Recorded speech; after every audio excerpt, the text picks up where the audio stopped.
Hey, we're here. It started. It's happening again, my darling true crime angels. It is the end of the world broadcast again.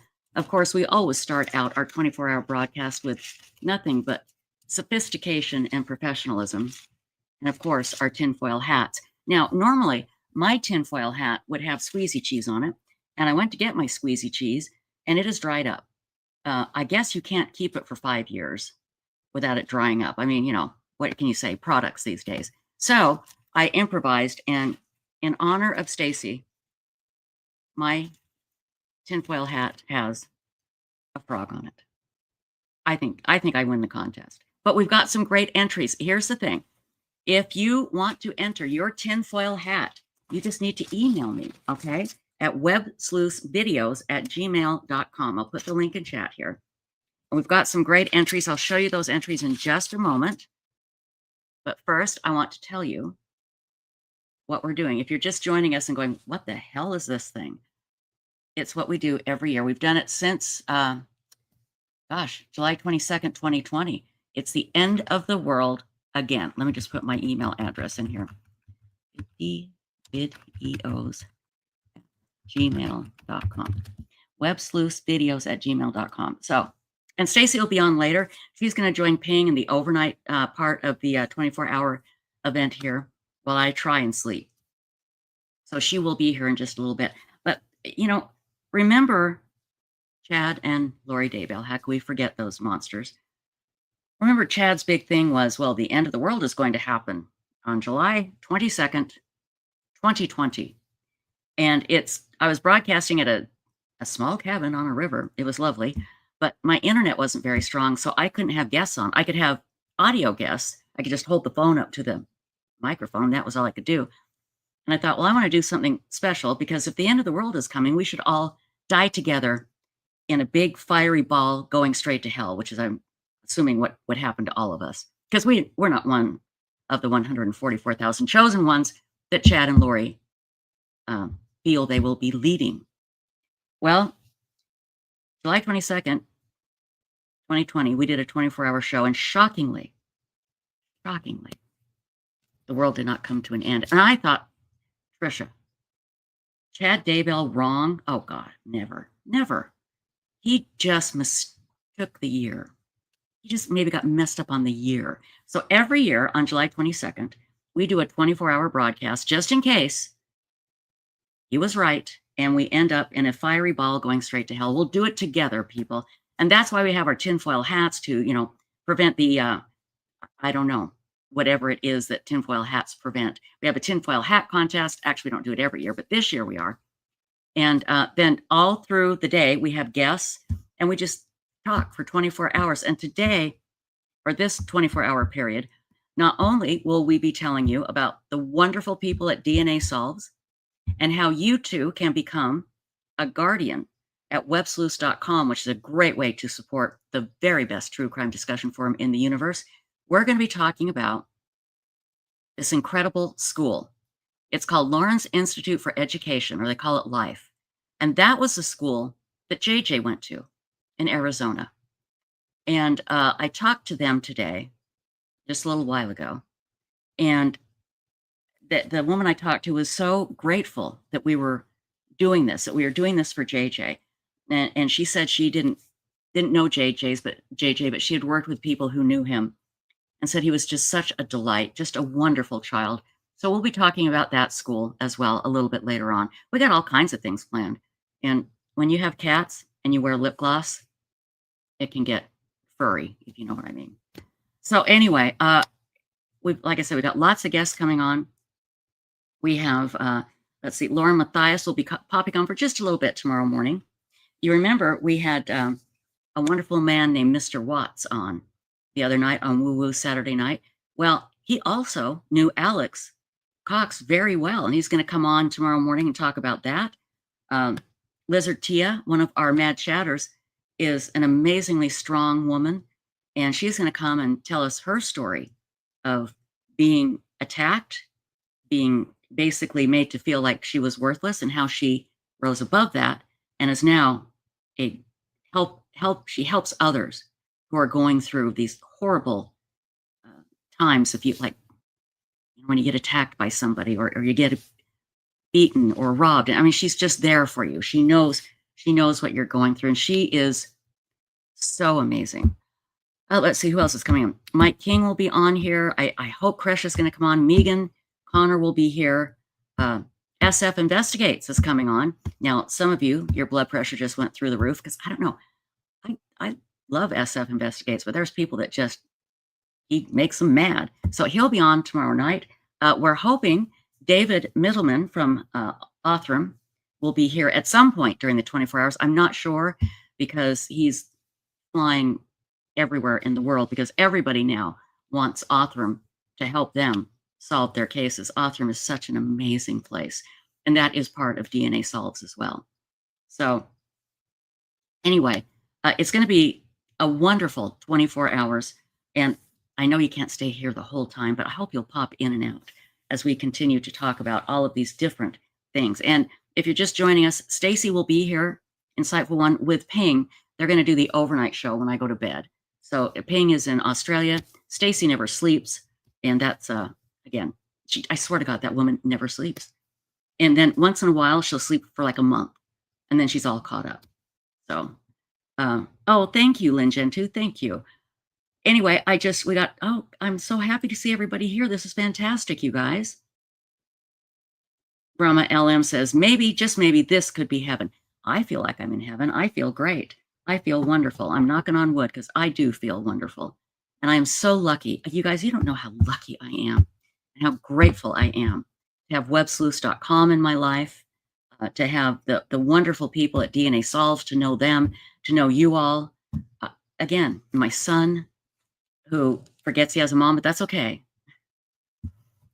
He's busy. He's busy. But I don't guilt trip him too much. Occasionally I'll guilt trip him. I'll say, you know what it's like to give birth? Do you want me to describe it to you? Or you can call me. That usually does it. So, and that snoring you hear is not anything coming from me. It's coming from Othram Tech's Bug Nugget the First, or Othie as we call him, my pug. He's right behind me. I hate chocolate. It is so good to see you, my darling. My gosh, you're up late. You usually go to bed. I'm so glad to see you. And you got your horses in your new home. They're not in your new home. Well, maybe they are in your new home. I don't know. You're kind of weird that way. No, your horses are in your new pasture, I should say. So it's good to see you, darling. Zelda, hi. Kelly's cruising again. JDR, Breakaway 34. I hate chocolate. Ashley Higgins, Lynn Gentoo. Buckwheat, good to see you, my darling. And let's see, Justice Jane, hello, sweetie. Neil Campbell, Sherry Workhorse, hi there. Amy 007, Diane L, Laura Thomas, Megan Connor, B-Team Paranormal, is it Hugney? Thank you for putting up the pronunciation. Thank you, and I love SF Investigates too. Marlene Clausen, Cinnabe, Lori is here, Janet Smith, Marilyn Landis, Grandma LM, and if I missed your name, forgive me, please. It doesn't let me go all the way back up. Chipmunk 43, hi there. Moonlight View, I'm so happy you're here, my sweet. You're having a stressful day, I know. It's okay now. Marlene Clausen, Nana Lana, Danny Hull, Neil Campbell, Patricia Dietrich, good to see you. Cat Ride, Lori, Juniper. Phrase is here. Hey, so good to see you. Yep, another Maria, hi there. Constance Niemacher, excuse me. I know we're going to be talking about Malcolm Jamal Warner here in just a little bit. He's the young man that played the son on the Cosby Show. He drowned today in Costa Rica. It is so sad. We're going to be talking about that in just a moment. Let's see. Yep, another Maria, Nana Lana, Danny Hull, Ashley Higgins, STL Cards fan. Good to see you. Texas Roadrunner. And again, if I missed your name, please forgive me. Bipolar Express, Tharvey 40. Good to see you. Retired RN. And that's it. I can't go up any farther. So my apologies. Anyway, we do have a lot to talk about tonight. Well, we've got a lot to talk about for 24 hours. We're going to be going over some of the Daybell trial because Lori's sentencing is coming up. Is it Friday, I think? Now, not only will she be sentenced for the murder of her husband, Charles, she's also going to be sentenced for the attempted murder of Brandon Boudreaux. And guess what? She has to sit there and listen to the victim's impact statements. And then she will probably make a stupid statement like she did in her first trial. And we'll play that just to give you a little idea of what we can expect from Vallow-Daybell. But what's ironic about Lori, and this is hard to wrap our heads around, but I want you to try. She truly believes that Jesus is on her side. That's why she's not worried. She's truly expecting him to come down and save her. And I know somebody like this who thinks Jesus is on their side, and it's like, no, he's not. You know, anyway, that's why it feels so justified in everything she has done. She's nuts, but she's not so crazy that she can't understand that what she did was wrong, because she tried to hide it. And that, my darlings, is the bar. If you try and hide your crime, then you are not crazy. All right? You are not so crazy that you can be deemed mentally ill or, you know, not guilty by reason of insanity. Always think of Andrea Yates. That is the perfect example of not guilty by reason of insanity. She killed all her children, drowned them, was it 6 or 7? Laid them on the bed, and then called the police to gladly tell them what she had done, because she was so happy because she saved them from hell. That is absolute craziness, people. And that is a case where not guilty by reason of insanity. Not Lori. No, not at all. Not at all. So let's get down here. Hi, 1111. Anyway, I just, you know, when I watch Lori talk, and she's all giddy and happy, and she really is, I think I can tell when she's shocked that Jesus hasn't come down to save her yet, especially this last trial when she started arguing with the judge. She is, I can tell you, she is thinking, Jesus, come on, when is this going to happen? In fact, there is a phone conversation between Chad and Lori a little bit before the police went onto Chad's property and found the bodies of Tylee and JJ, where Lori is talking to Chad, and Chad is talking about his conversations with Alex. They talk in code. Alex Cox, her brother, who was dead at the time. And according to Chad told Lori that there's a 93% chance that everything will be good. And Lori is like, well, I'm sitting here in jail. When is the 93% good going to start happening? And they both chuckle and laugh. But they really, really believe it. Yeah, they do. They absolutely do. You know, this is so rude. But what the hell?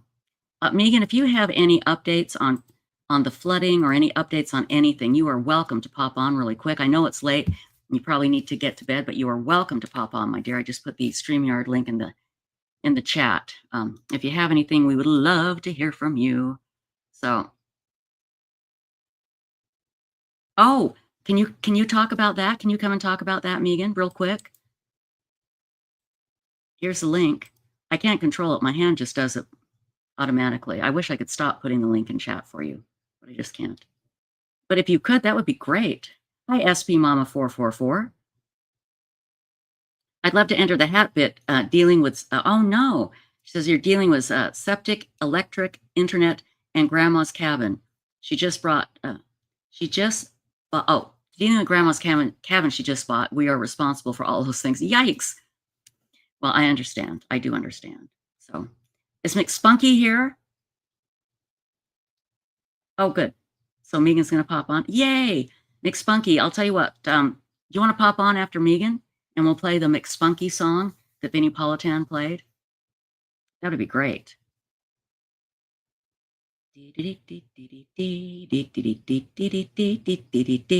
Zelda said, no, they're not speaking. They're communicating via the portal potty. And again, you guys, in case you've forgotten, let's keep bringing up the craziness so we don't ever forget just how awful these two people are. They used to go into a closet, if I'm not mistaken. Lux, sorry guys, I gotta stop. Lux, it is so good to see you, my dear. I hope you're doing well. And Terry Queer, good to see you. And Old One, so glad you're here. Old One, you and oh my gosh, I can't believe I forgot his name. That wonderful man that wrote the books about the trial of Lori and Chad, and he's been on our show a million times, and I'm an idiot for not remembering his name. He said that he absolutely thinks Chad doesn't believe it. But now I can't remember what I was saying. See, I'm telling you, getting old is a living hell. But what was I saying before I jumped in? Because I was so happy to see people. Tom Evans, thank you. Thank you, Lou. Thank you, Tom Evans. Tom Evans doesn't believe that that he believes it either. And I go back and forth. I really do. I really do. And anyway, we'll talk about Tom Evans and his books in a little bit. And let's see here. Oh, Wendy Wobbles, you're so sweet.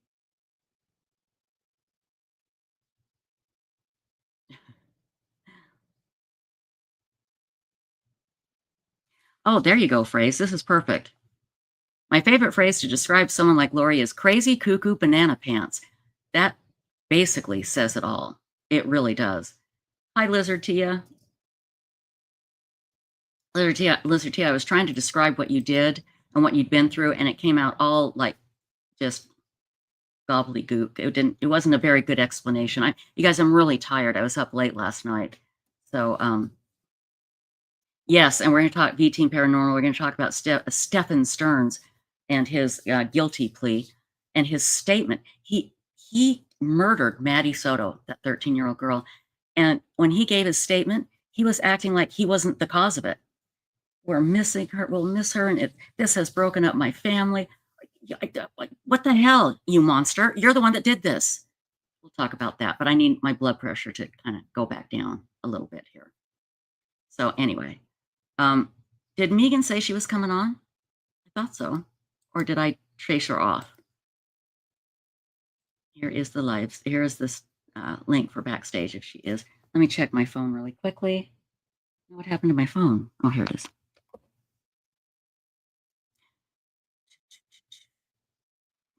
Okay.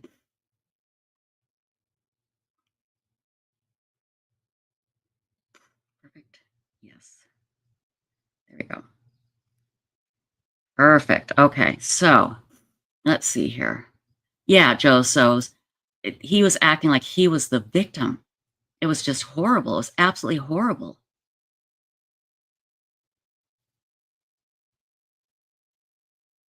Yeah, Ashley Higgins, I agree.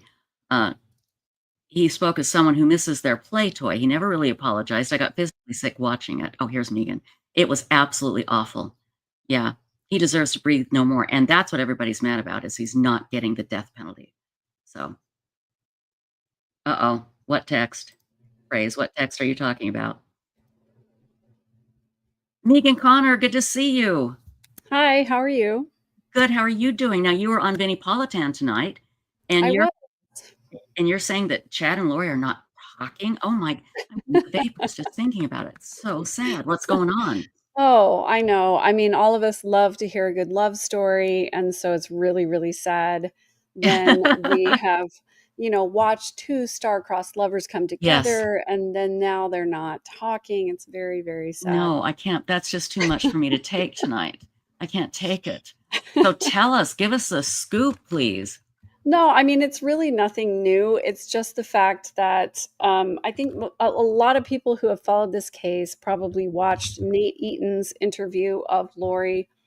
And Nate Right. Eaton asked her, are you in touch with Chad? And she said, well, Chad and I aren't speaking. And then she did. That's right. Yeah, Nate kind of fed her and said, is that because the jail restrictions, whatever? She said, yeah, it's a tough situation because, we can't really communicate. We can only write postcards, blah, blah, blah. Well, Lori did not answer Nate's question. Nate asked if she had spoken to Chad, or asked, I don't remember the exact question, but she didn't answer that question. Right. What she said was, Chad and I are not speaking. That's something that you say when you're angry with the other person or when the other person is angry with you. You're because, right. Not speaking. That's a term. Yeah. If it was just about the prison system, if it was just about the mail, They can only write postcards. She would have gone directly to that. Well, we can't really talk because we can only send postcards. But she immediately said, Chad and I are not speaking, which means one or the other is mad with the other person. Well, I have a upset with feeling them. Chad probably wants nothing to do with her because she can offer him nothing anymore. Right. Nothing. And that's kind of what I said on Vinny's show was that when I was watching Chad's trial, I watched his body language and he was very still most of the time. It was really hard to read him. It was really hard to tell exactly what he was feeling or thinking because he didn't really give up a lot. But when the verdict was read, it was very, very telling to me because he seemed very deflated in that moment. He seemed almost like he was too depressed and upset to move. And to me, that sort of signals that he had some acknowledgement that what they were doing, what he was teaching, all of the things that they did and went through, that he had some acknowledgement that that was wrong. He shouldn't have done that.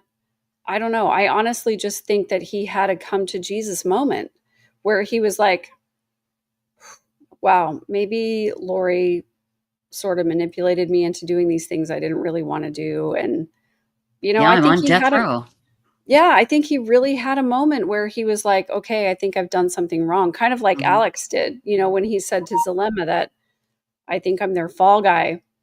It seems like he really had a reckoning at that point. And I think it's very possible that they haven't spoken since then. I think you're right. So I think you're absolutely right. I think that they are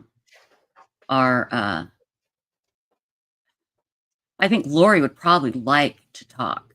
I really do. I think she'd probably like to communicate with him, but I don't think he wants to. I think Lori is fully in this delusion where she has convinced herself of this narrative where they were right in what they were doing, that they were justified in everything that they did.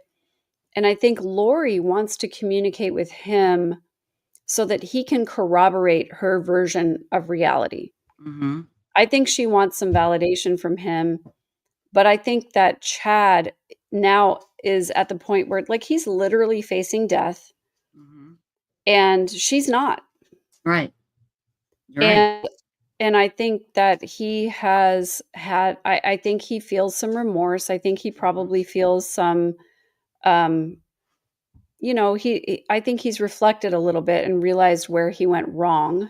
And he doesn't want to talk to her because she's going to continue to perpetuate that delusion. She's going to continue to manipulate him to buy into this idea that they both had a special mission from God and that they were doing the right things.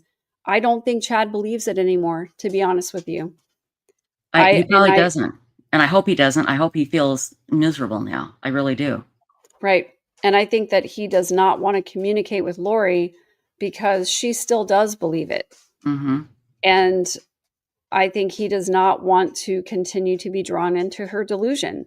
You're right. That's just my opinion. I could be completely wrong, but just watching Chad, watching his trial and how all that played out, I think that Lori and Chad both manipulated each other during this entire saga of events. But I think now that the rubber has met the road, Chad was convicted and he was assigned the death penalty. He was sentenced to death.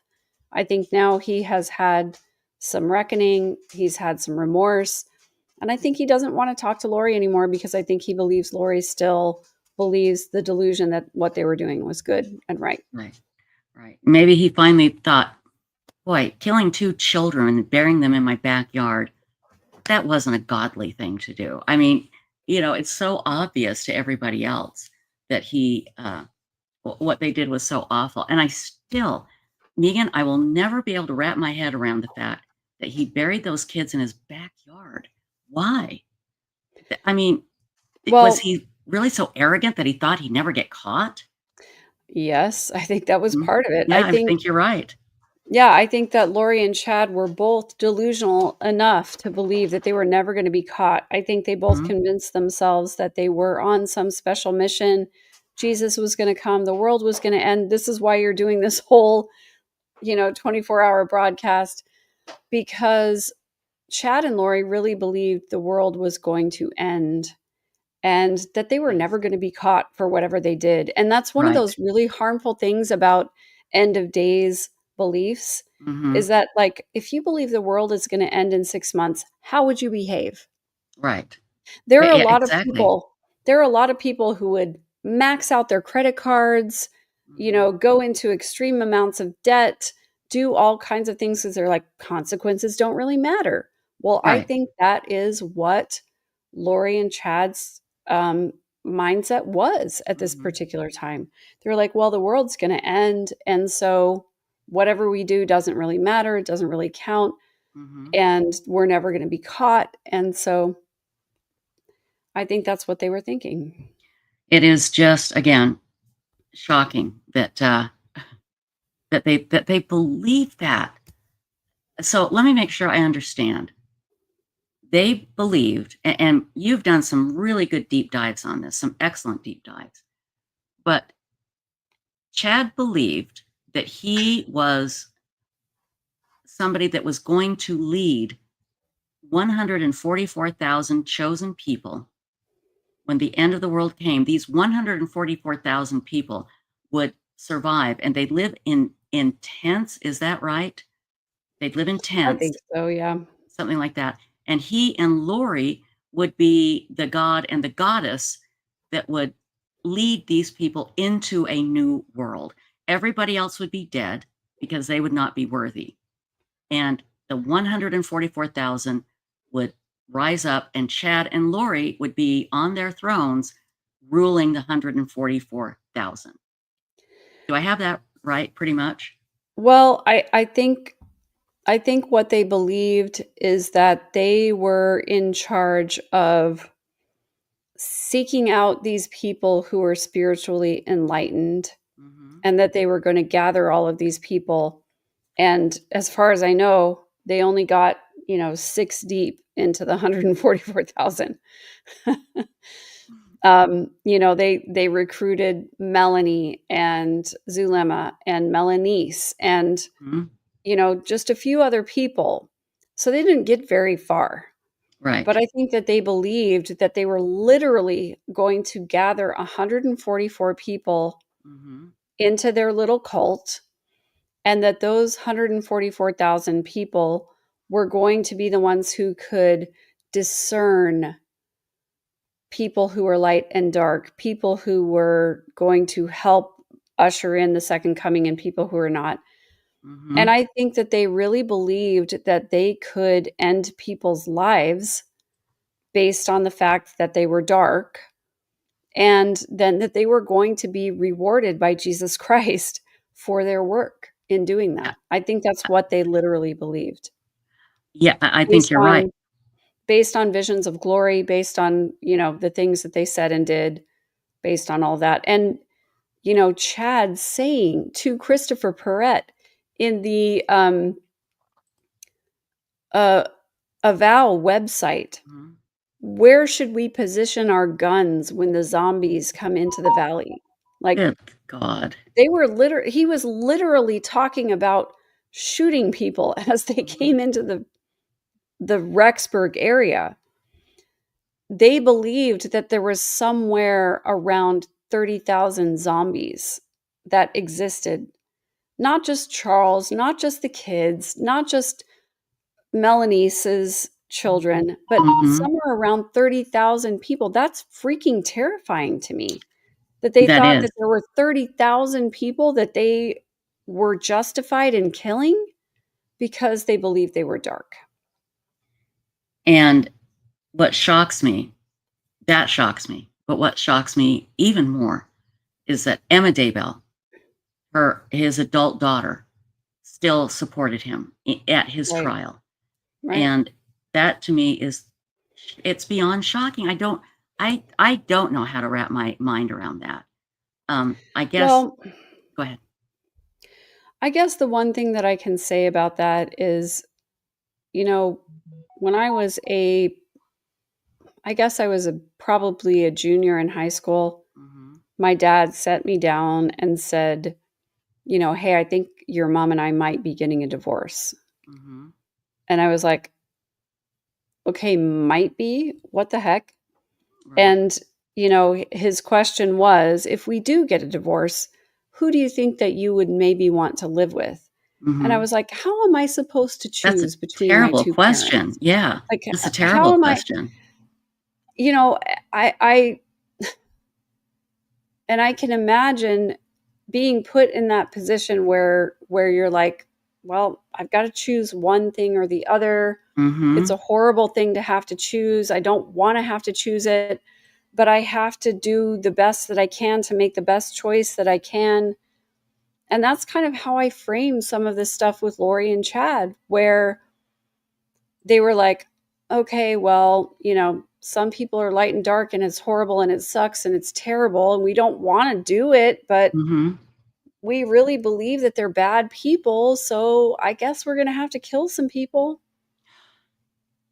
And they did. Her own And children. it's, Her own yeah. children. And it's where all of this warped thinking comes in. So what you were asking about was Emma Daybell Mm-hmm. and her supporting her dad in court. Well, her dad was the leader of the family. Her dad True. was the one who taught them this light and dark system. We heard her testify. She believed at one point that she was possessed of an evil spirit and that That's right. Chad helped her overcome that. Yeah. So, who are you going to believe at that point? Is it your dad who has special spiritual powers and can discern all of these things? Or is it your mom who wasn't super thrilled with the things that he was teaching, With any of it. wasn't Yeah. wasn't excited about any of that stuff, didn't want to go along with it, just was quiet in the corner, didn't really speak up for herself? From my standpoint, I see her as absolutely emotionally abused for Mm-hmm. their entire marriage. Coercive control marriage, 100%. She did not deserve to die. But I can see from Emma's standpoint where she believed her mom was quiet and didn't really go along with what her dad was saying, and Mm-hmm. her dad, quote unquote, saved her from an evil spirit. I can understand how she got to the point where she went against her mom and was willing to support her dad in court. Yeah. Well, that's a good point. That's a good point. Dad was the leader of the family. Um, she loved him, obviously, and was always doing everything she could to help him. She was apparently putting money on Lori's books, Yeah. in the jail to help Dad. And Yeah. I don't know now how much she can do for him since he's on death row. I don't know how much contact. Do you have any idea? I really don't know. I think from what I understand, contact with inmates on death row is extremely limited. Very limited, right? Um, And that's the problem. and I think that, of course, anything that Emma would send to him, whether it was a letter, message, whatever, it would be monitored. Mm-hmm. All of that stuff is monitored. But I don't know how much he's even allowed to receive. Right. So, I mean, I'd like to do some research into that, but it's kind of hard because it's like different prisons, different prison systems have different ideas about, what is allowed to be received. You can send letters, but it's not always clear as to whether the inmate is going to get them. And depending on, if they're in death row, are they allowed to even, Right. receive any of that stuff? I'm not really sure exactly. And I have no idea whatsoever. People in chat are talking about Colby Ryan. And Yes. let's update everybody. Colby had a terrible scare. He had a small stroke, but Right. he also has viral meningitis, which is extremely dangerous. Megan, go It ahead. is. I don't know any more about it than anybody else does of what I've seen on his channel, Mhm. where, he said that he had a mini stroke.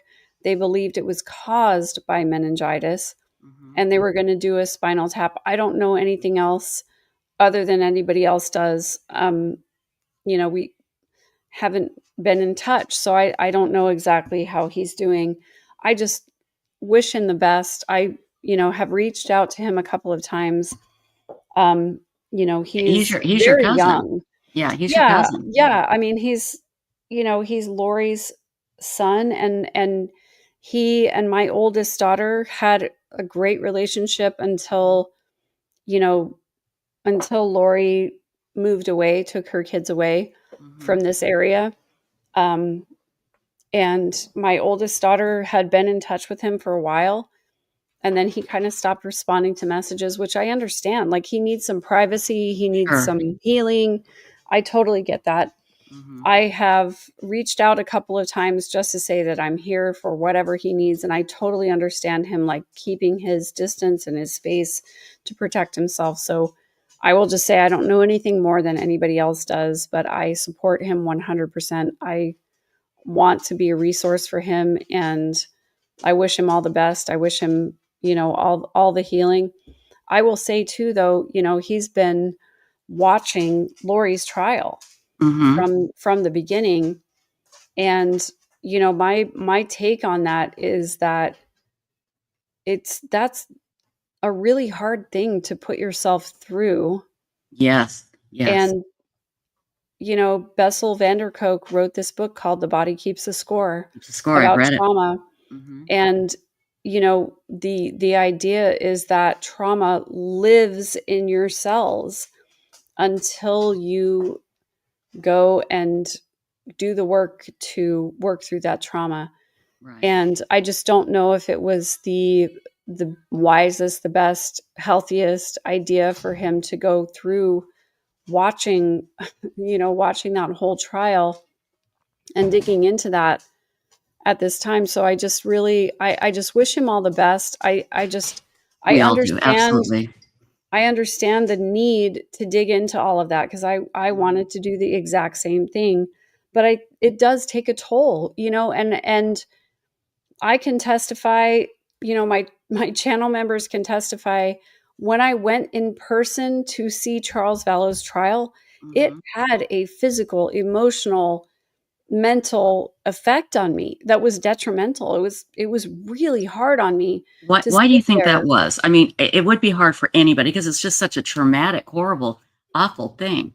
But I think that surprised you, didn't it? It surprised you at how much it Yeah, I affected you. I did not expect it to have such a negative effect on me, because I thought, Mhm. I've been through so much and I've done so much healing work that I know how to protect myself against narcissistic abuse. I know how to Right. protect myself against emotional abuse, etc.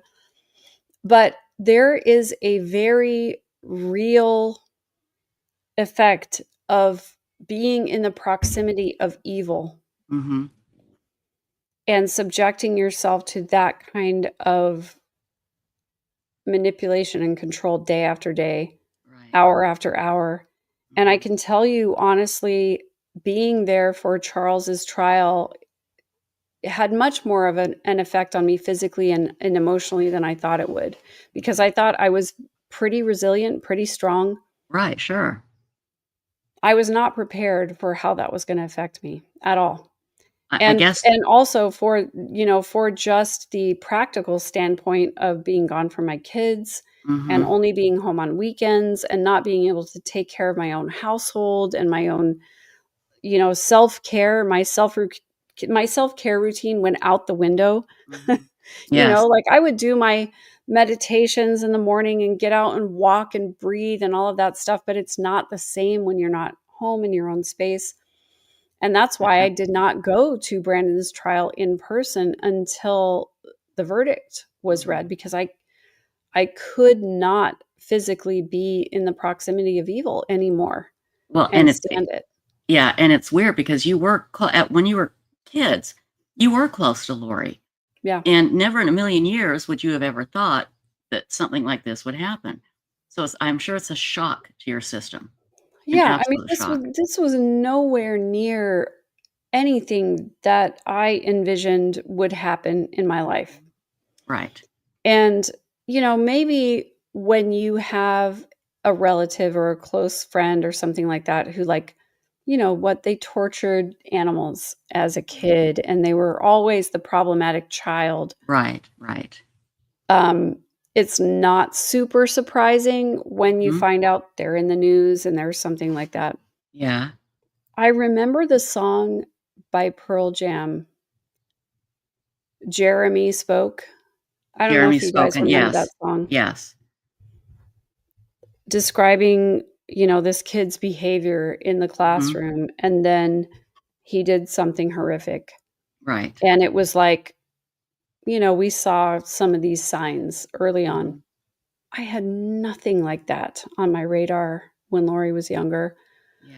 I obviously I knew that she was not healthy. I knew that she was manipulative, but Nothing like this. I mean, you would never in a million years think that never in you a would. million Yeah. years. No. And when we saw, even when we saw Alex starting to exhibit these harmful behaviors of attacking Joe Ryan and going to prison for that, assault.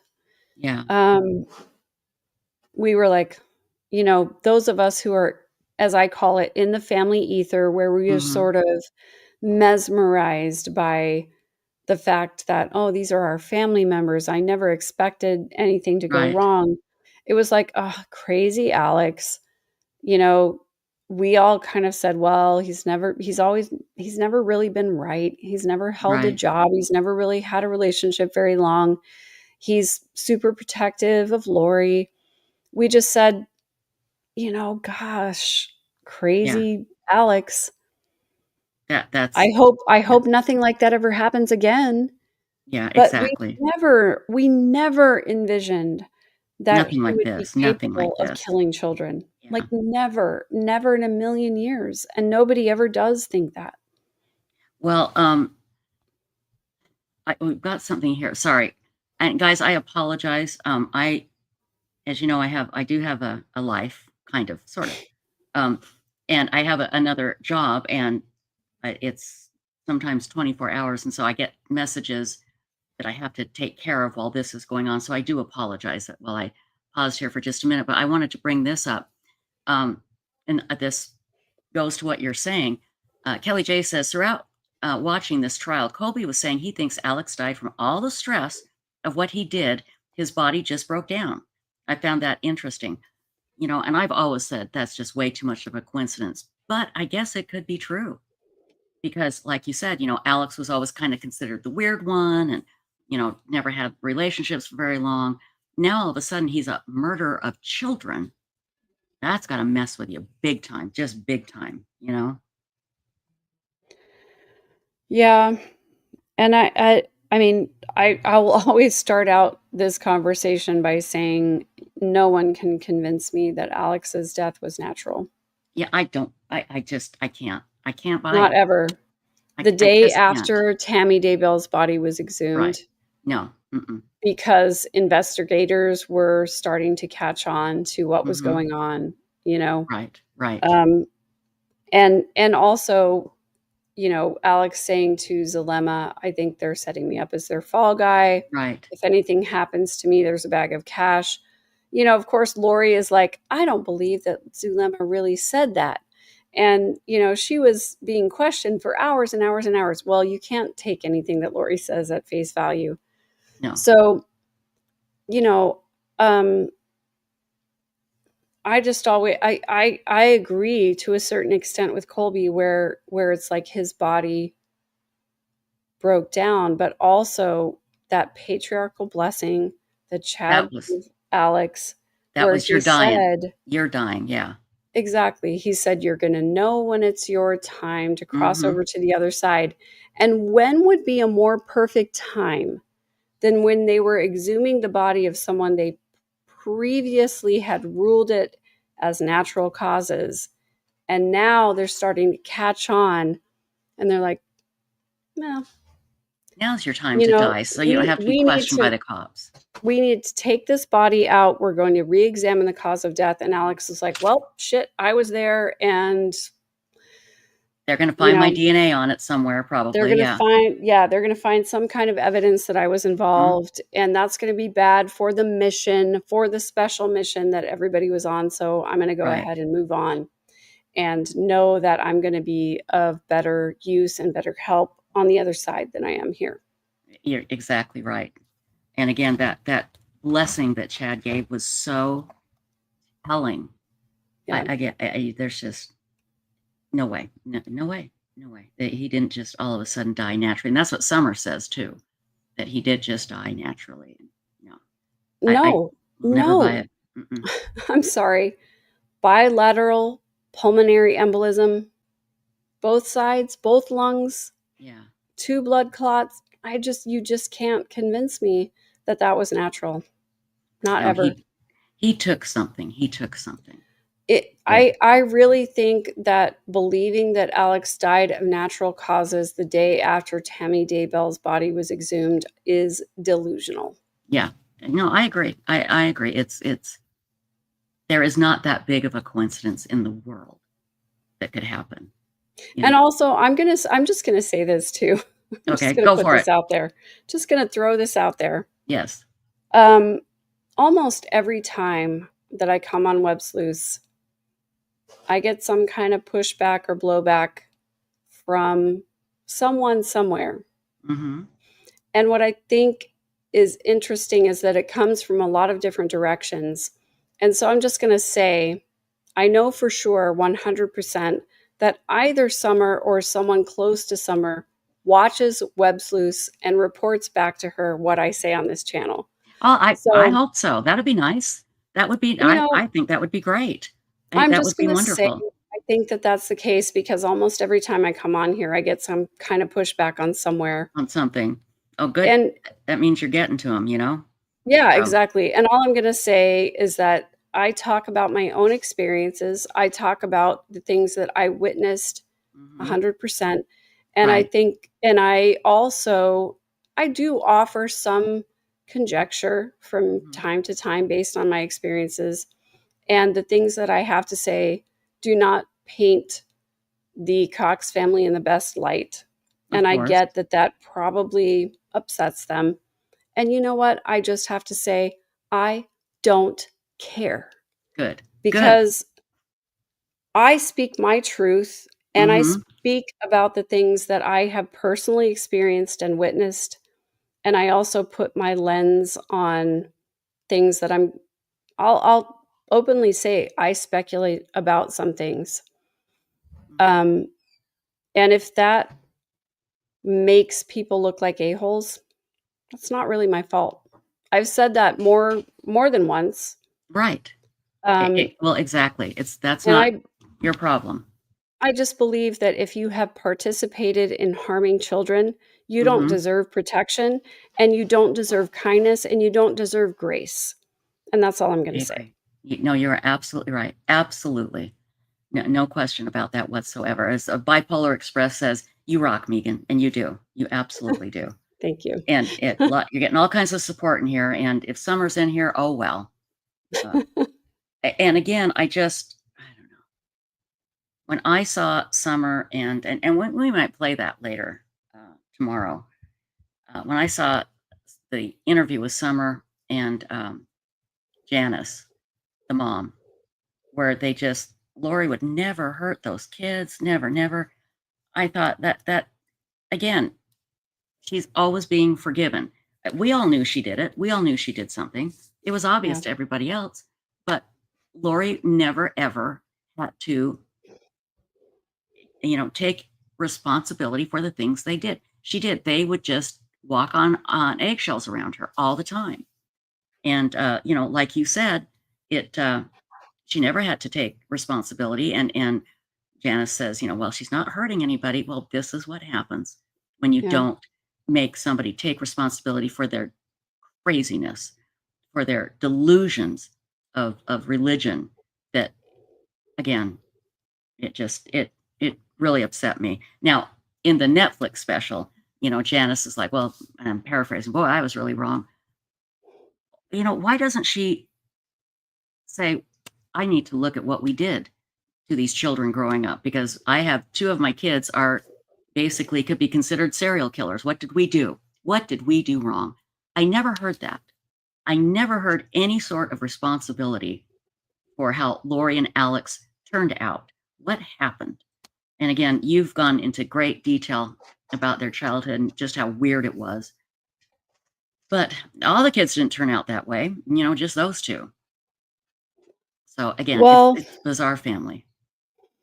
yeah, but also, I mean, it's incredibly difficult to. There's one thing to say that, okay, my kid did something wrong. Mm-hmm. It's another level of self-awareness and willingness to, and humility and willingness to examine your own motives to say, hey, what I did and what I said and what I taught my kids may have contributed to them Yes, there doing you go. something really horribly harmful. There you go. That's it. That is a thing that is incredibly difficult to dig into, because at the end of the day, all of us, our psyche is there to protect ourselves Mm-hmm. from the horrible things.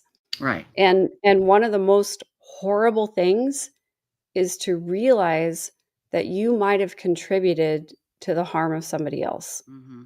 Exactly right. And that's a hard thing to grasp. It really is. yes. And so for Janice and Barry to actually admit that they did things that might have contributed to their kids, Mm-hmm. Killing their own grandchildren, that's an incredibly difficult psychological hurdle to overcome. That's true. You're absolutely You right. have And to be incredibly brave and incredibly strong to strong to confront do that that. Right. ideal Right. and to want to dig into doing the work to figure out, how do I deal with this? Mm-hmm. And Exactly. so I believe that there is a level of numbing, there is a level of delusion that has to come into play in order for you to get out of bed every day and deal Mm-hmm. with that. Exactly. You're exactly right. Well, Megan, I'm going to let you go. You're going to be joining us tomorrow afternoon, and I'm Yes, so I excited am. for that. But thank you for coming on tonight, because Of it is course. always such a treat and a pleasure. And again, we could talk about this, and we have for hours. But I literally could keep you on all night long, talking about Stacy's death. Yeah, and what happened when I believe Alex used you as an alibi when Right. Stacy died, and we can go all over that. But there's still a lot to go over as we continue with our "It's the End of the World Again" broadcast for 24 hours. A little bit later on this morning, after I wake up, I'm going to be talking to you about DNA Solves, the wonderful people there. Also, I'll be talking to you about becoming a Websleuths guardian. Now, Websleuths.com, and you're familiar with Websleuths.com, the very best Yes. true crime discussion forum ever, ever, ever. In fact, let me put up Lori's discussion thread that's on Websleuths right now. And even if you just go read it, if you don't join Websleuths, just to read, it has so much information. And so we'll be telling you all about those things that you'll be able to participate in. But also, Megan, we're going to be talking about the school that JJ went to. And it's a lovely school. It's called Lawrence Institute for Education. They call it Life. And they loved JJ there. They absolutely loved him. And I'll be putting a link up here in just a little bit. They do take donations. And so I'm going to play a video, then I'm going to put a link up. And if you would like to make a donation in JJ's memory, that would be wonderful. So, Megan, thank you so much. I'm going to play that right now. And again, go get some rest, my dear, and we will see you tomorrow afternoon. Okay? Yes. Yes. Thank you so much. As always, I love your community and Thank I you. love talking with you. And I will look forward to talking with you again tomorrow. Thanks, my dear. Take care now. Bye-bye. Bye. Yes, as always, as McSpunky says, Megan Connor, awesome as always. Okay, now remember that Lori took JJ out of school and gave away his therapy dog. Remember how horrible that was? Well, the school that JJ went to is, I've done some research on it, and it's just it's a very positive experience for these children. They have classes for adults that need help. These people are just angels on earth that help take care of these children and adults with these special needs. I'm going to play a video now. I actually haven't seen it, but oh my gosh, McSpunky is here. Hold on. Stop the presses. Before we play this video, everybody, please welcome McSpunky. You need to unmute yourself, my darling. You're muted. You are muted. Can you unmute? Can you demute? McSpunky, can you demute? I don't think Spunky's demuting. I'll tell you what, McSpunky, I'm going to play this video about the school that JJ went to right now, okay? All right. Oh, there you are. There you are. Yeah. I finally figured out where it was on the phone. Sorry about that. Oh, that's okay. Well, I just wanted, before we get to JJ's school, McSpunky, I just wanted you to come on because everybody wants to know about McSpunky because you come into chat and you are a smartass, which we love. We absolutely love and adore. But Danny Hull says McSpunky is so mysterious. So I wanted to hear your voice. I wanted to just hear a little bit about you. And Sean says, who is McSpunky? Oh, McSpanky. Who's McSpanky? I don't know who McSpanky is, but this is McSpunky. And McSpunky is known in the true crime circles. In fact, what we should do, how did this song, there's a song about you that got on Vinnie Politan, and I'm still not clear how that happened.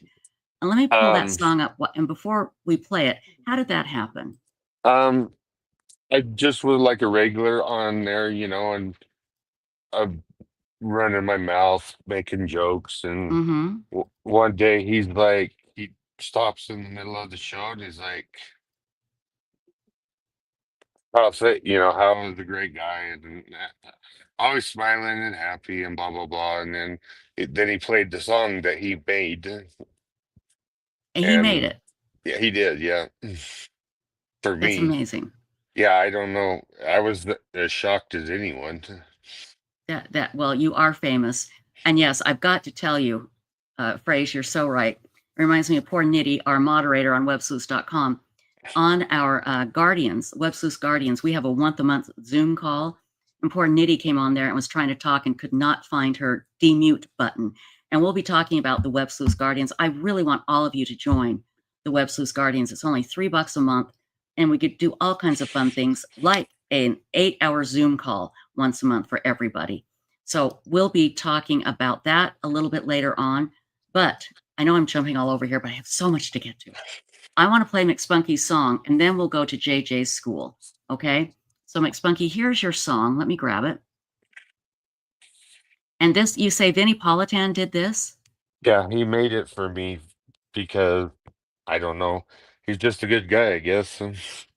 Well, hey, he knows raw talent when he sees it. What can I say? That's okay, everybody, here's McSpunky's theme that was played on Vinnie Politan. Here we go. It's time to get funky. It's time for us to smile. Here comes McSpunky. It's time to get happy. It's time to get funky. It's time for us to smile. Because here comes McSpunky. It's time to get happy. It's time to get funky. It's time for us to smile. Cause here comes McSpunky. They smell falling flake to funky. It's time you are the longing for it, funky. When it fun, get it fun, yeah. Cause here comes McSpunky. It's time to get happy. It's time to get funky. It's time for us to smile. Because here comes McSpunky. It's time to get happy. It's time to get funky. It's time for us to smile, because here comes McSpunky. It's time to get happy. It's time to get funky. It's time for us to smile, cause here comes McSpunky. It's now falling flick to funky. It's time you are the longing for it, donkey. When it fuck, get it fun, get it fun, yeah. Cause here comes McSpunky. McSpunky, when that song came on Vinnie Politan, by the way, we're doing a tinfoil hat contest too. Here's my tinfoil hat, everybody. And the email, if you have a tinfoil hat and you want to enter the contest for a $50 Amazon gift card, just email websleuthsvideos@gmail.com with a picture of your tinfoil hat. And here's mine with a frog on top. I just got the beat. I wanted to put it on while listening to McSpunky. When that happened, weren't you just shocked? Absolutely just shocked. All of a sudden, Vinnie Politan, this nationally recognized journalist, is playing a McSpunky song. Yeah, I was totally blown away. I was extremely humbled because you know me, I'm always running my mouth and making jokes and whatever, but I never would have expected it in a million years. And Yep. Well, see, that's just you're loved. I mean, you obviously hit Vinnie Politan's heart, McSpunky. So, yeah, well, McSpunky, I'm glad that you jumped on. Is there anything you want to say? Any revealing secrets that you have that you would like to talk about?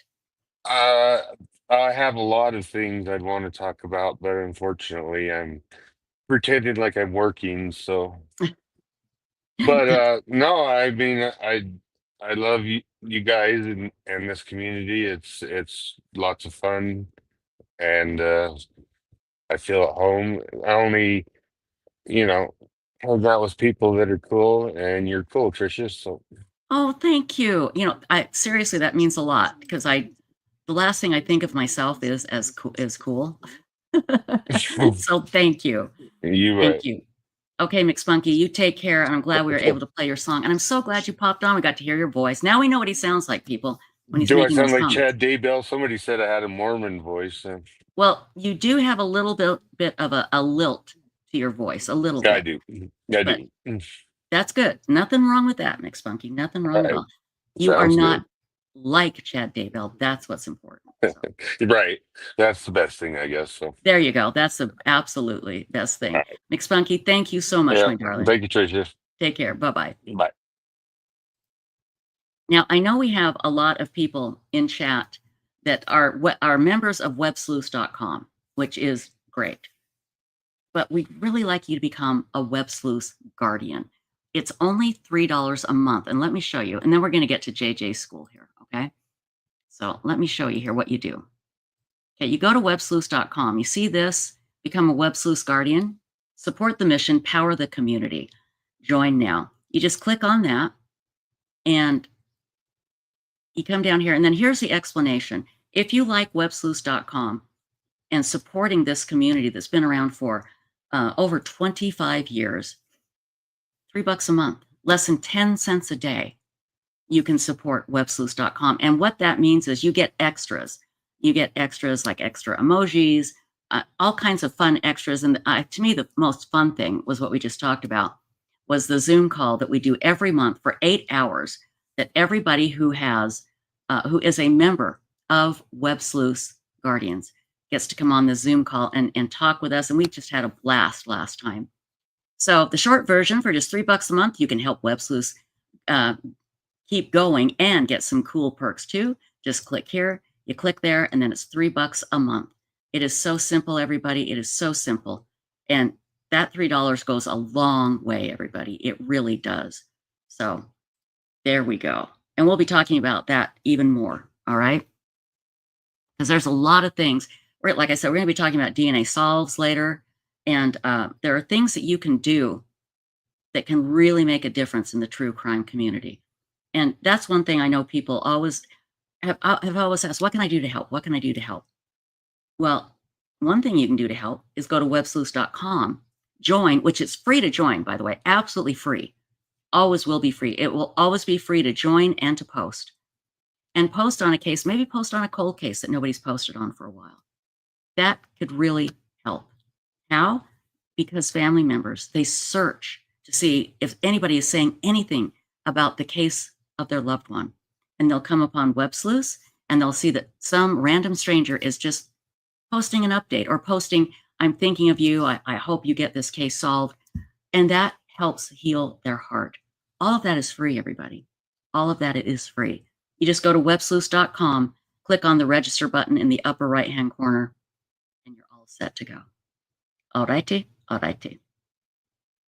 Let's see here. Oh,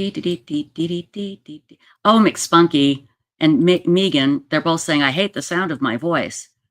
You guys have great voices. Stop it. You know, you sound great. You really do. You really, really do. So let me get here.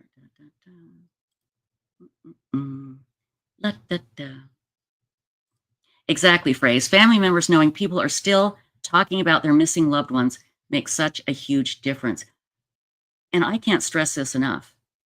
You go to Websleuths.com, you scroll down to the missing. In fact, we'll just do this right now. Let me show you what you can do. And it's absolutely free, and you can make a huge difference. And phrase, you are so right. It helps heal these families' hearts to know that somebody cares enough to actually go down and post in their loved one's thread, in their loved one's missing thread. So hang on, I'm going to show you how to do it. It is so easy, you guys. Just a minute, let me get to it here. Okay. Now, here's the thing you have to remember at Websleuths.com. Go to Websleuths.com and just remember the word scroll. Just scroll down. Look at this. There's all these cases that you can see. Now, there's some stuff here that you shouldn't be able to see because I'm like the admin. But okay, like here we go. There's our big missing persons forum. All right. Now, missing persons discussion. Okay, you go there and it's all of the latest missing persons. Okay, and that's good. But what you can do is go to the missing but not forgotten. You see that? That is where you can make a difference. Pre-1960, 1960s missing, 70s, 80s, 90s. You click on one of these, you know, one of these threads here, one of these, like 1970s. There's 1,500 cases in this 1970s. All right. You just scroll down and maybe go to page 77. Okay. There you go. And look, here's one. Juliet Mosley, 9. Mary Trulika, 17. Lisa Wilson, 14 from Fort Worth. Okay. The last time, oh, it's closed. Well, that won't be a good example. Hang on just a second here. Let me find another one. Let me find another one. There we go. Let's say you go to, well, that one's not open either. What the hell, people? Hang on. Oh, because I'm looking at the same one. Okay, Trisha, come on. You can do this. You can do this.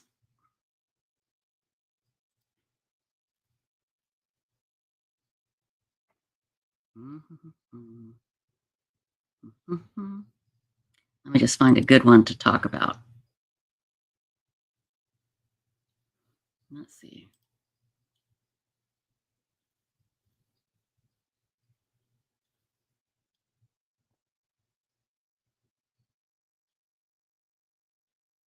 Okay, here's one. Let's see if you can see this okay. Here is one. This is a good one right here, a good example. This guy is from 1970s missing. They don't have a picture of him. There's hardly any information on him. They think he drowned. And somebody in 2020 put bumping for Richard. Today is his 46th anniversary of his disappearance.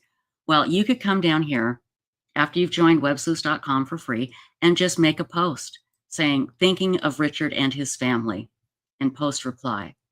I can almost guarantee you at some point, somebody in Richard's family is going to do a Google search and this discussion thread will show up.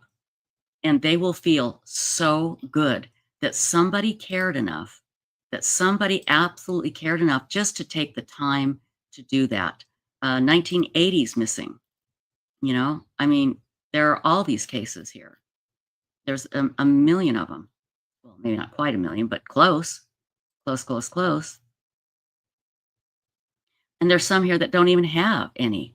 Okay.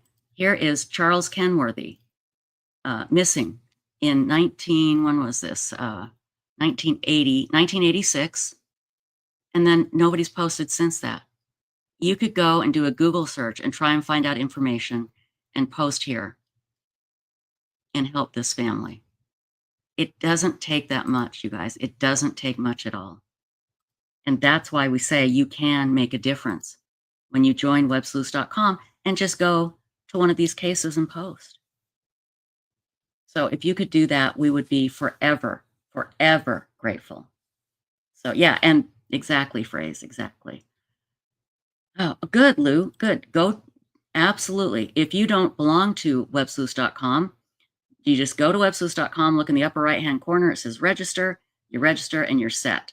All right. If you already registered, then put in and just make a difference. Just make a difference in somebody's case. Oh, buckwheat. Yeah, Websleuths has been around forever, since 1999. Now, I did not put it together. Other people did, but I became involved with it in 2004. Duh. And it's been a wild ride, to say the least. So, and Candy Williams, that's what's so heartbreaking. There are so many people on these missing but not forgotten that are forgotten. And it's heartbreaking because when you think about a missing person that has a discussion thread on Websleuths.com and nobody's posted on it, and you think that child was born and a mother held him and somebody loved that baby and that child and that kid, and nobody expects to grow up and be a missing person that nobody cares about. That's not your life goal.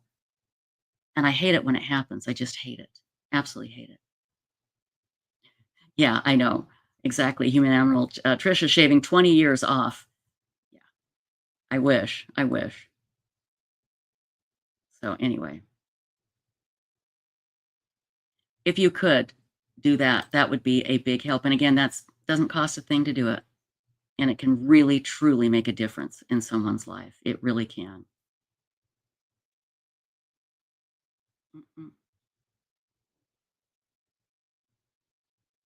Uh-oh.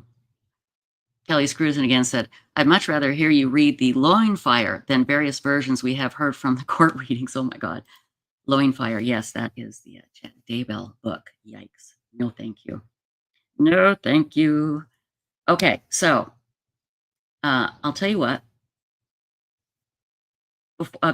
Before everybody goes to bed, I want to play this about JJ's school because it really is a lovely place and the people there are so wonderful. It's called, let me get it here. It's called Lawrence Institute for Education. Now that is the school in Arizona that JJ Vallow attended. And that's the school that Lori yanked him out of and then gave away his dog, his therapy dog. Oh God, it makes me so damn mad. But this is called Lily's Story. Now, I have not watched this, but it was recommended to me. Okay, so let's watch it. And this will give us a good idea of JJ's school and what it was like for him at this school and why he loved it so much, because he did. He absolutely loved it. So here we go.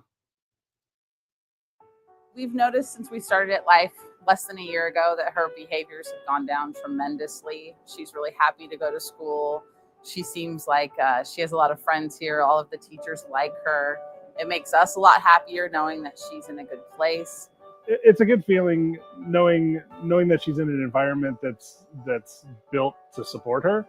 So, I mean, Life from the Ground Up was meant to educate children with special needs, and having a child that falls in that category, it's nice to know that that's what they have in mind. That's their primary purpose. It's not an afterthought. It's not something that's being mandated by a government. It's what they do. You know, one of the things that we love about Life is that she has all of her therapy in the same place. So she has speech and OT and PT all at school as well. So they can all work together, share notes with each other. We're not worrying about coming to get her and taking her out of school to go rush her to speech therapy to come back to school and then she's missing something. It's all in one place, which is really unique and really helpful. And I think it helps her be successful because it's natural. And having everything here in the same house, it's not only convenient, but it's also, it's really a benefit because there's no emails being thrown back and forth. There's no non-disclosure agreements. Everybody who's working with her knows her. Everybody who's working with her knows everyone else is working with her. So it's really easy for them to share information. They don't have to, read an email that you may have put together. It's really like having a team as opposed to having individuals. And then all the therapists and all the people here really celebrate her. They know her. They enjoy her for who she is. She's not a challenge to them. It's a great environment for her to be in. Instead of kind of standing out, she's in an environment where she absolutely fits in. And that's just something that we absolutely love.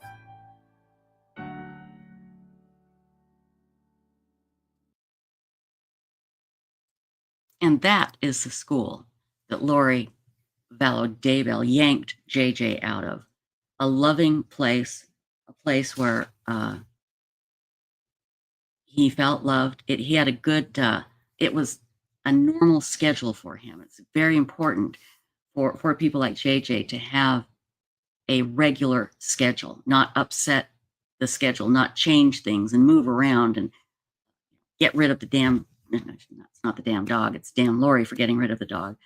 That what she did to that child was unforgivable, absolutely unforgivable. And it is a great school. I'm going to put the link here just a moment. Let me find it. Let me get my, here we go.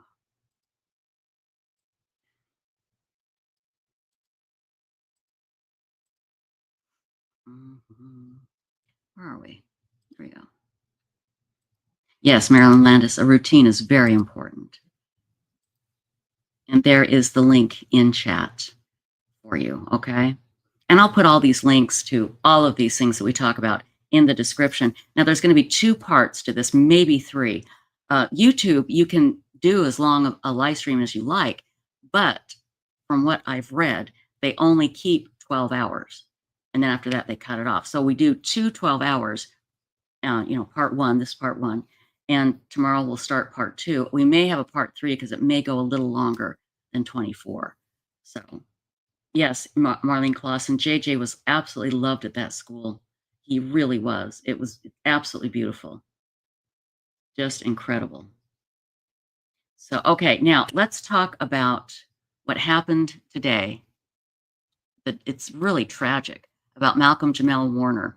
We have a discussion thread about it on Websleuths.com, and you don't need to be a member to read. You can go read there, no problem. So hang on here. Somebody's texting me. Let's see who this is. Oh my gosh. You guys, I have an announcement to make. Are you ready? I wish I had a drum roll. Drum roll in your head, please. McSpunky and Megan have agreed to do a dramatic reading of Loinfire for real. That will be like, I don't know, Richard Burton doing Shakespeare, Patrick Stewart doing a Shakespearean play. It will be of that magnitude. I would love to introduce that, if you would let me. I would love to record an introduction for you, because it would be, my heart will weep with this drama. I think that's going to be so fun. I hope you guys are real. That's going to be great. Oh my gosh, please let me do the introduction. Please, please, I've got to. I've already written it in my head. Okay? That would be so fun. Oh my gosh. That would be great. I think it's for real, Bipolar Express. I think. It needs to be for real. Nana Lana, I can give you an opinion on that. She says, Megan Connor, please explain why Lori would not let Kay have JJ. because Kay got the $1 million life insurance policy. That's why. And so not only was she not going to get JJ, Lori was going to devastate Kay, punish Kay for taking that $1 million away from her by killing her grandchild. I absolutely believe that with all my heart and soul. That's why she would not let JJ go with Kay. And then did she believe that JJ was a zombie? Maybe, I don't know. But I think that was a big part of it for Lori, is she did not want to give Kay any happiness whatsoever. Not after Kay got the $1 million from Charles Life Insurance. So that is what I think that is. Yep, exactly. She wanted Kay to suffer. She absolutely did. Absolutely. So there you go. Hello, Athi. What are you doing, silly? What are you doing? Okay, let's talk about this tragic story about the Cosby kid, Malcolm Jamal Warner. I've got a new video here. I did. Where'd it go? Maybe I don't. Hang on. Where am I? Who am I? What am I doing? Just a minute here. Let's see.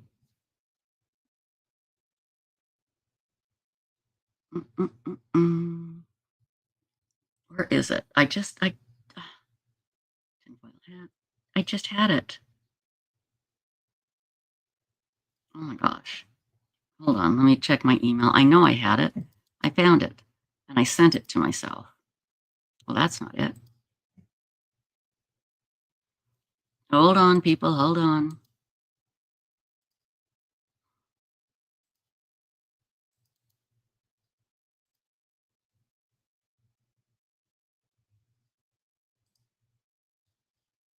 No, I guess I didn't. Hang on. Let me find the one I was looking for earlier. Just a minute here. It has the latest information.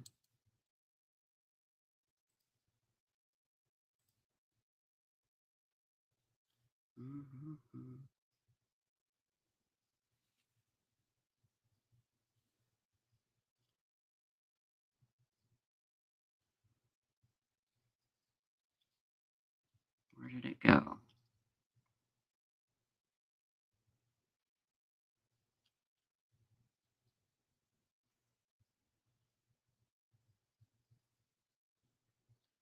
Oh, come on. Where is it? Oh, here we go. Here's one. It's from ABC News from about 2 hours ago. So this should have some of the updated latest information. Hang on.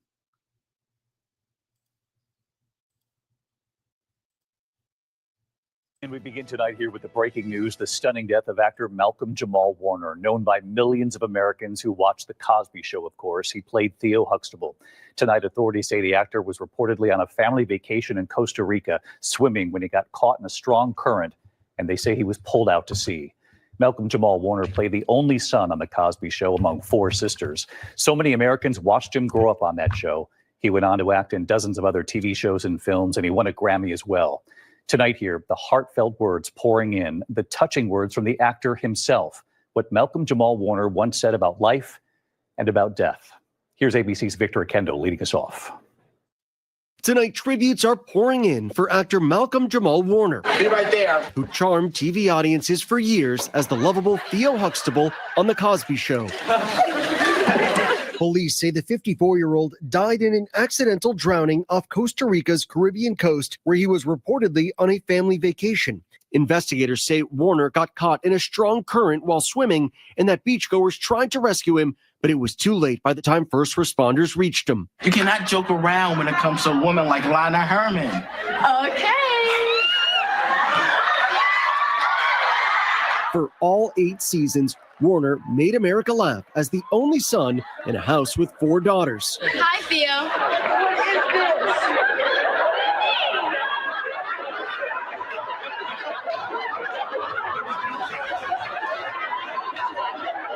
Is this my shirt?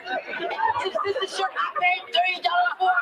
Is this the shirt they're supposed to think is a boarding Bartrell? Warner went on to act in films and dozens of TV shows, from sitcoms like Malcolm and Eddie and read between the lines to dramatic roles in Sons of Anarchy and The Resident. This baby needs surgery in the next few hours. Warner even winning a Grammy for Best Traditional R&B Performance. It made me realize that his most recent project, a podcast looking at the experiences and identities of Blacks in America. Years after The Cosby Show, Hi. Warner said he was proud of the life he made after that iconic role. This your brother?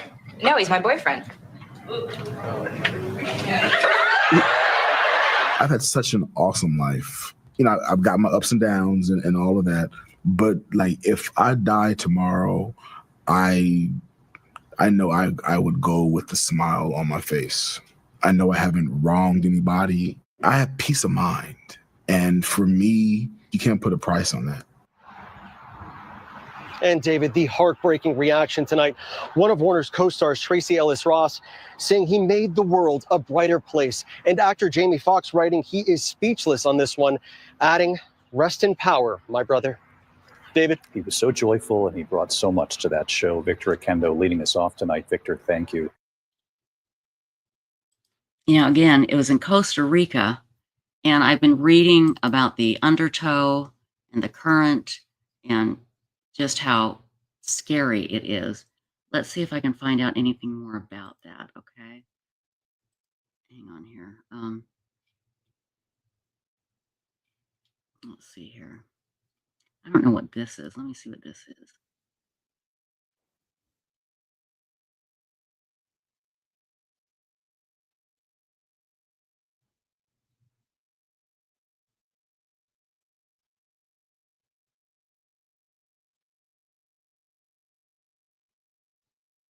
Okay, that doesn't have anything new. It looked like it did, but that was clickbait, and I clicked on it.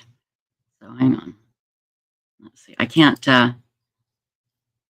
other than he drowned, and then I've heard people talking about like I said, the undertow, the current, how dangerous it can be, where he was swimming. I'm just trying to see if there's anything else.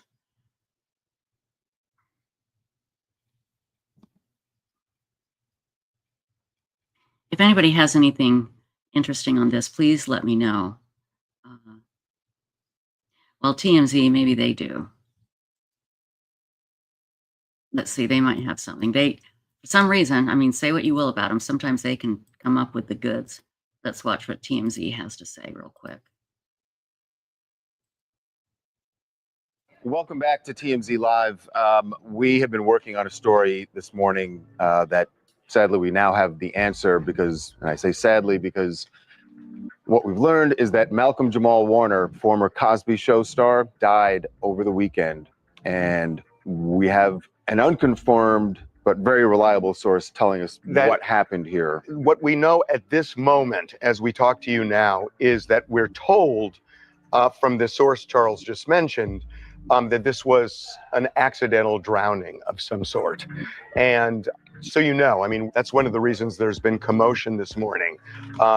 And we've been working on it. We confirmed the death. I can tell you that some members of the Cosby Show know and are very upset that Bill Cosby didn't know at the time we published, but is being informed right now. It probably knows right now because it's been just a couple of minutes. And it's just a really, really tragic turn. Yeah. And he had been, obviously had been, even after the Cosby Show, working very steadily. He actually has a podcast that he does now. And in fact, the latest episode just dropped a few days ago. So we had been told by one source, and again, we are still working to confirm every detail here, but by one source that he was on vacation at the time. So this was not apparently something that happened at his home. But we are going to try to get more information. Obviously, we will update you, especially throughout the show. Yeah, if we get more by the end of the show, we will tell you. Celeste from New York. I am absolutely devastated as someone. Malcolm Jamal Warner was my first crush. I mean, I have loved him, loved his career. He was the most beautiful person. I had the pleasure of meeting him. He's commented on my social media posts that I've made about him. I mean, I couldn't think of a most warm, loving soul than this. And it's so, I just still, I can't believe it. Like, I'm looking at the headline. I thought maybe there's like somebody else associated with him. And it is just so devastating. I can. Okay. Nothing new. Anyway, I guess the undertow from what people are saying, well, we'll know a lot more in the days to come, but it's just so sad. My God, what a cool guy, you know, and go swimming. How many times well, I've been swimming in the ocean my whole life. I wouldn't think of an undertow. Wouldn't worry about it. You know, maybe they didn't have the proper signage. Again, this is Costa Rica. We don't know what happened, but millions of people go to Costa Rica and swim in the ocean. And it just must have been a terrible undertow. I did read a report where people pulled him out and started CPR supposedly and just couldn't get him back, which, it is just so tragic.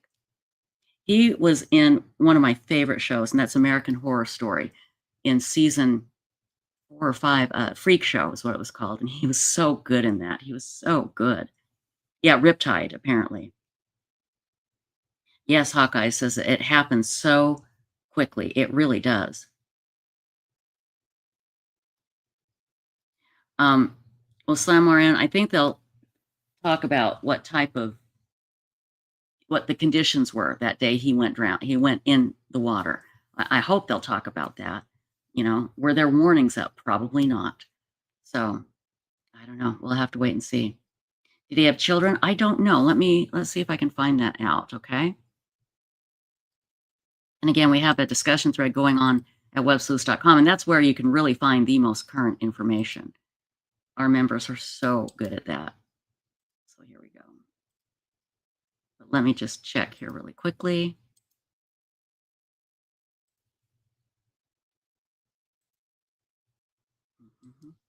And if you're just joining us and going, what the hell are you doing up so late? This is our 24-hour, it's the end of the world again broadcast. And just in case Chad Daybell got the year wrong, we broadcast 24 hours on July 22nd every year, in case we all die in a flaming ball of fire going straight to hell. Where is it here? Let's see. It seems like I already had a daughter. Yeah, one child. Oh, that's just so sad. That is just so sad.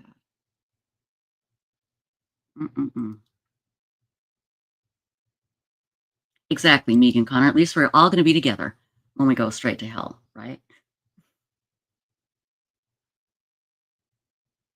Oh, boy. Glamis Girl says, another person was also dragged out to sea and was saved and taken to the hospital. And it seems the person was with Jamil. Maybe. Again, it's just so tragic.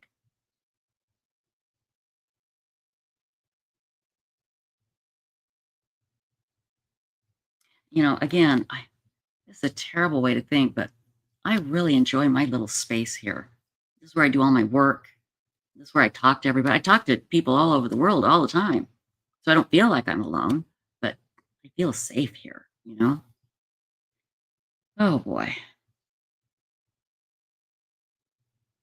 Absolutely. Life is too short, people. It really is.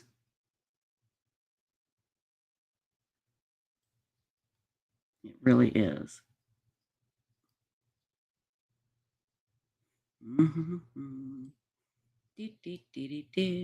Yeah, he has a daughter.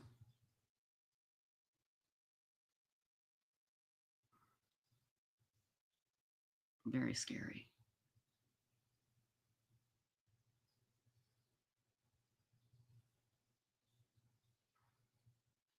I am just reading here in chat really quickly. And a little bit later on, Ping is going to come back from Australia, and Stacy will join him for a few hours while I sleep.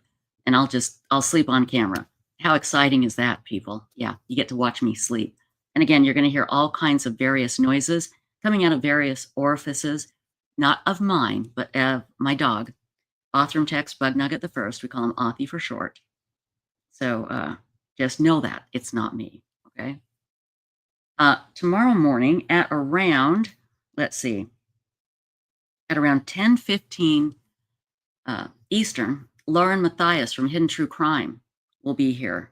No, she's just going to, I think she's just going to call in because she'll be on the way to the airport. She is reporting on the case in Colorado, James Craig up the dentist, who is charged with poisoning his wife, a horrible death. And she is going to the Koberger hearing, which is on Wednesday, I believe. So, and then she'll probably be at Lori's sentencing. I should say Koberger's sentencing. Again, it's that woman, the energy she has is unbelievable. And she's such a good journalist. I just love Lauren Matthias. She's the best. So, oh, Hawkeye, you're so sweet. Thank you. I'm starting to get tired, but I know Ping is not ready to come on yet. So, D-Max, here's where I sleep here every night. I sleep sitting up because I've got that horrible acid reflux stuff. So I sleep sitting up. I kind of sleep like on my side a little bit. You'll see I have a little routine. And then at some point, all the animals are on top of me or next to me. I usually have a dog on each side, a cat on my head, and a cat in my lap. So I don't know if they'll all show up, but the dogs will. And I kind of just snuggle up here, and I'll just sleep until I can wake up tomorrow. And Ping is not going to be on the whole night. He's just going to be on a couple hours maybe. So for those of you up and want to come and watch the End of the World Again broadcast, it's going to be me sleeping. Not too exciting, I know. But we have great guests coming on. I've got my list right here. I think I might have double booked somebody. Let me check. Okay, we had Randy C. Watts on the other night. We did a special woo-woo Saturday night. And Randy had some great, incredible woo-woo stories. Well, in addition to that, Randy also knew LIVESTREAM very well. And so he's going to come on at 9 a.m. Eastern. Okay, hang on here. So what time? Just a second. So I got to figure out Eastern, Mountain, Central. What did I say? Alex, yeah, Alex. He knew Alex Cox. Who did I say? I don't know who I said.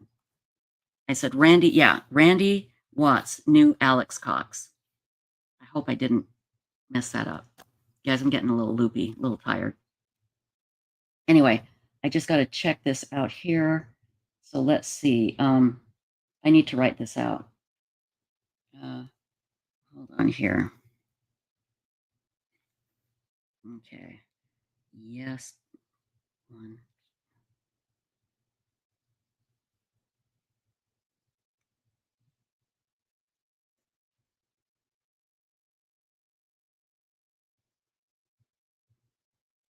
Okay, now hang on here. So if that is, hang on, let me get this right here. I need to get this right.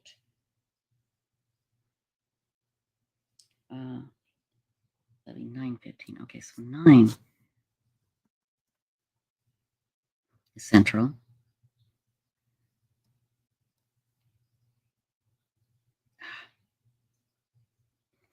Okay, so that is 9:15.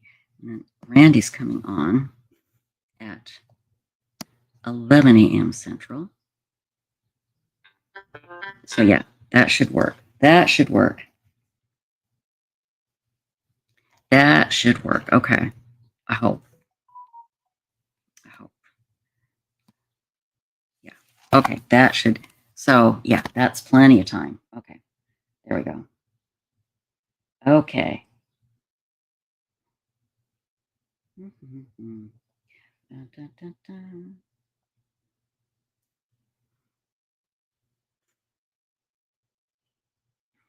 And let me just do this, guys. Sorry. Got to have people texting me, asking me questions. I'm like, I don't know. I don't know.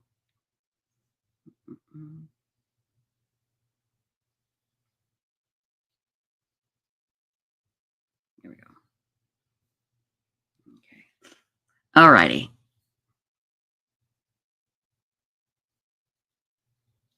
Oh, yeah, we're going to talk about Stephen Stearns as well.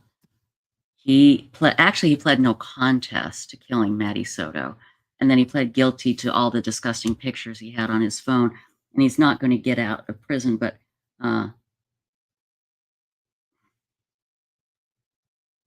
You know what? Do you want to hear what this monster said today?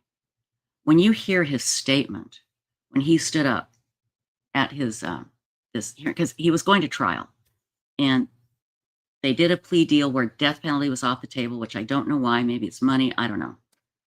But he will be in prison for life. But again, the only way to guarantee he'll never kill again is to take him out of this earth. But what he said today was so infuriating. You know what? If I'd have been the judge, I would have just said, just shut up. Just shut up. Let me find that here really quickly, okay?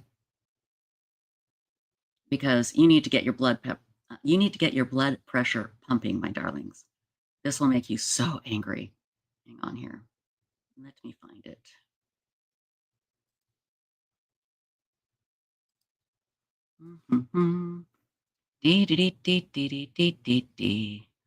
Okay, that's Lori right there. Tinfoil hat. We'll show those tomorrow. Okay. Where is it?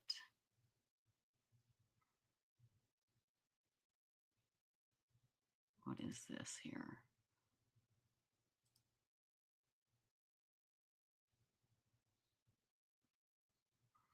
Hang on. Let me just take a quick search really quick and see if I can find just him talking.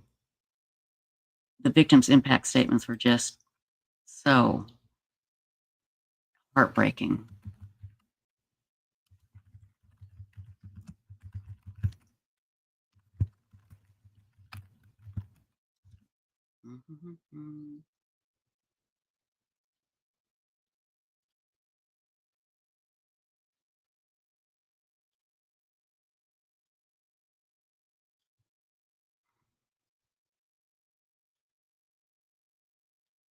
Well, now I can't find it. I'll tell you what, let's play this from Court TV. Hang on. That's not it. Where did it go?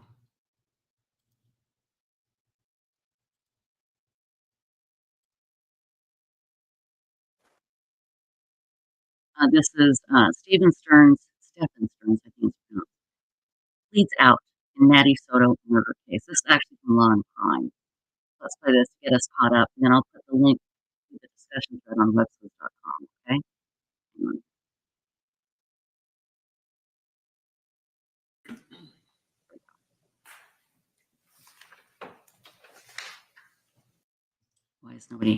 Why can't I hear anything?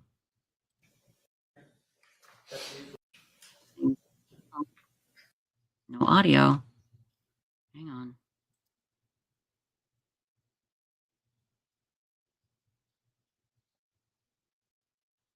I can't hear any audio on this damn thing. Just a minute.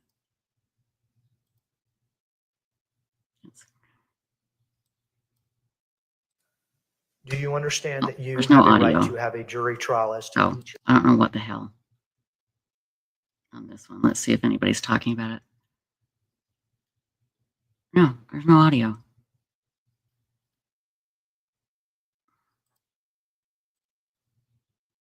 Of these allegations. Going to make Wait, hold on. Let me see. Am I not plugged in? No, I'm plugged in. Your Honor. Has anyone made you any other promises other than what has been presented to you as? You're a coward. Yeah. This has audio. This is from WKMG News Channel 6. So we'll play this one, okay?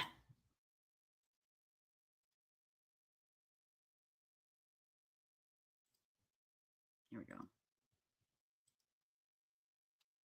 go. You're a coward. You crept into a family and exploited them when they were weak. Now at 5, family and loved ones of Madeline Soto speaking directly to her killer today. I have so much hatred in my heart, specifically for the creature that's sitting in this room today. As Stephen Stearns learns he will spend the rest of his days behind bars. And I apologize for all the pain. It doesn't heal with time. This isn't like other deaths that I've experienced. I love you, Madeline Soto, and I hope you're resting peacefully now. News 6 at 5 starts right now. Stephen Stearns will be spending the rest of his life behind bars, pleading guilty and no contest to a number of charges related to the death of 13-year-old Madeline Soto from about a year and a half ago. We have team coverage from the Osceola County Courthouse with anchor Ginger Gadsden, investigator Mike DeForest, and Catherine Silver, who have the latest on today's court proceedings and the reaction from it. Ginger, let's start with you. Yeah, Matt, it was really an emotional day in court. This grueling year-and-a-half case in the Stephen Stearns and the death of Madeline Soto is finally now over for this community. And as you said, Matt, Stearns will now spend the rest of his life in prison. That's what we were able to learn at this hearing today. Now, if you're relatively new to the area or haven't been following this case, Soto's mom arrived at the 13-year-old school to pick her up in February. This is February 2024, when the school told her Madeline never made it that morning. Stearns, who was dating Soto's mom, was the last person to see the teen, and he was supposed to drop her off at school that morning. Stearns was arrested later that month in connection with Madeline's disappearance. Her remains were then found in the woods in Kissimmee in early March of 2024. News 6 investigator Mike DeForest has been following and covering this case since Madeline first disappeared. And Mike, it's your dedication to this case. You have a 6-part YouTube series that talks about justice for Maddie and gives us a lot of details in this case. And it's because you were paying such close attention to the details that you noticed there was a status change. The hearing, the trial that was supposed to start tomorrow, there was something happening today. You noticed that. That's right. Stephen Stearns was supposed to have 2 separate trials. One was supposed to begin tomorrow. They had already probably sent out jury notices to show up here. But you talk about the impact this has had on the community. That's why we did that series about this, is because people have been vested ever since Madeline Soto was first reported missing. And I think what spoke to it was the people who were up in the courtroom today. You saw it. Courtroom was packed with Madeline Soto's family and friends, also law enforcement, all in the back couple rows. But Ginger, what was noticeable, who was not in court today, was Madeline Soto's own mother. She was not there. We looked around, even talked to a couple people, did not see her there. Now, after a judge sentenced her former boyfriend, Stephen Stearns, to life in prison, Stearns actually addressed the court and talked about the teenage girl that prosecutors say he raped and murdered. I have nothing but sorrow for her loss. What an idiot. And I miss her all the time. You killed her. Her passing has torn me and my family apart as well. And she truly was a joy. Now, as part of an agreement with prosecutors, Stearns pleaded no contest to murdering Soto, who was his girlfriend's daughter. Now, legally, no contest is the same thing as a guilty plea, but Stearns did not take responsibility for intentionally killing her. Prosecutors believe Stearns strangled the teen to death last year, then dumped her body in a wooded area near St. Cloud. Now, Stearns did plead guilty to 20 sex crimes, including sexual battery on a child. Shortly before the judge sentenced Stearns to life in prison without the possibility of parole, Madeline Soto's biological father addressed the judge and Stearns. I can't grasp it. I can't grasp the selfishness of you, the deplorability of your actions. You're depraved. You're weak. You're a coward. You're a sneak thief. You crept into a family and took advantage and exploited them when they were weak. The prosecutors originally announced that they would be seeking the death penalty for Soto's murder, but as part of today's plea deal, prosecutors agreed to withdraw the death penalty. The state also dropped about 40 criminal charges related to sexually explicit images of Soto that detectives say they found on Stearns' cell phone. Now, besides Soto's father, as we mentioned, there were lots of family and friends. Some of them actually spoke to the judge very tearfully. Madeline Soto's maternal grandmother, the prosecutor read a statement from her, but no statement from Madeline Soto's own mother. She was absent today in this hearing. And people were asking, where is her mom and why haven't we heard from her in this case? And like you mentioned, we saw a lot of law enforcement in this courtroom today. And I sat on the very back row and next to a law enforcement officer who was kind of watching the door, who's coming in and out. And when Stearns was speaking, I trained my eyes on him just to see what his reaction was. And it was disbelief as to what he was saying. And also we went down the elevator when it was all over, and I said, I saw your reaction. What did you think? And he's like, no accountability was his answer. No, even with life in prison, no accountability, because they want to hear him take responsibility Yeah, for it. exactly. All right, Mike DeForest, thank you for that. Okay, so while we were both inside the courtroom, there was a third member of our News 6 team, Catherine Silver, who was outside, and she was getting reaction from people who were watching this case and listening closely.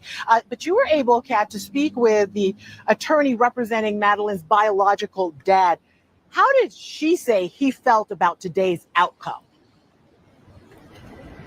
Well, Ginger, she called today's hearing a step towards closure and said that is what Maddie's family hopes to get out of this plea agreement, rather than deal with the pain of a trial and the lengthy appeals process that often comes with death penalty cases. Now, I spoke with attorney Deborah Barra outside the courthouse here, who also happens to be a former state prosecutor. She says the family feels there is no legal difference between the plea of no contest versus guilty to the murder charge, and that Maddie's father ultimately feels the outcome is the same regardless. Stephen Stearns will spend the rest of his life in prison.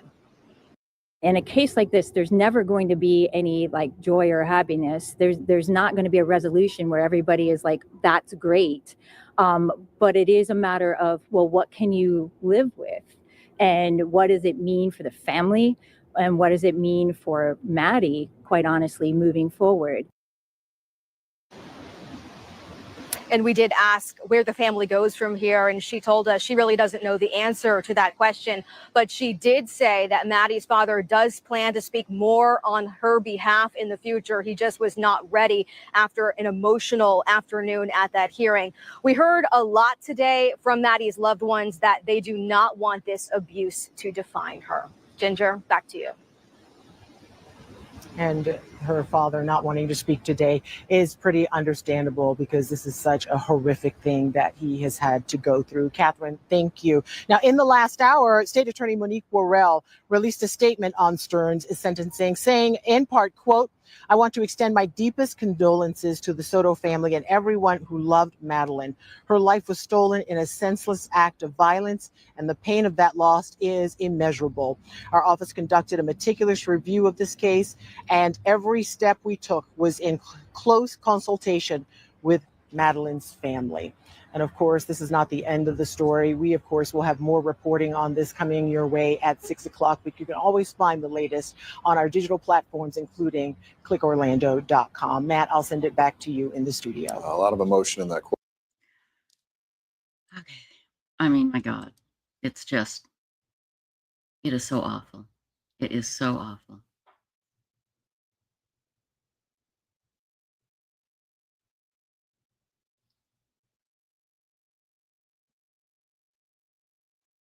Buckwheat, can you email me that information? Let me put up my email address. Websleuths. Whoops.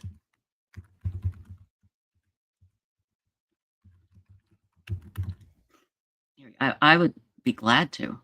Absolutely. Hey, Marilyn Landis, that's what everybody wants to know. Where was Jen Soto? Where was Jen? So I don't know.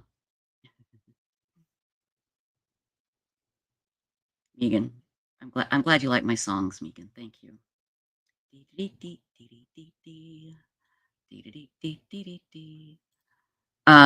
Okay, I just got a text from Kesha a little bit ago, and it says this was dropped by Justin Lum a few hours ago. I love Trina K. Let's see if I can just get to it and read it here. Let's see. Let me pull it up here where I can see it better.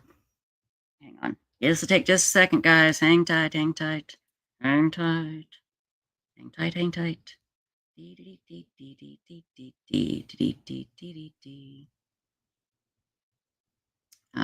Share Gmail.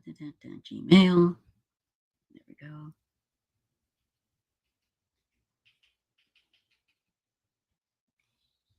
Okay. Hang on here. Let me grab this. I think I can read it from my Facebook. Let's see where it is. There we go. Oh, hi. Authy, what you doing?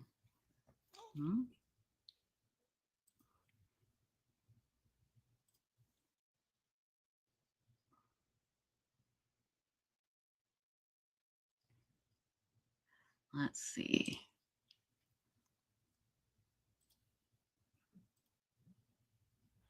Well, I'm logged in, for God's sakes.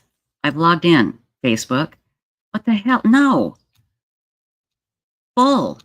That's bull. No, that is not true. Log in. Oh, see. Bull. Crap. Continue. Back. Yeah, it's not letting me get into my Facebook page, and it's the one I have. No, I haven't forgotten my password. That's the correct password right there. Oh, it's the email address they're looking for. Oops, I thought they were looking for my name. Sorry. Okay, hang on. There we go.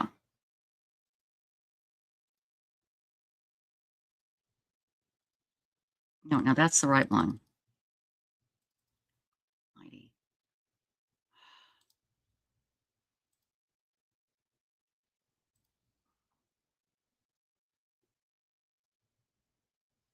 Okay, I'm just going to have to read the short version here, and I'll put this link in chat. And thank you, Kesha, for sending this to me. But basically, oh my God, it's not letting me do this. What the hell?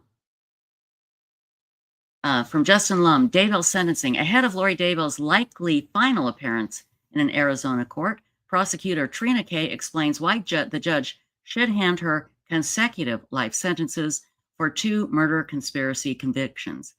Trina Kay details Daybell's plots related to Charles Vallow and Brandon Boudreaux.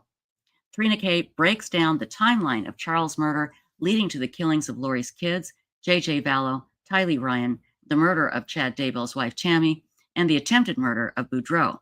Judge Brisky will read vivid details of how the children were found. Prosecution lists aggravating factors, and there are several. But remember, Lori stipulated to the aggravation phase. Financial motivations, a deadly weapon, and her prior convictions are noted. The state asked Judge Brisky to sentence Daybell to 2 consecutive life terms without the possibility of parole after 25 years, without the possibility of parole after 25 years, and that they run consecutive to her terms in Idaho. Now, let me tell you why that is important.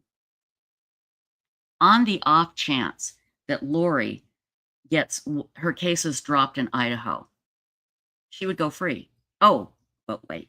She has these consecutive sentences in Arizona, so she can't go free. Again, it's just an extra big, huge lock on the door of prison for Lori Daybell. And I agree with Trina Kay. That is fantastic. Absolutely fantastic. So let me put this link up in chat. Maybe you can get into your Facebook page, but I can't. I don't know why. I can get to it on my phone and on my other laptop, so I don't know what's going on. I know, it's humanimal. You're absolutely right. It's just crazy.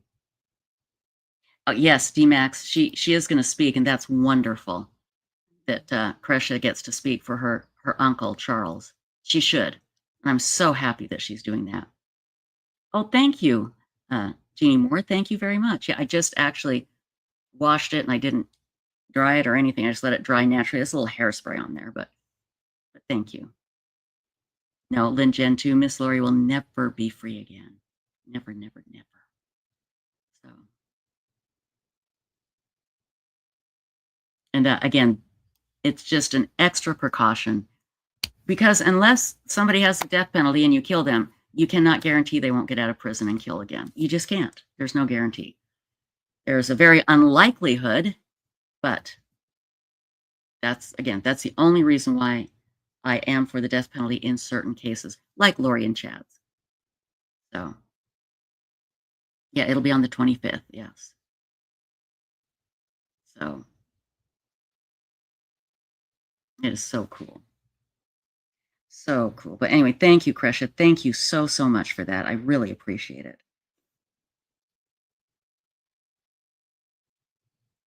How about this?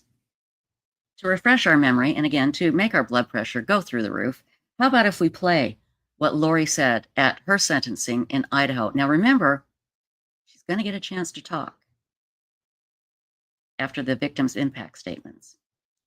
She's going to say something stupid, like she said in Idaho, and then the judge just ripped her a new one in Idaho. It was great. Hi, Kalisa Katz. Good to see you.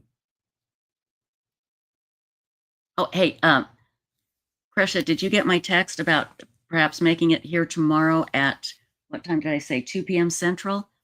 If you can't, I understand, but if you could, that would be great. I will text you the link, my darling, but thank you. Well, Kesha, if you want to come on right now, can you pop on right now? You know, please don't feel like you have to. And I know that's just very obnoxious of me to always, you know, see people in my chat and go, come on, jump on.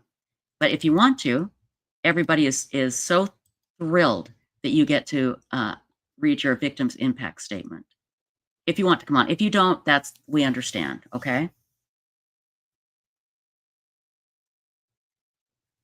Yeah, Megan Connor, Lori's statement in Idaho was just horrific.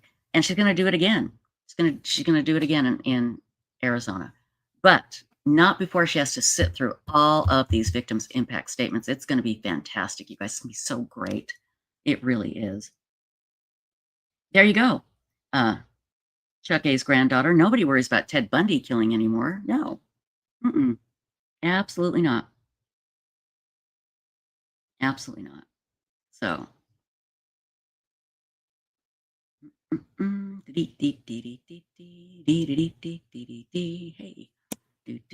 Sorry. I'm getting loopy, guys. I can't go to bed yet because I want to wait for Ping, but he's not going to be here for a couple hours. So, Kelly J, I think Lori will always speak whenever she has the chance. And she's going to deny that anything happened. And she's going to say a bunch of inappropriate things. And hopefully the judge will shut her up.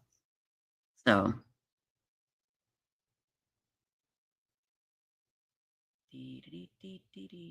Allocution is Emily. Megan, did you mean allocution? I think Lori allocated. She tried to. I mean, she tried to say what happened. It's when a person that has been found guilty of a crime, they tell how the crime happened. And when, oh, here's Kesha. Here we go. Kesha, darling, how are you? Uh-oh, can't hear you. Can't hear you. Your microphone is not muted on our end.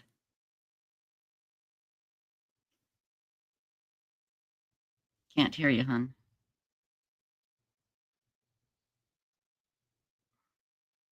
Kesha.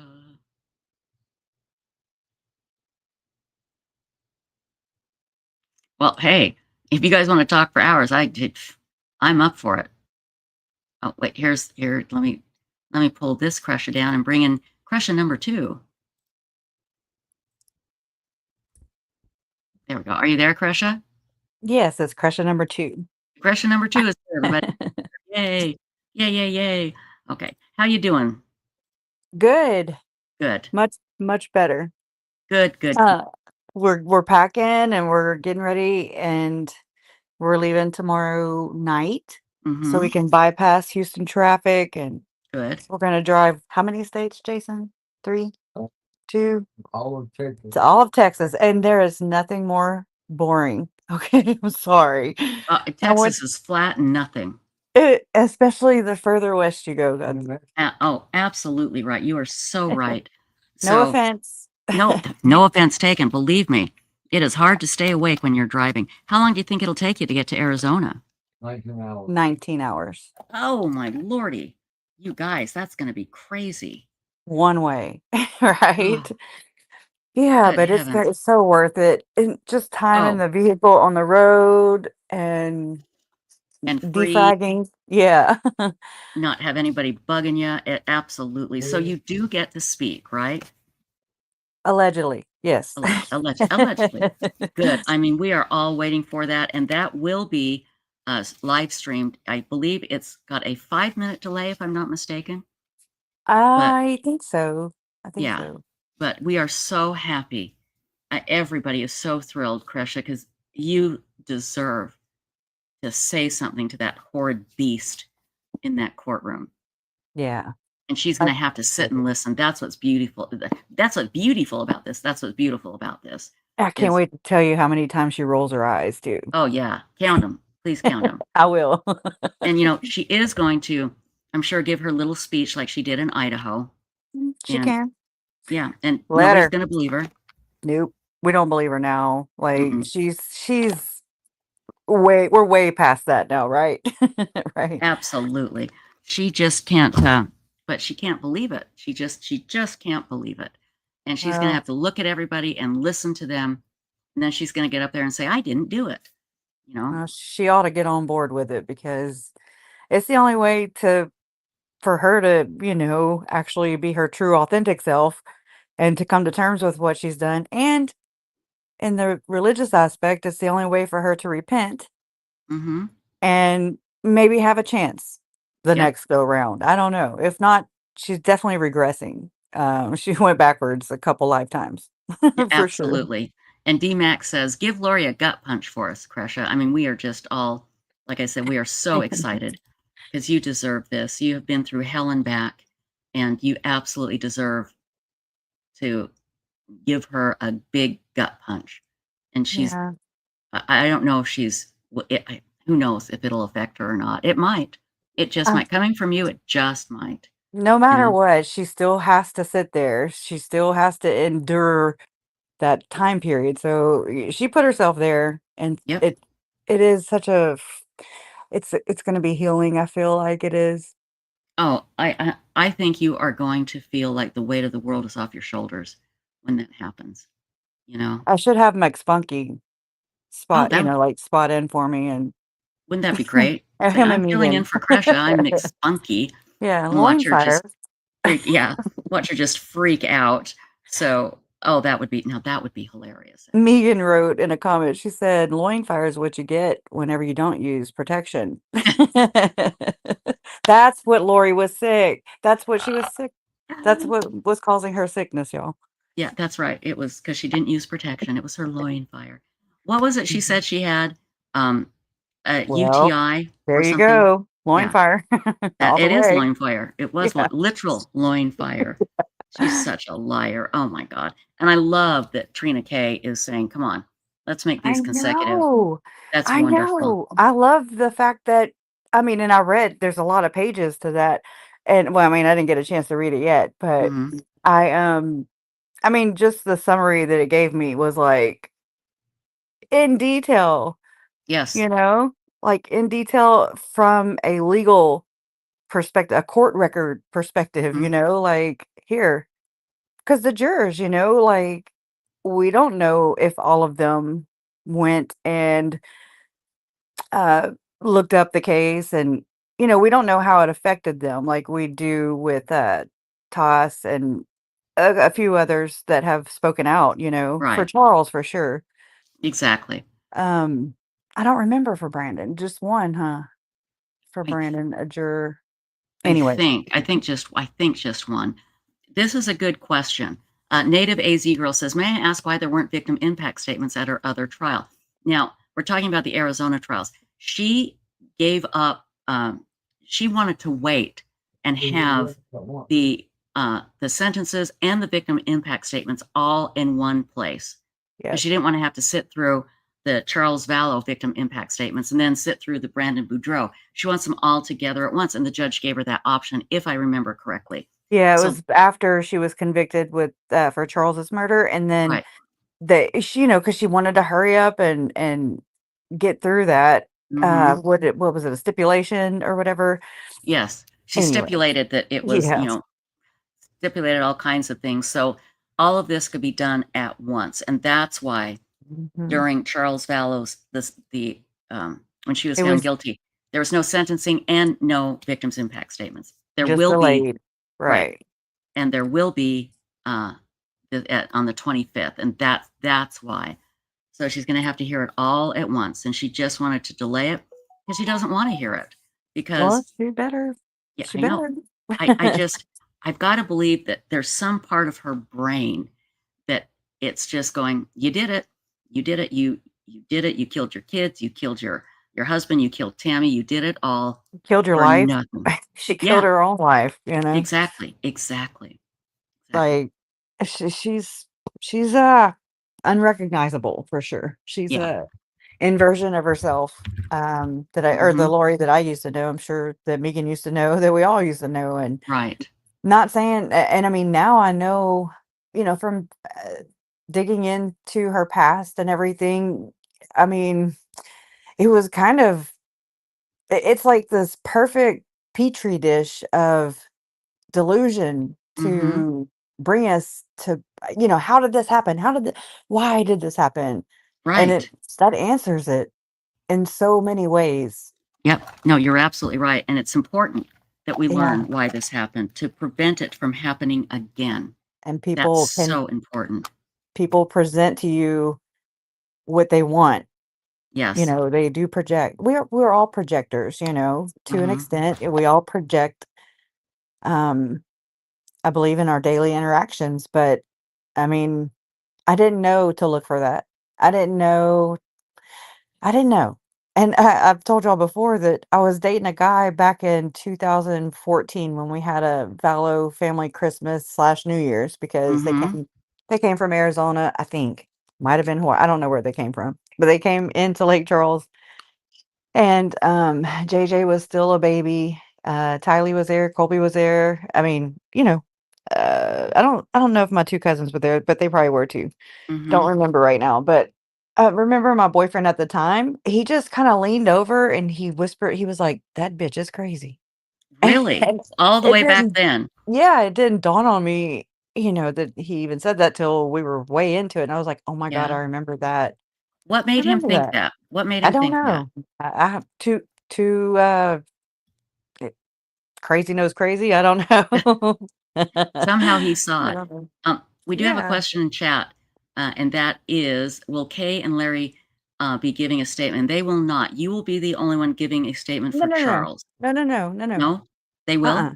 Oh, I'm Yeah, sorry. my brother Todd, he's gonna be given Oh, God, one. that's great. Okay, I thought you were Me the only one. That's too. wonderful. Mom, Uncle Jerry. I don't know if my Aunt Susan will. And Mhm. my mom popped into my chat last night, and I Mhm. asked her, but I don't know if I got a answer back, and I didn't text her since then. So, because I Oh, asked that's her that. wonderful, though. That's great. I say everybody should be allowed. Any Yeah. family member should be allowed to say And something I to don't her. know if it's even allowed, or they seem more laxed here. Yeah. Um, because usually it's just a direct, immediate, relative, Mhm. or relatives. And I'm a niece, and Todd's a nephew, Right.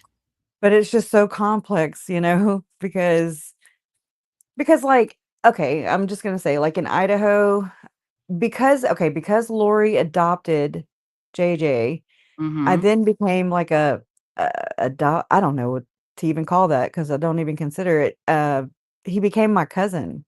Okay. Yeah, he switched a little bit. Yeah. Mhm.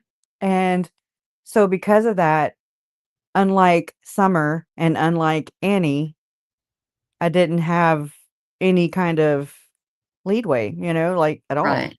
Right. And that, I don't know, it's just one of those things where it's like, you're not related enough, so you don't get to have a say so in this, when I've been very outspoken pretty much Right. throughout, it's Right. pretty crappy. Yeah, well, I'm glad that they are letting you and your brother talk, because you Mhm. deserve to say something, because this has been traumatizing to you too. I mean, she's traumatized and hurt so many people, and everybody should be able to look her in the Yeah. eye and tell her what a piece of crap she is, It you really know? has hurt a lot of people. And I mean, mainly the victims, right? It hurt them, it cut their Yes. lives short. It removed people that were loved and adored, that brought light into the world, Mhm. and that's obviously a big indicator, Right. that Lori and Chad are very inverted individuals with very inverted um beliefs. whatever that goes to, whomever attributed to that, there's Right. a whole bunch more people with these same beliefs, and It's that's scary. that's the scary part. It's scary, and that's why people need to talk about it. This That's doesn't why. end Mm-mm. with Chad and Lori and No. Melanie and Melanie's. No, it doesn't end with them. It continues on. There's people that we don't know about, that we haven't heard from, that are absolutely believing the same crap. Kesha, I'm so sorry. I've got to let my cat in before she has a nervous breakdown.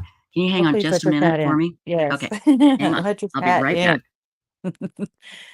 Okay, now we can talk about her. I'm just Hold on. kidding. We're not gonna. Anyways, okay, let me put my glasses on because I'm on my phone, so let me look at the comments here.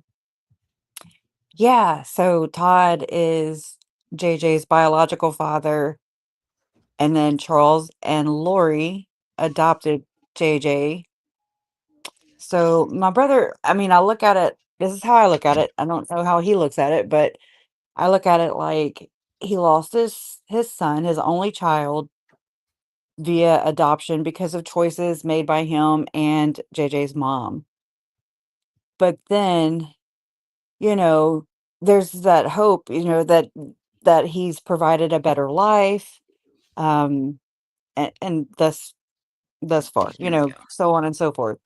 But then to lose his child again through murder is just like, oh my God, it's just so betraying. Not only that, but he lost his uncle, and Uncle Charles's last words to me were, "Kesha, how do we get to Todd?" And like that was on his mind. Todd Right. was on his mind. I'm so glad that your brother gets to say something. And like Laura Thomas said, Todd lost JJ twice, and Yeah. it's just so hard. We have a question. Marilyn Landis says, how is Larry? How is Larry? And how's your mom too? They're good. Good. They're good. Larry's good. I went and visited them, oh my gosh, probably about 2 weeks ago, I guess. Mm-hmm. And I mean, we just chatted, and they finally moved into their house that was destroyed by Hurricane Laura. Right. Structurally, it was damaged. And anyway, so it's the same kitchen, where JJ would write his little notes and say, "This is my Oh, kitchen. Don't touch this. Don't." He was very yeah. bossy, Oh, very territorial, and yeah. he would write that on Post-its and then, put it on the wall or something. And anyway, so they're back there, and it's remodeled, kind of redesigned a little bit. Mm-hmm. And so mom showed me around, and then we just sat, or yeah, with Larry, and just talked, all of us. Yeah. Oh, I bet that was so nice. It I bet that was. was just lovely. It was. Absolutely lovely. I get that I sound like my mom all the time. I mean, I can't tell the difference. I really can't. That's I so really crazy. cannot tell the difference. I Oh, just good. can't. So, She's like, "I um, bet you hate to hear that." And I'm like, "No, no, no, I actually love you, Mom." I hear you talking on a live stream, or a recorded video, and I have to look to see if it's you or your mom. I can't tell the difference. That's So funny. yeah. Well, I'm happy. Are you still working on your statement, or do you think you have it down? I don't want you to obviously say anything, but So I have one that is like, it's ready. It's like ready to Mhm. go, but I'm like working on another one that, if just to have a backup in case, I'm an overthinker. So Right. I'm like, but I want to say this and I want to say that. And like Megan, she's not able to talk, and that bothers me, Mhm. like because their crimes, her crimes affect so many people, Absolutely. and No question. it Absolutely. just sucks because anyways, it really sucks. And I think like the people that aren't able to talk, Mhm. definitely make some YouTube video, and we'll all show up for that, because I want to hear what Megan has to say. I want to hear what other people have to say, Yeah, I agree. That's a Um, great idea, actually. That's a beautiful idea. it's a way to bypass, Mm-hmm. you know, and Absolutely. still be heard. Yeah, So, I think that's a great idea. I have a personal question. Have you been sleeping? Are you getting caught up on your sleep? oh, I slept all day today. Oh, that's Yeah. wonderful. So That that's is what I'm up. great. That is fantastic. Yeah, Well, that and we good. have to start, got the oil changed and just getting ready to go. We're bringing our little one Mm-hmm. just get out the house. So Yeah, he's good. so bored all the time, poor thing. Oh, he'll have a blast. He'll have a blast going there. Now, does Lori know who's going to give impact statements by I don't chance? know. I don't know because I thought about that too. Because I'm like, if Mhm. that wench Yeah. tries to, how she or they, people who are convicted, Mm-hmm. they have all their rights and stuff. And so Right. I'm just kind of waiting on that. So that's why I'm like, allegedly. I just say allegedly because that's the word, but Mm-hmm. I don't know. Yeah. Right. Well, she probably doesn't, and that's good too. So I just hope she's worried. And again, she's going to say something very annoying and horrible and that will make everybody angry. But the good news is that she will be looked at in the eye by all of you, And it'll be and on you record. will, yeah, and you will be able to tell her exactly what you think. Ping, the router is here. Ping, darling. Let me bring you up on stage. How are you? Hey, how's it going? What's up? Good. And All Kresha's getting ready to go to right. Arizona. She gets to give an impact statement, victim's impact statement to Lori, and we're just so happy. We are so happy. I think it's a great idea. Yeah, I do Yeah. too. And it's Well, we just can't wait. We can't wait for you to do it. We just are so excited. It's well, going to be great. I'm gonna go back to just watching and listening, and I really appreciate what you're doing. I'm so I was moved by the Life Academy link that you shared. Oh, we'll be talking a lot Lily's about it story. and be talking a lot about that school and putting the link up if people want to donate. I spoke to somebody at the school today just briefly, and they were so kind, and they Yeah. just, they've been devastated by this too. Bad. know? It gives me chills right now. Yeah. And There's a news story that was done by Entertainment Tonight, ET. Mhm. I think, and I mean I've shared it before, but they show where they did this whole like vigil type or celebration. They released balloons for Tylee and JJ, and Right. it's very moving. I'll try and Oh. send you that link, and maybe you Yeah, can if you share it could, I'd love too. to show that. I'd love to show Yeah. that. In fact, I will, before I sign off, I will pin the link to donate to the school at the top of this chat. So Much appreciated. I'm going to be signing off here in just a little bit because I need to get some sleep. It's been a long day, and I will be up No. early tomorrow. It's the end of the world, Trisha. That's right. Again. Damn it. End of the world again, and I'm going to sleep through it. By golly, Right? that's all Like there we is did the to it. last ones. Exactly, all the last 5 that we've done. Hey, Kresha, listen, my dear, give your best to your fiance from us and your little one. We are here. We are with you. We are rocking you all the way. Okay. Thank you. Hi, Stacy, and bye, Stacy. Love you, Kresha. All See you right, bye, later. guys. Love y'all. Love always Bye. wins. Bye, Kresha. Amen. Bye bye. Hey, guys, do you mind if I go to sleep? Actually, Stacy and I were up very late this morning working on a case, and Working on a case. I have not. I just haven't gotten much sleep. Stacy, did you get some sleep today? I hope. Not much. I had a hard time sleeping last night, and then I had to get up early for my granddaughter, but I took a nap. So, Okay, good. yeah. So when you guys are done, don't wait for me to wake up because I'm probably not going to wake up till for at least 6 hours. Just do it and Ping. I know Mrs. Ping is home from the hospital and you've got lots to do. Just a few hours, and then when I wake up, that's when we'll start up again. We'll leave chat open so people can talk. But I do want this. Hang on. When I am sleeping, I need the banner. this to be up. Host is just sleeping. Please do not call 911. She is okay. The snoring you hear is Othram Tech's Bug Nugget the First, aka Offie, her pug. So when you guys leave, Ping or Stacy, if you could put that up, okay, so no one calls 911. like they Yeah, we almost can did do that. the last time. Yeah. So I'm going to leave my earbud in here and listen to you guys, but I'm going to go to sleep here and use you. And pretty soon you'll see all the animals. I sleep sitting up. I kind of sleep kind of in a little ball here. So I'll just be sleeping. You guys just, it is the George and Stephanie show. That's right. It is. I can't believe I called you guys that. You know, I I have forgot trouble with about names. that. I have a lot of trouble with names, everybody. I'm sorry. So, okay, I'm going to actually just head out now. But you guys keep on keeping on, and I appreciate it. So I'm getting loopy. I really, ouch, boo.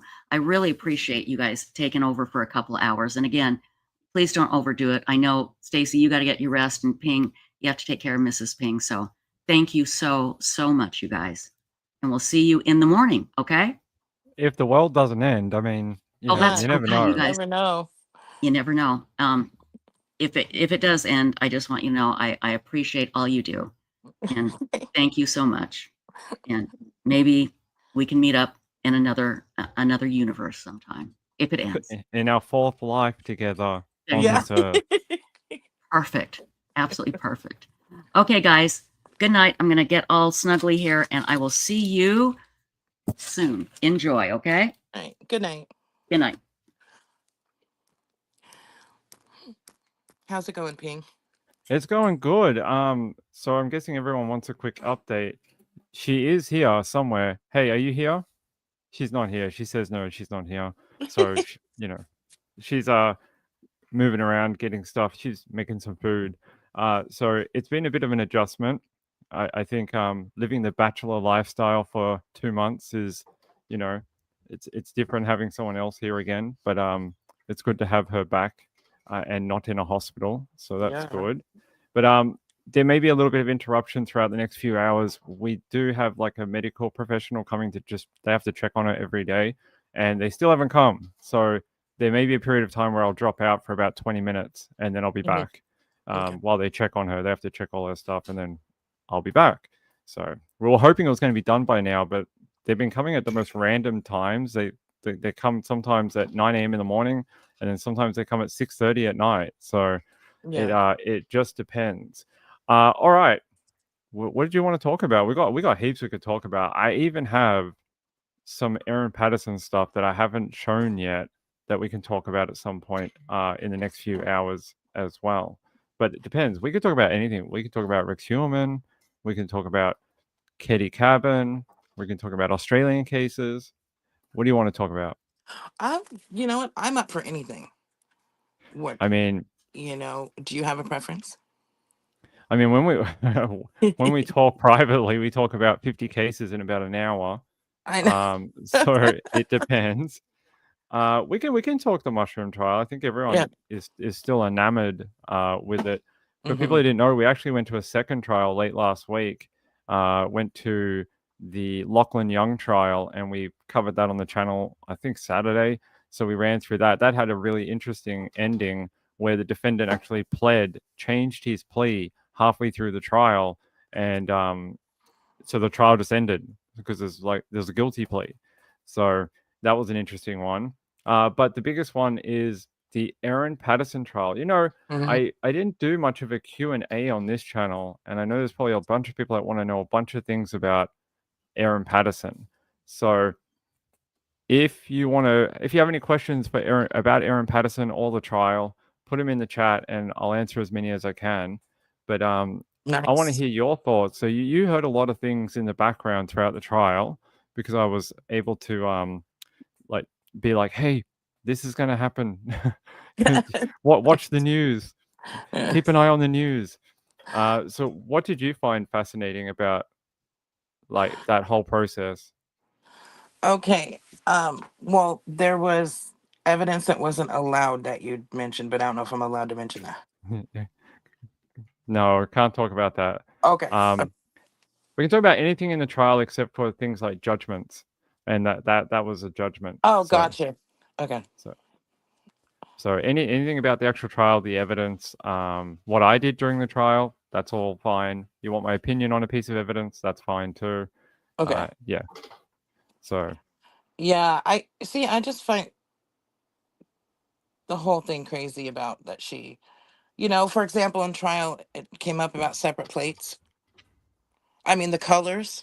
yes. Yeah. So I have those plates. Hold on. I actually have that evidence. If I can find it, I'll put it up on the screen. Is it that one? No, we have a lot of evidence. It's like 100 pieces of evidence. Photo book. Oh. Is it that one? It's not that one. Stills. There's like so many different bits of. Nope, it's not that. Give me a second. I'll find it. But yeah, so Yeah. they in the evidence was, and that evidence came from Ian Patterson. He described two different colored plates. One of them being a rusty orange colored plate. Erin, in her evidence, said, "Well, I don't have any plates that look like that, and I think they're different colors." So, if I can find this document, we should be able to show you the plates. So I think I've shown them before, but if I can find them, yeah, give me one sec. In here, should be in here. All right, what was it? It was 7 photos, screenshots. Nope. Nope. So yeah, in this photo, you can actually see plates in Erin's home, and that's what I'm just looking for. There's stills. Is it this one? Nice. No. And Oh when yes, she, it is this oh, one. go ahead if you found it. Yeah. Sorry. No, that's all right. You I can keep could. talking. I was gonna say, and when she dumped the dehydrator, it wasn't in her trash can, right? It was in a tip somewhere else. Right. So the Yeah. dehydrator was disposed of at a like a recycling plant, and the recycling plant was like it was run so people could go and dump like e-waste goods or plastic or metal or that type of thing, which we can show you that later too. There's a gravy jug, by the way, one of the gravy jugs that were talked about during the trial. And here's those scales that, according to the prosecution, and I'm guessing that this is the story we go with now since we got a guilty verdict. This is the one that she weighed all the mushrooms on, this set of kitchen scales right here. And if we go further down the evidence here, here's some plates from her home. Now, this one shows a black set of plates and then a white plate. But if we go down here, these plates are gray with a more rusty colored appearance, orange, rust, something like that on top of it.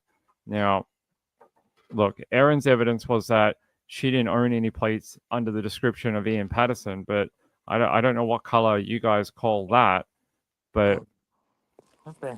Let's see. what color would you call that, I'm Stacy? I'm zooming in. So Oh, the you have to plates, zoom in. right? Not the Yep, white the thing plate. in front, the plates. No, the plates. So from here it looks red. Or like Right. a maroon or, a dark red. Crimson. I would probably say these are sort of a rusty color. Uh, Like that's the color that I would go with too. So yeah, and here's some more plates in her home. And as you can see, there's a set of black plates, not gray. Sorry, I said Ian Patterson. It's Ian Wilkinson. In his evidence, he said there were a gray set of plates, but here's some black ones, and here's a multicolored plate. So there you go, a close up of them. A lot of chips in these plates too. So what else have we got? So here's the recipe book too. This is that recipe book that had the beef Wellington recipe inside of it. So that's that famous book. What do they call it? Recipe Tin Eats. And that's where she got the recipe for the beef Wellington, from that book. And that's what so these photos were taken, these are actually from a video, and they are still images taken from a search video when they did a search warrant on her property.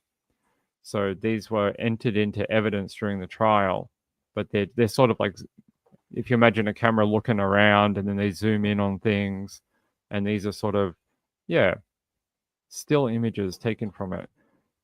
So yeah, I don't know. So I don't see a gray plate. I guess maybe that plate there up the top might be considered gray, depending on what your definition of gray is. But that's sort of a blacky, grayy, ashy type of color. And then you have these red ones down below. So there's actually your evidence from the trial. Let me see. It was not a Gordon Ramsay cookbook. It was a Recipe Tin Eats cookbook that that she used. Hey Cal, what's up? Ping, was this her second attempt? No, I don't believe this was her second attempt. There was 2 meals that she had with the so about a month before this lunch, there was a second lunch or a first lunch that she had, but it was just with the mum and dad, so so Simon's parents, but it was only with them 2. Then about a month or so later, they had this lunch, the one that we all went to court for, and that one had not only Simon's parents, Don and Gail, but also Ian and Heather, Simon's auntie and uncle. So that was a slight difference. I don't know if you would consider that twice, because apparently in that first lunch, nothing went wrong. Apparently they had a shepherd's pie at that particular time together. So, You know, for me, I find so during trial, did she give a reason why it ended up in the garbage, the dehydrator? she sort of said that in the moment she became scared and worried, and after a conversation with Simon at the hospital, which the prosecution said never happened, but we'll take what she says for a second. She said that she was scared after having the conversation with Simon. She wanted to get rid of it because she was scared of the consequences of maybe being involved. Yeah. Yeah, because for me, that throwing that dehydrator away, and I'm sure, do you guys have recycling bins in Australia with your So trash cans? we do, but Okay. they're not super big or anything. And depending on where you live is depending on how large they are. Let me see. I probably have that. Do you want to see the stuff from the recycling plant? Yeah. I have that evidence. Give me a sec. To me, that just screams, guilt, her getting rid of that, or, something's not right there, Right. BP column 8.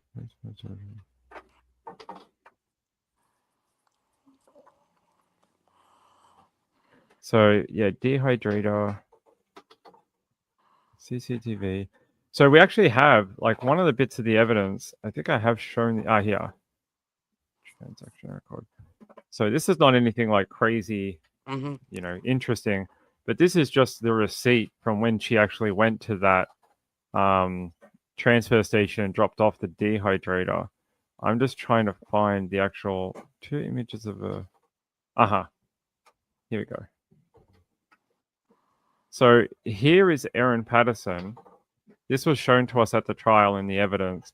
This is her red car right here in this sort of center of the screen. And that is Erin. I'll see if I can zoom in a bit. There you go. There's Erin carrying that dehydrator into that warehouse or shed next to her, taking it and disposing of that dehydrator, the one that we ended up seeing all that forensic testing of. There you go. So there she is. That's her vehicle. And I think we even had more of her. I think I have another one of her entering that area too. Kunwara. All right.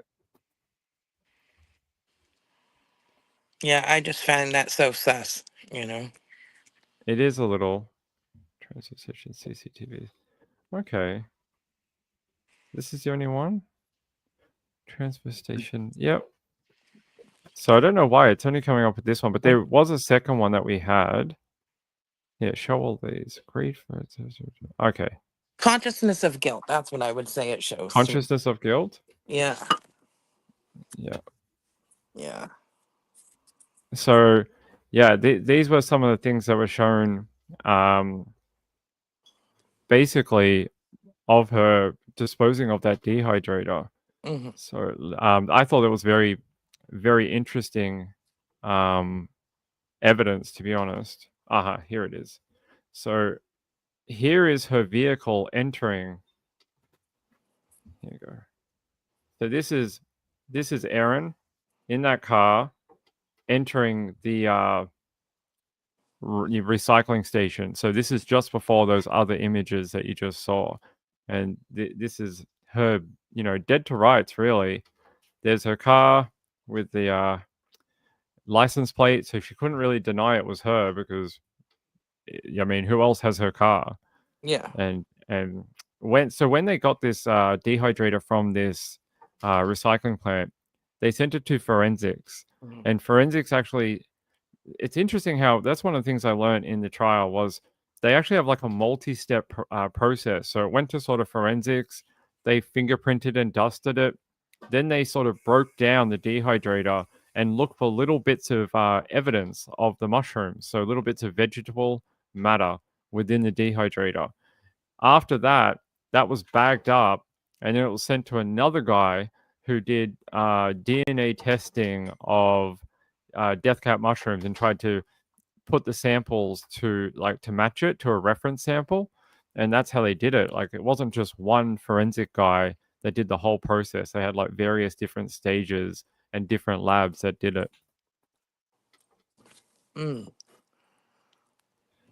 Which, if I can show you, I might be able to show you the forensic process for it. Here, dehydrator. Dehydrate. Yep. Yep, I can show you the evidence for this.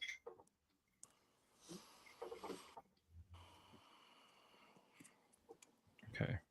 So here you go, you guys. This is the forensic examination of that. So the dehydrator they ended up finding at the recycling center ended up being sent to police forensics, and this is the dehydrator here. And this is sort of what they were looking for, what you see within this little yellow box here. These were little tiny bits of mushroom, vegetable matter.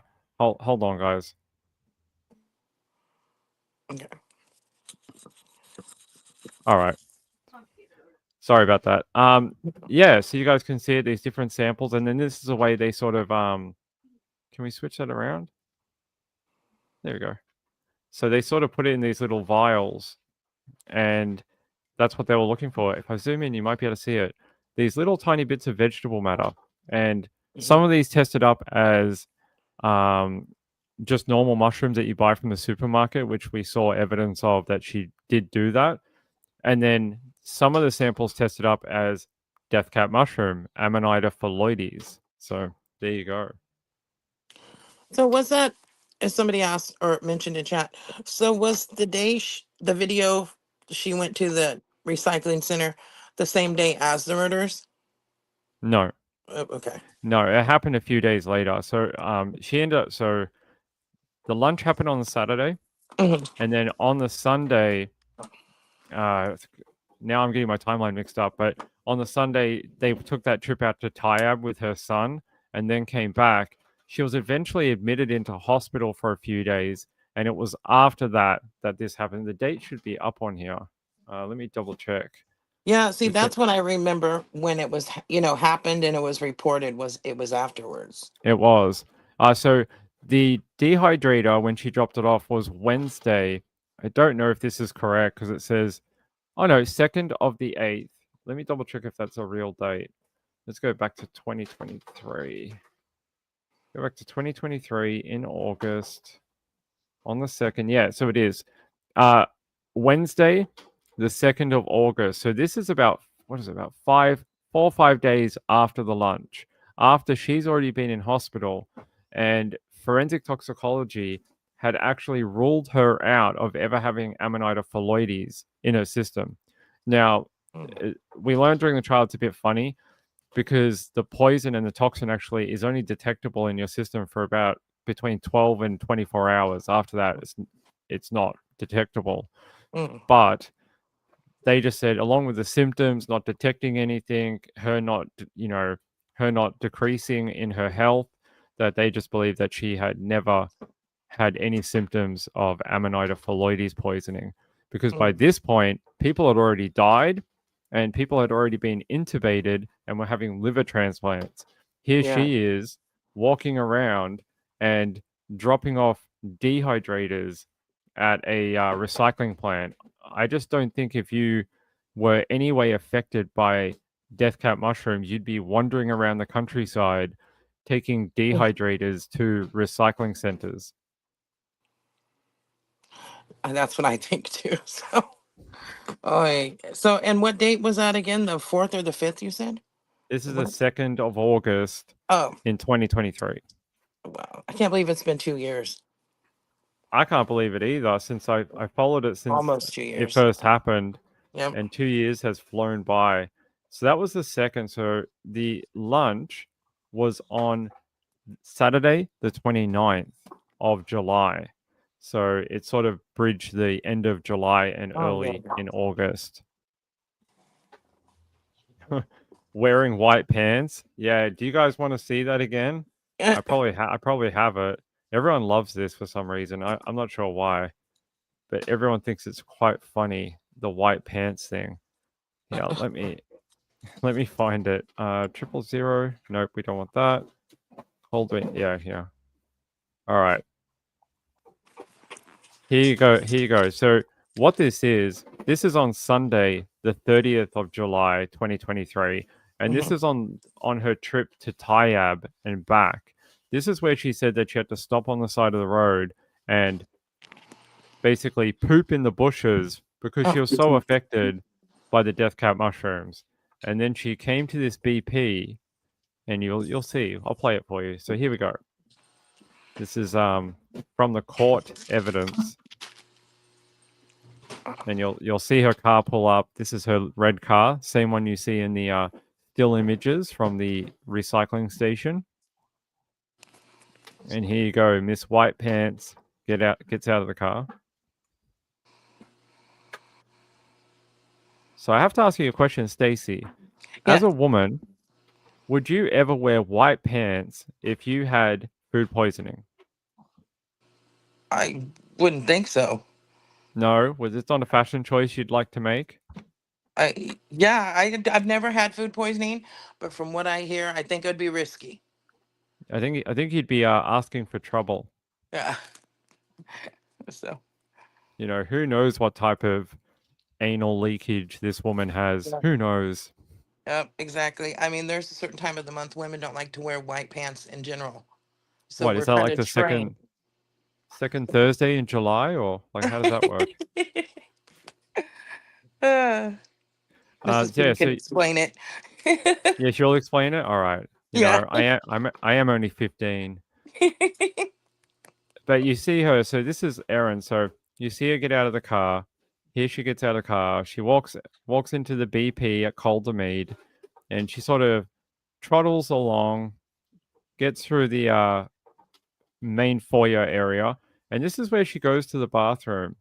And she's only in here for 9 seconds. Now, if you believe her evidence, which apparently the jury did not, her evidence is that she went in here to drop off a bag of poopy tissues after wiping her butt on the side of the road from her diarrhea after having to go to the toilet on the side of the road. I don't know, but there you go. And so after touching poop and not actually washing her hands, because she was only in there for 9 seconds, you know, what did we learn during the pandemic? All the doctors told us you have to sing happy birthday to you and wash your hands while you sing the song for like 20 seconds. Yep. Can't do that in 9 seconds. So Erin Patterson officially has poop hands right here. And look, she touches food in the BP. She's touching food. So if she really did have food poisoning, right? She'd be spreading it to all the people that come in here, because that's how, you know, things like that spread. Yeah. And she's touching all these food items. Look, she goes over here. she sort of touches some more, wants to touch some more things, put something back, which is great with her poop hands. Oh God. And then she keeps going. Look, she touches another sandwich. So she picks something up, put it back, ugh, and then grabbed a different item. She heads over to the opposite side of the store, and I don't know what she's looking for. She finds an aisle, and she picks up more items, grabs that, and then she heads to the counter, and she pays for her fecal smeared items, if you believe her evidence. I have a question. Yeah. Have you ever had food poisoning? I have. Would you be hungry? Would you No. be going to the store to shop for items when you had food poisoning? Not a chance. When I was a teenager, actually, people might not know this story. When I was a teenager, I actually got food poisoning from mushrooms, from straw mushrooms. So I was living in a share house, and one of the people there made a meal with a can of straw mushrooms, and I ate it, and I was violently ill for like hallucinating type ill. Oh, I was hallucinating, and I would be in the bathroom like puking and stuff, and I'd pass out for like 5 hours at a time and wake up and I'd be covered in drenched in sweat. It was one of the worst things I've ever experienced. I never ever want to go through food poisoning like that again. It was frightening. Probably should have been hospitalized. It was insane. And I've had lighter ones later on, but nothing as bad as that. But yeah, I've had it a couple of times. Oh my God, now I'm terrified. But I've made it, and now I hope I didn't jinx myself because saying I've never had it, because I never have, and I'm hoping it's not a jinx now. Oh, that's what always happens to me. If I mention something, it happens, you know? You make the inevitable happen, yeah. MB says, did you talk to Jesus? What? Does it have Laurie Vallow listed under my name here? I don't think so. It says Ping, not Laurie Vallow. Miss Woozy says, is everything in Australia deadly? Only the ones named Aaron Patterson. Linda Wagner, hey, my friend. I haven't seen you in ages. Hope you're doing well. Could she have just thrown it in her trash? I don't know. Apparently she wants to inflict maximum damage in Coldmead and wants them to deal with her poopy pants and hands and whatever else. I don't know if it's that or the dehydrator. But if it's the dehydrator, that's kind of what I'm thinking. It's like she was trying to hide evidence, you know? Yeah, it's definitely trying to hide evidence. Yeah. Glam Dolly said sweating is classic food poisoning. Oh my God. It was like I'd wake up and my clothes were literally like soaking wet. Oh my gosh. It was awful. You never want to experience like no. There's food poisoning like where you don't feel well the next day for a little bit, and there's like food poisoning where you are like inches from death, and you don't want to experience it. So I can imagine how these people so if you imagine what these people that ate these death cap mushrooms went through, like proper food poisoning is like 1% of what they went through. And like their death was horrific, like absolutely horrific. When we went through the autopsy information in court, you listen to like, oh, we went through their body and we looked at this and it was like so degraded and it was dead, and you listen to all these details and you're just like, those poor people ate just a lunch at someone's home, and within 24 hours their bodies were literally breaking down from the inside out. And they just had horrific deaths, really horrific. God. Yeah, let me see. Hey, Dominique, what's up, friend? Koala make weird noises at night. Some people might say you make weird noises at night. Why are you singling out koalas? What did they do to you? Wendy said, I had to call 911 for a friend with food poisoning. They took her away. Yeah, I should have gone to hospital that time. Cat Scaly said, why are people told where to find death cap mushrooms? Actually, in a country like Australia where everything is so heavily regulated, and we're such a nanny state with everything, I actually figure it is a bit strange that they kind of let people post about it, but I guess there's no regulations against telling people where something in nature grows. Aren't they So doing it to so people are aware to be careful in this area? That no, I don't think that's got anything to do with it. That's not Hmm. what I heard from trial. From what I Okay. heard from trial is the website iNaturalist is basically for people who are interested in flora and fauna Oh, and studying fungi. them or Yeah, like oh, citizen scientists is the got word it. that they gave us at court. So, Okay. by the way, Glam Dolly, I can answer some more of your questions about what happened at court now. I remember Glam Dolly asked, where was I sitting? I can tell you now. I was sitting in a media room, so I actually got a media pass for the trial, and I was sitting in a media room with like Sky News, Channel 9, Channel like whatever, The Guardian. So I was in a separate place watching the trial. That's so I can tell you now. Let's see. Cinnabay says it's the drop snakes and hoop snakes you got to really watch out for. Don't be telling people about the secrets of the drop bears. Wait, I was gonna say, what are drop bears? You're an American. I'm not sure I'm allowed to tell you. It's a secret. Australians are born with the knowledge of drop bears, and we take it to our graves. We only tell tourists when they land in the country. It's a big cover up. Retired RN said Pink's Oh, coverage of the trial was outstanding. Thank you. I appreciate it. It's very kind. It was a ton of work and crazy hours, but it was worth it. okay. I looked it up. That's hilarious. I won't say. Potter, Potter said, you mean the overflow room? Yeah, so I can explain now that we're out of the trial. In the Latrobe Valley Court, there was only 6 seats available for the media. So all the other media, because there was hundreds of media, I can tell you there was over 252 journalists attached to this particular trial. It was the largest trial in Victorian Supreme Court history. And yeah, there were other places where media could go because only 6 people could sit in the actual courtroom. I went down to the courtroom a couple of times because during the trial, it sort of ebbed and flowed. Like some days were super busy, and then some days were like really quiet where there was only like 10 people in the gallery or whatever. Like there wasn't very many people. So just it went up and down throughout the trial. But yeah, we most of us were in a different room. Yeah. Glamorous Girl, hey, my friend. Can you talk about the wall art from the family home by the kids? It was discussed on the news program.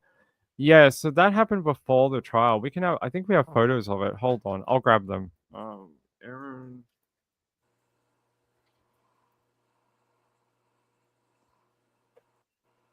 So art's not the word I would use. Scrolling stuff from kids is probably the word I would use. Now, I don't know why this was done or why they did it, but here it is. Here's some of it. So a painter went into a property that Aaron had, and this is what he found. I don't know why the kids would do it, but Where was he gonna paint the walls? yeah, so he was going to paint over all of this. That might be why. I've seen where people just let the kids go crazy on the wall if it's gonna get painted or something. Yeah, so there's just all these different things on here. One of them says, "You're dead from my sword." Oh, Okay, so there you go. I actually have to get rid of that. Hold on. Let's just use this photo. There you go. So yeah, I don't know. It just looks like kids scribbling and being naughty. That's all. Rachel said Pink's coverage was detailed and meticulous. Thank you. I like to think that I provided more information than anyone else. That we really talked about every moment in the trial, rather than just like the small exciting bits that the media would give you. I tried to give giant chunks of the day and give you guys a real look inside of what was actually happening in that courtroom, instead of just the headlines, that type of thing. So this is what her Aaron Patterson's children, or maybe some other children as well, just drew on the walls when they were little. So from what I understand, it was when they were just little kids they did it. I don't know what it has to do with the trial or anything, but yeah, it was reported before the trial. Handy said, I remember seeing those wall scribbles a long time ago. Yeah, I definitely showed them on my show like yonks ago. Yeah, I don't know why they drew on the walls. I have no idea. Naughty kids, I guess.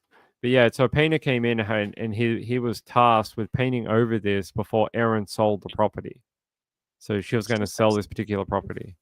That makes sense. I know. I had to zoom out on it, unfortunately, Potter. But yeah, I could see that bit. Dominic said, what the kids drew on the wall, the painter was so freaked out he took a photo. I mean, sometimes I wonder about this type of thing. I think it might be this one too. This was a big one here. So there was like RIP and then RIP and like tombstones, and one up here says I am dead, and it says no, I am really. So I don't know. There's some sort of death influence among those children. So I don't know what they've been watching. So there you go. Let's see. Yeah. Tomorrow's going to be a long day. I'm too invested here for my edibles to kick my ass. Yeah. Have fun with those. Let's see. Let's see what else I've got here. Oh, I have one more video for people who haven't seen it. I have one more video, so everyone gets a kick out of the white pants video. I have a different one here that we can just have a quick look at. Yeah, let me close some links down. All right. So this video here, this is on the 31st of July. So this is a couple of days. This is the Monday. So this is a couple of days after the lunch. This is where Erin originally tried to present at the hospital, and when she was told we're going to admit you into the hospital and then transfer you to a different hospital, she freaked out, completely freaked out, and basically said that she wanted to leave. So what she's doing here, this is Dr. Veronica Foote that you guys can see in the turquoise bluey kind of top here. This is Dr. Veronica Foote. This is head of nursing Kylie Ashton on the bottom here. And what Erin's doing here, she's tapping the button trying to get the doors to open. Veronica Foote is trying to tell her, you are in mortal danger. They're trying to convey to her, you can't leave. You might have death cap poisoning. And she's all like, nah, I got to leave. I got to take care of my kids. I want to go check on my animals. And she is desperate to get out of this hospital. And I'll play it and then I'll let Stacy talk.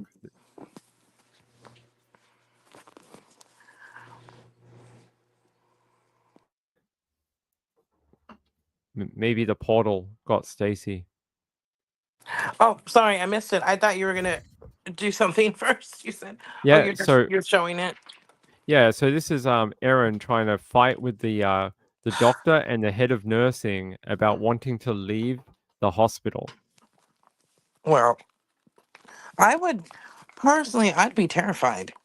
Right? Wouldn't that be the normal reaction? I would definitely want to get checked. So if they came to you and said, what we think happened to the other 4 people, Don, Gail, Ian, and Heather, we think they've ingested death cap mushroom. Would you just be like, you know what? I want to go check on my cat and dog at home. That's what I would like to do. Nope. I'd be like, give me all the medicine. Give me Yeah. all the antidotes and things. Give me all of it. Yeah, if I ate the same food as them, I would be right there in the hospital. You know, admit me, do whatever you got to, you know, or whatever you can. The one thing that spoke to me at the trial was how fit and healthy she looked, even on the Monday. Now, on this Monday, the 4 other people were being transferred to a third hospital in Melbourne while intubated, while unconscious, because they were that severely sick. Yet here she is trying to fight her way out of a hospital. That's crazy. And like retired RN mentions, you would want your kids checked too. I agree. And Yeah. although she did say she wanted, well, she said she wanted her kids checked out, and then she said at the beginning of that conversation that she didn't want them checked out because she said they didn't eat the mushrooms. Uh, Well, we learned later on in that trial that's not how that works. That most likely the food would be contaminated yes. if you cooked with the death cap mushrooms in the meal. So just scraping the mushrooms off Yep. doesn't make any sense. No, it doesn't. It's like we had talked about that Mhm. before the trial and stuff, and yeah, there would definitely been some sort of juices or water or something that was released, and that would have toxin in it if it's from something toxic, you know. But we learned very late in the trial, well, we heard a little bit of it at the start, and then later on we heard the rest, that she actually dehydrated the mushrooms and then pulverized them and then added them to the meal. So when she added them to the meal, they Yeah. weren't fresh and wet. They were actually a dried substance that she put into the meal itself. But wouldn't the juices from the meat and stuff rehydrate them? Most likely, that's what I would think too. That's and cause that. Yeah. Yeah, because I can tell you that when they took the samples of the beef Wellington to the mycologists at the Royal Botanic Gardens, they put it under a microscope and they were looking for small pieces of death cap mushroom. And that mycologist looked for like ages, and she was separating it all and having a look, and she could not find any death cap mushroom that she could find under a microscope. And then grinding up things, or a little bit, and then putting them on, there would be some kind of residue. Some of it might turn a little powdery. Depends on how far she went with grinding them up, or Right. Well, you look at these samples. Look how tiny they are. I'll show you like real scale. Here, maybe we can flip this around. Look at these were the samples that they took off the dehydrator. Like Okay. this Oh, this yeah. tiny speck, and they were able to determine this was death cap mushroom or whatever. So even this tiny little bit, it doesn't have to be large amounts. So I don't know. I don't buy the whole. I was able to scrape off all of the mushrooms. Well, you didn't clean your dehydrator that well either, because you left Yeah. evidence everywhere. And that shows me that the people going over the dehydrator were really thorough, because they found all those little pieces. And Miss Woozy asks, did she dump the dehydrator after or before? She dumped them after After, everyone yep. got sick. Yes, after. So everyone got sick on the Saturday. She dumped the dehydrator on the Wednesday after. So there you go. So you can just sort of see this is the forensic testing that they went through. And there's another little sample at the bottom of the jar. Let me try and zoom in. There you go. That's all they had. Just these little tiny specks. And they were able to... So some of these turned up as just like button mushrooms that you buy at the supermarket. And some of them came back as death cap mushroom. So. Yeah. I still think one of the greatest photos from this trial is where is it? I know what it's called. It is of the death cap mushrooms on a scale, and I'm just going to try find it. It came from a SD card, I think. Was it a picture Aaron took? Yeah, it was a photo that she took. So let's. Oh. Here, was it this one? No, it's not that one. It's a screenshots. So give me a second, I'll find you. You know what's really gross? Do you guys want to see something really gross about the Aaron Patterson trial? Yes. Yeah, I haven't shown this on my I haven't shown this on my channel as of yet. So this is Aaron Patterson's bowel chart for the time that she was in hospital. What? Yeah. So this is her medical chart that was entered into evidence, and this tells you the consistency and the size and the amount of her poop in hospital. So that Oh, was a real thing. oh man, that would be a terrible job. Be the Ah, one to keep track of it, unless she was doing it herself, which I doubt that. I Oh my know. gosh. All right, I found some Oh. photos of death cap mushrooms for everyone. So here's actually the dehydrator. This is sort of what it looked like when it wasn't in a rubbish bin. That's sort of what it looked like when it was bought brand new. You can see the sticker on the front. There you go. There you go, the dehydrator. And look at this. Death cap mushrooms on a tray. Wow. And her weighing them. So that's a different photo. There's a few photos of these death cap mushrooms. There you go. There's another one. Death cap mushrooms, what the mycologist confirmed during trial were death caps. And he said you could tell these were wild mushrooms because of the little marks on top of the mushrooms here, the little pock marks. These are from bugs eating the mushrooms out in the wild. So little insects and things nibbling away at the mushrooms in the wild. So there you go, death cap mushrooms. And she photographed it. That's so weird. And these are normal button mushrooms in the dehydrator. Like, you see how different they look? They look Yes. so different. Oh yeah. Not even close to the same thing. And then you look at these ones up here, and they just look so foreign to anything you would buy at a supermarket. So Oh yeah, I would. Wow. Definitely think you would notice the difference. well, you would after Yeah. 24 hours because you'd be in a Yeah. hospital. Wow. All right, let me see. We already looked at that. So yeah, I've got another one here that I'll show you guys. Hug says, wow, TMI to the max. Hug, it's definitely grody to the max as well. Definitely. You would say. Just trying to find some more something interesting for you. Digital PowerPoint.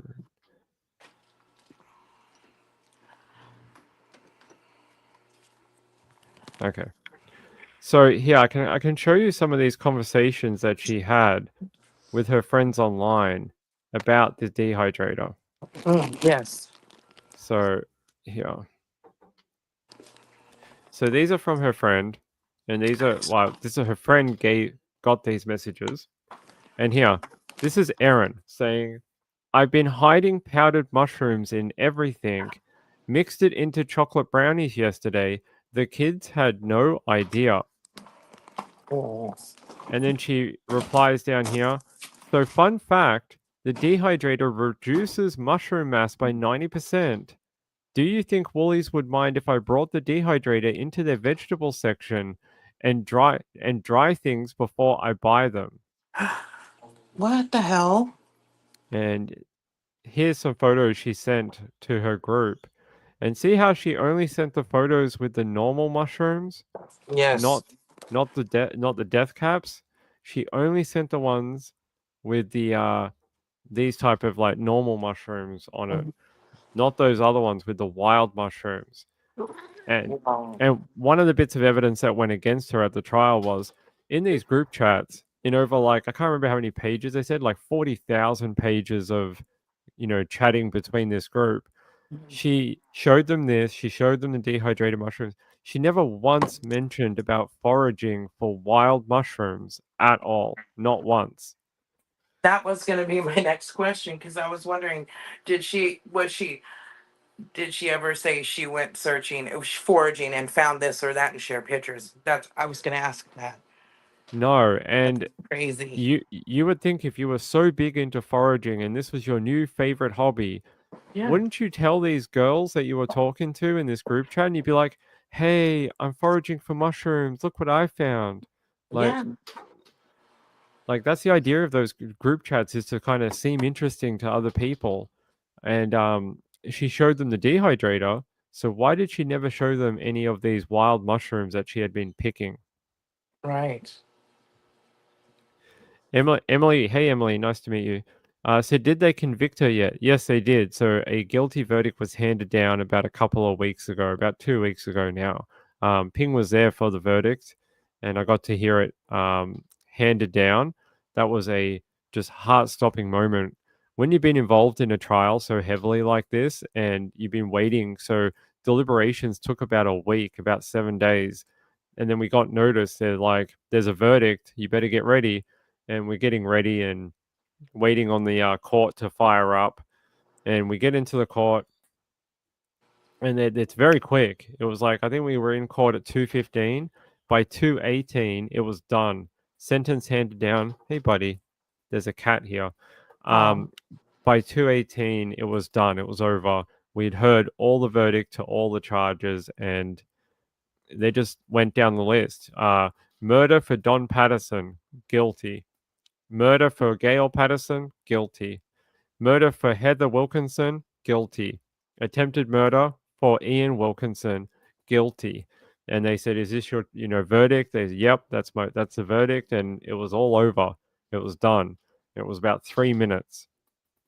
Wow. He used to make chocolate candies? Chocolate candies with shroom powder. I think that's a different type of activity. Yeah, she was found guilty. Sentencing, everyone keeps asking me about sentencing. Sentencing, we don't have a date for yet. When she is sentenced, I will be at the court on that day as well, and I'll report live from the courtroom about what she is sentenced to. So there we go. All right. Yeah, he's right here. Look, Muff. Hey. There he is. Aw. He's hiding behind my back. Hey, buddy. It's where he likes to hide. Feels safe, I think. You're all sweaty because you're hiding behind Dad. Yeah. What you doing? There you go. Orange cat. Aw. Big smoocher. There you go. He likes to. I don't know why he likes to hide there, but he gets hot. So I love kitties. yeah, he's just a big sook, aren't you? Big sooky boy. There you go. MB said, "What are the possibilities for sentences? Life in prison? I think it's 25 years to life, basically. 25 years to life. For the attempted murder, it's basically the same, 25 years to life. What will she actually get? I'm not sure. I feel like they're going to group at least the murder charges together, and it most likely will be served concurrently. So they'll possibly group the murder charges together, so she'll get whatever, and then it'll be those ones will be served at the same time. I don't know what they're going to do with the attempted murder charge, whether they'll serve that consecutively or concurrently. We'll find out. Cat's Gallery said, "Are you a death cap expert after this trial?" No, I think if I saw one in the wild, I might be able to identify it, maybe. But if you put it on my plate, I'd probably eat it and die, because I'd be like, "Is that the same thing?" I don't know, maybe.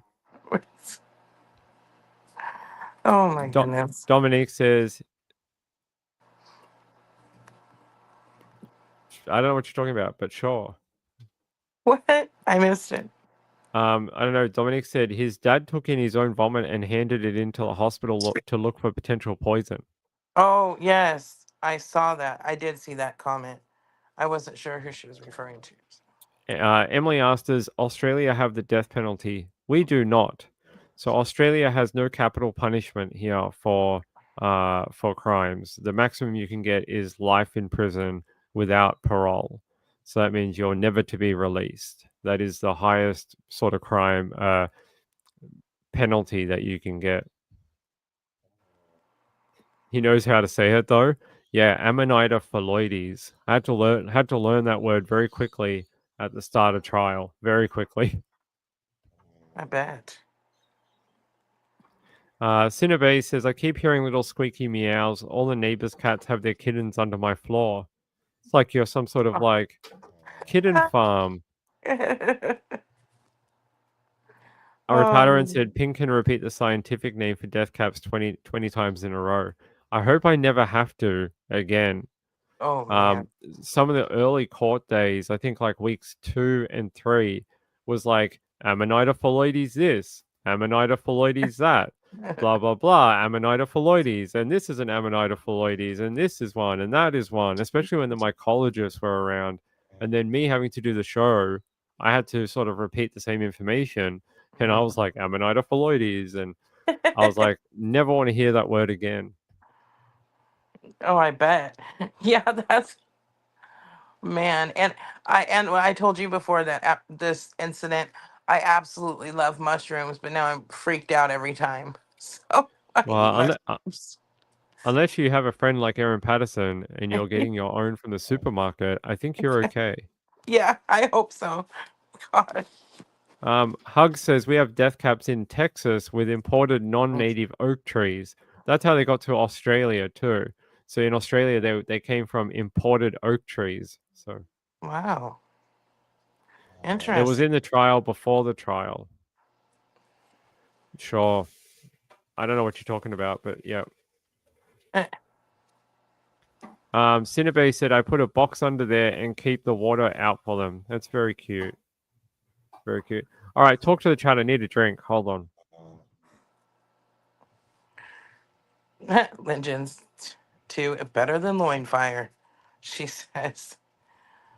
Aw, Cinnabay, that's nice of you. We have a couple of cats here that are strays that have been neighborhood cats for years that all the neighbors will feed. Well, not all of them. The ones on our end of the cul-de-sac. And the other day, my son ordered a cute weatherproof house for them to live in our front yard. You know, one of them will come in the house, but the other one will not. He's real skittish. So we got a house for him. I love cats. I can hear Authy snoring. Or Trish. I don't know who's snoring. That could be Trisha. I think that's Trisha. It could be one or the other. Yeah, Could be one. that's too regular to be I don't know. I don't know why she didn't mute her microphone while we went to sleep. Like while she went to sleep.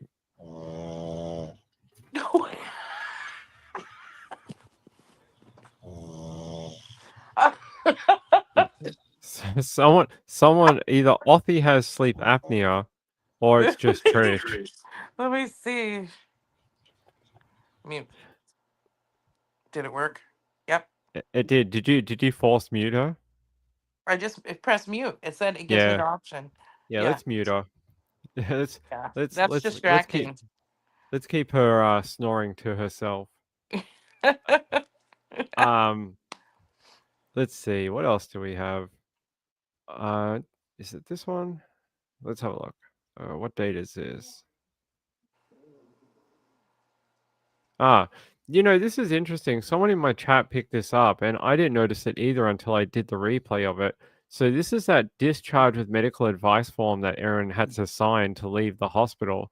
But check this out. She dated it 31st of the 7th, 2024. As where this was in 2023. As you can see down here, 31st of the 7th, 2023. But for some reason, Erin dated it a year in the future. What? I don't know why. We never got an explanation about that, and it was never brought up in the trial. But for some reason, she dated it a year ahead. It's weird, right? Like, why would you Would you have you ever dated something for a year in the future? No, but I've done it. People seen it on the thumbnails. After New Year's, I'll date it the previous year, not the new year. I do that. I've done that, but not a year in the Right. future. Ever. Right, I agree that, Yeah. when you get a new year, everyone sort of forgets and ends up writing the year before. Yeah, But but yeah. not a year in the future. Right. That doesn't even make sense. You know. So yeah, very strange, very strange. You screw up the dates. Maybe they're dyslexic. Yeah, so that's another piece of evidence that we've got. Let me see what else I've got. Actually, do you guys? We missed one. Everyone wanted to know where the dehydrator was found. Mhm. I can show that to you here. So there you go. There's the dehydrator, and this is where it was found in the recycling center. So here you go. This is where she dumped it. You can see the door came off. The door is over here. So when she dropped it in, it busted the door off, and it looks like it dented it quite a bit. She looks like, yeah. So it was just chucked in here, where they chuck like old computers and TVs. And how old is that TV? Wow, look at that TV on the left. You. That's funny. You noticing that? Who was like, yes, it's now time to get rid of my TV. I think it's lived a good life from 1957. Maybe they were cleaning out their grandparents' house. I don't know. Could be. So yeah, there's the dehydrator. This was from the cops. So the cops found this. So what they actually did, the police called this recycling center, and they got one of their workers to head down to this particular bin and search for the dehydrator. When they found it, the guy was actually like, "Yeah, there's something here that looks like a microwave or something." And they found the dehydrator, and then the cops came down and seized it as evidence. So Now, did you say that the hydrator was brand new? no, it wasn't brand new Okay. as such. Not brand new, but she only bought it a few months beforehand. It was only very recent. I have the receipt for it. Hold on. So I wonder if she bought it with this intention, and that's why she bought it. Yeah, well, that was the Crown's case, that she bought Okay. it to dehydrate death cap mushrooms. Yeah. Let me see. Where is it? Photos, tax receipt. Yeah. Because that, if that's the true, which obviously she was convicted, so I'm going to go with that's true. That is some major premeditation there. Right. So here it is. So this is when she bought the dehydrator from Better Electrical in Hartley Wells or And it Hartley looks like a really Wells. nice It one, was too. Yeah, it looks like a good one. It's a Yeah. Sunbeam Food Lab electronic dehydrator, and she bought it from a store in Leongatha in Melbourne. And you can see here she paid a lot of money for it, $229, and she bought it on the 28th of April 2023, so only a few months before the lunch. So it was only a couple of months old. So that's what I would have to say. If you just bought this almost $300 dehydrator, if someone got sick at your dinner party or whatever, would you automatically go, I have to throw this in the recycling center? Not me. I would want to find out first why everybody got sick. Right. You It wouldn't know? be your first influence to go and throw away a dehydrator. Right. Not if I didn't know. Exactly. Totally agree Yeah. with you. Yeah. Which shows premeditation. The fact that she knew that their mushrooms probably killed them. Yeah. You know, she says in her evidence that she had an inkling over the weekend that some of the mushrooms that she had used came from a container that may have had wild mushrooms in it. Well, if you had this inkling over the weekend, how come you never told any medical staff or never told anyone about it? Not the cops, not the medical staff, not the Department of Health that called you and investigated why people got sick. And even when you were interviewed by police, you lied about owning the dehydrator, you lied about foraging mushrooms, you lied about knowing about what was in the meal. And then she tried to rely on this as a defense by saying that she's a liar and blah blah blah. It just didn't make any sense. Yeah. It's a mess. I Yeah. mean, it is a mess. With all the stuff she left behind, I don't know how to word it right. The evidence she left around, and I mean, I don't know how she really thought she'd get away with it, if people would believe that they were accidentally put in there or what, because I mean, how would people believe her story? I think it's very hard to believe. I think the one thing that that really sunk her case of defense was when she was in the witness stand giving her testimony.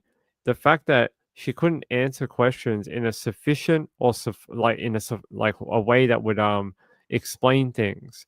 And to me, that was the biggest thing was when the defense were lobbing her questions that she had been coached on, she was like, yeah, this, that, blah, blah, blah. But as soon as the prosecution came in and started asking her the actual hard questions, she had no answers. No answers. Oh, I don't have a memory about that. Oh, I'm not sure. Oh, it could have been anyone.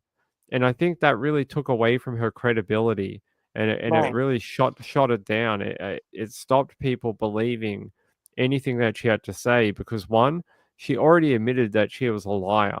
So you already have some problems there with like, people believing what she has to say. And then when you have the prosecution asking her questions, she can't answer anything, even though these events only took place a couple of years ago about the biggest thing that's ever happened in your life, being put on trial for murder.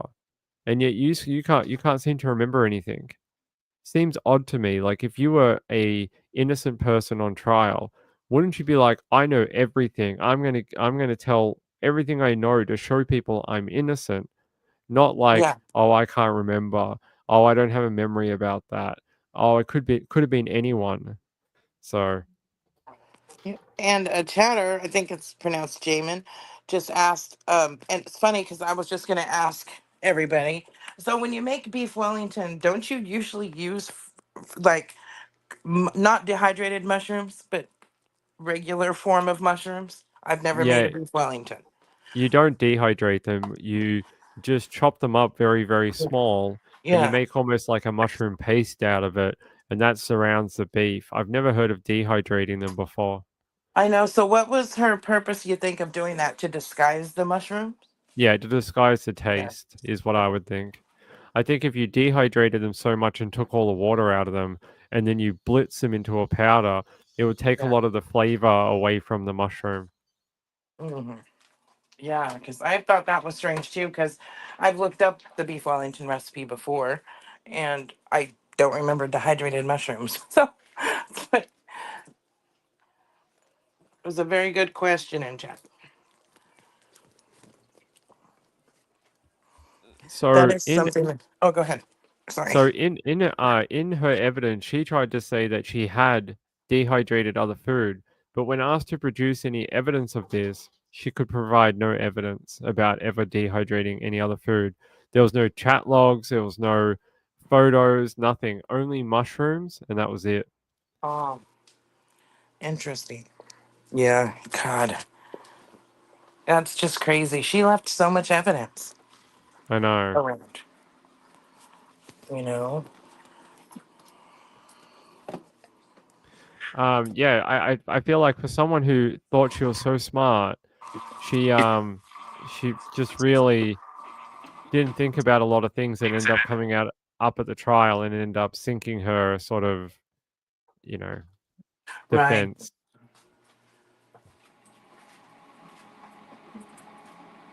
I think we might have the evidence. I might have that cookbook. So hold on. Yeah, I really think that she thought people would believe her that it was accidental.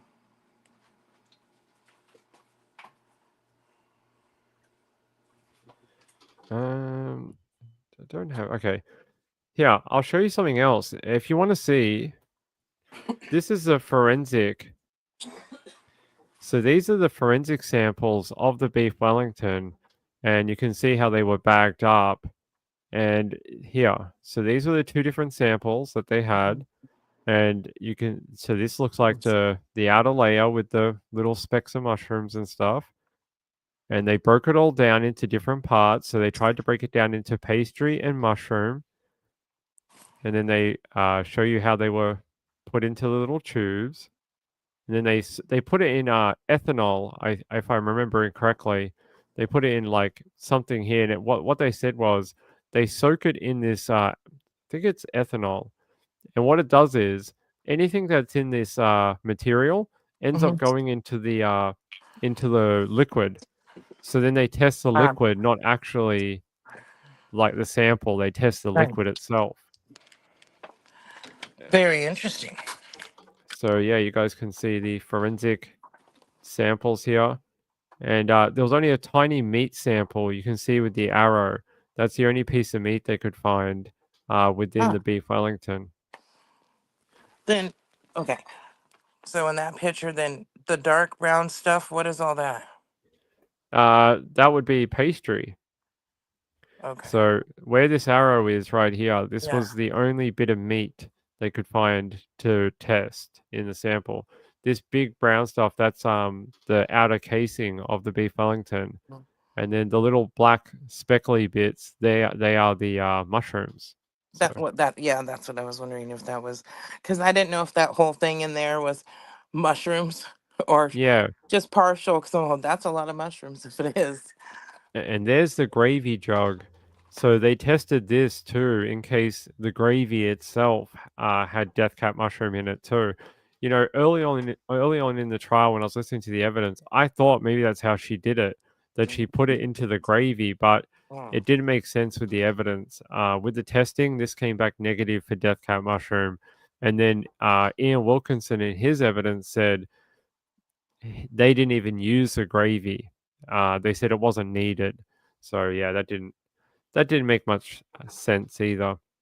So, and then you go some more forensic testing of those tiny little flakes from the dehydrator, little bits. You can see. So yeah, this was the forensic testing. So there you go. All the different samples. And then yeah, gravy jug being tested.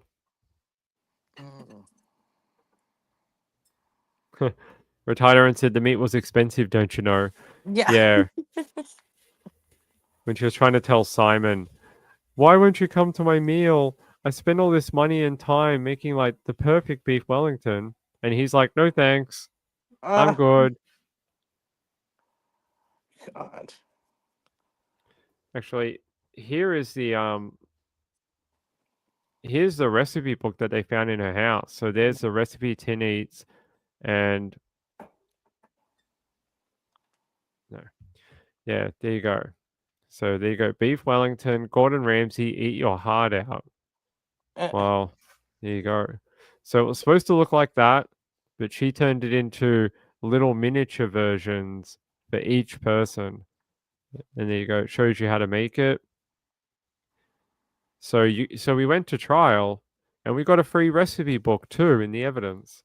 So we don't have to buy the book because we got the free recipe. There you go. That's what it's supposed to look like at the end. So that was the recipe that she apparently followed. And one of the things the prosecution asked was, since you had never made this recipe before, what made you so confident that you could go off the recipe, manipulate the recipe, and know it was going to work? Because that's what they wanted to know. They were like, why did you not follow the recipe that it says in the book, in this recipe book? Why did you go so far away from it? Like, you made miniature ones, you didn't use the prosciutto, you did this and that, and you cut away from the actual real recipe. And it was a meal she had never made, and they were perplexed by that. Wow.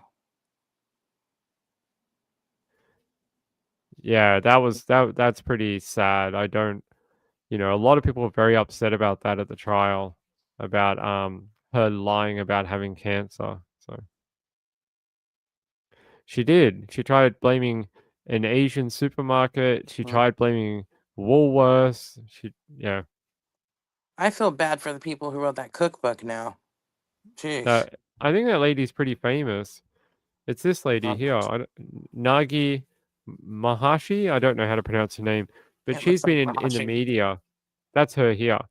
She's been in the media a lot recently because she was in some sort of, I don't know, cooking fight with another woman. So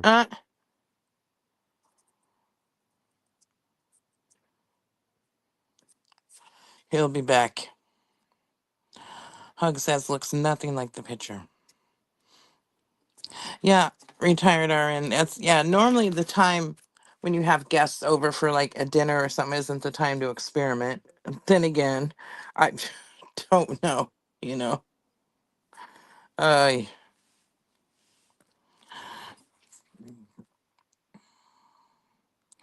Miss Woozy says that's such a cute pic of her and her dog. Too bad her book got wrapped up in this.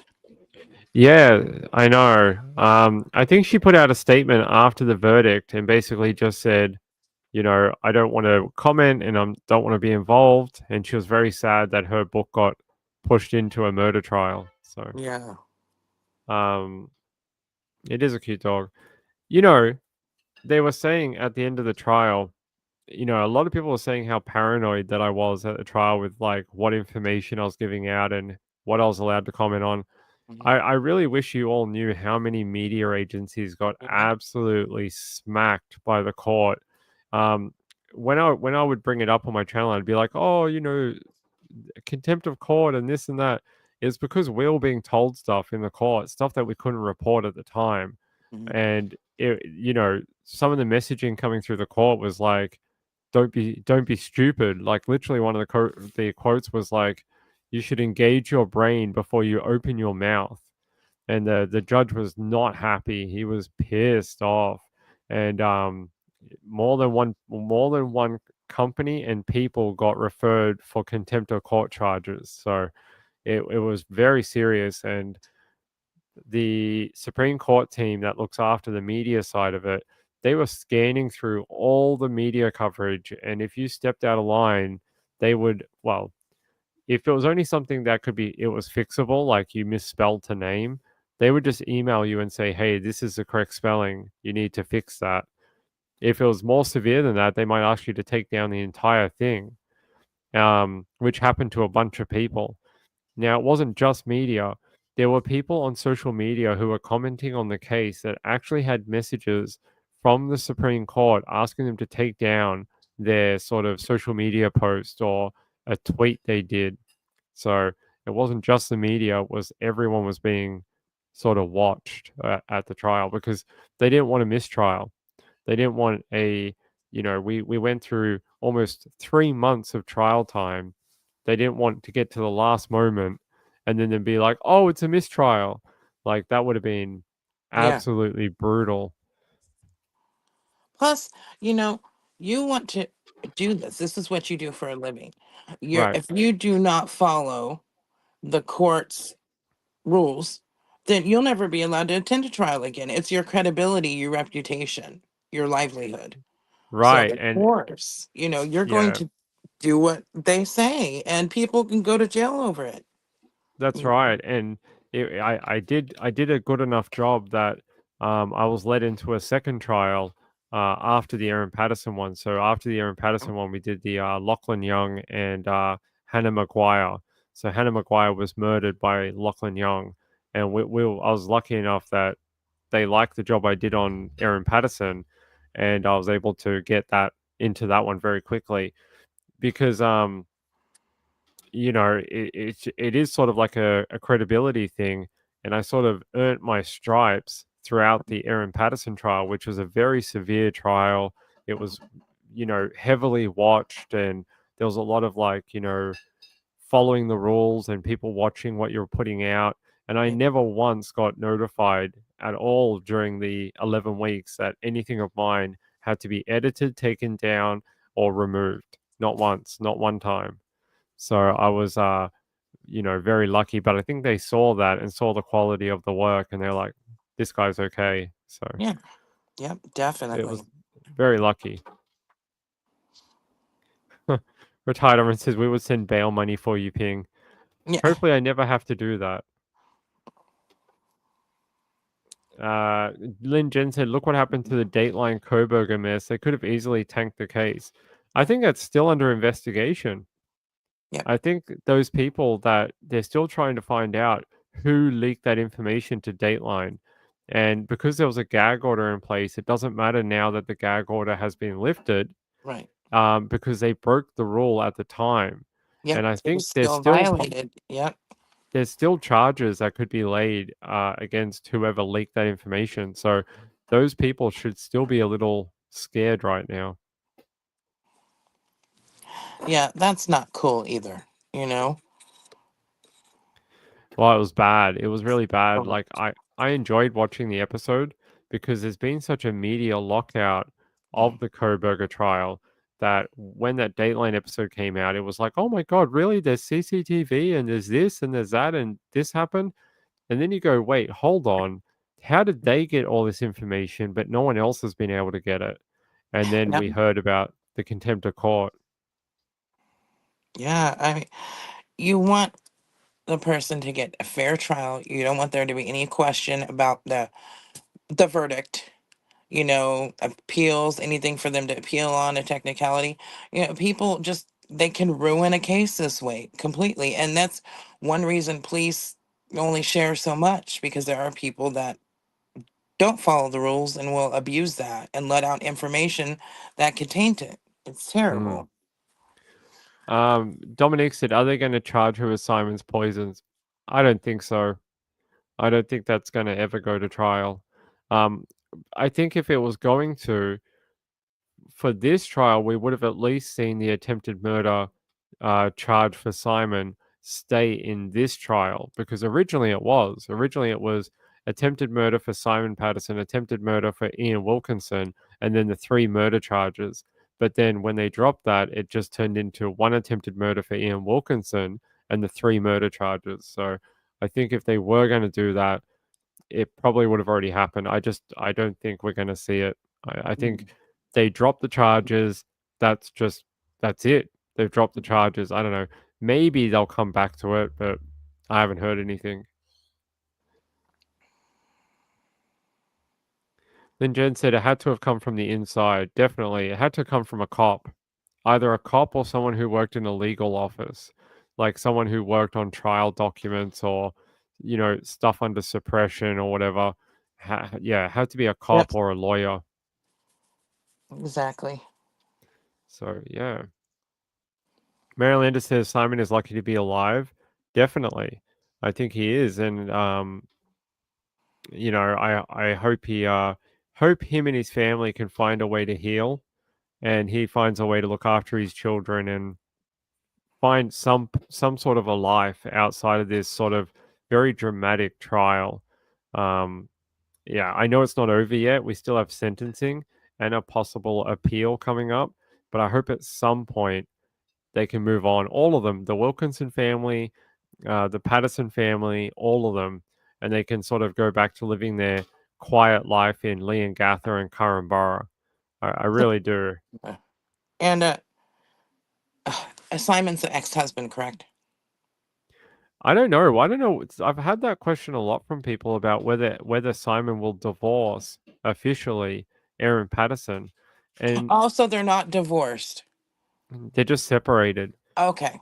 And you have to think, if she doesn't win her appeal and she ends up getting a life sentence in jail, you'd have to think that now that it's been confirmed that she did kill his parents and his auntie and uncle, there's really no other way to go. He has to divorce her, right? Oh, yeah, I would. You would think so. Ugh. Rachel said, I hope Simon and the children find a way to move forward. Me Yeah. too. And I hope everyone leaves the kids alone. I really do. I hope they let them have as normal of a life as they can have. Just leave them alone. If you see them out in public, don't go up and talk to them about their mum or their dad or whatever. Just leave them alone. They're just little kids. And at the time, they were quite young. And yeah, let them have a chance of a life away from what their mum did. Emily says, so much of the BK case makes me so mad, especially that I used to live in Moscow, Idaho. I mean, I'm happy that we got a verdict or a plea. I'm sort of annoyed that we may never fully find out what happened, and we won't get to test that evidence in a court of law. But that's sort of a very selfish idea, because I think for most of the victims' families, they're quite happy with the plea deal, and it means they don't have to get dragged through a court case. So, I I go with whatever the families want, and most of the families, except for one family, wanted the plea deal. So go with them on it. So Hug asks, do they have victim impact statements? Yeah, so I am expecting that there will be some sort of victim impact statements before Aaron Patterson is sentenced. Yes. So we'll have that at some point. When that'll happen, I don't know. I've been told sometime later this year. No date specific as of yet. Let's see. They've been separated for like 2025. They separated in like 2015 or something. They've been separated for like almost a decade. So yeah, they've been legally sort of separated for way past the legal timeline. Yeah. God, that's a long time to be separated and not divorced. But Well, he said at the to trial each that his own, you know. he said in his evidence that he always hoped that one day they would get back together. So I think he would have thought or their start would eventually end up back as a couple, but there you go. Yeah. Jeez. Oh, I thought it was only the Gonclaves family that was upset about it. Canodal's family is upset too. I thought it was only the Conclaves family. Gonclaves? I thought it was only her. Goncalves. Goncalves? Yeah. I thought it was only her family that was upset, but okay, I didn't know about it. It was Canodal too. Okay. Retired said, I wonder if the kids will inherit her wealth.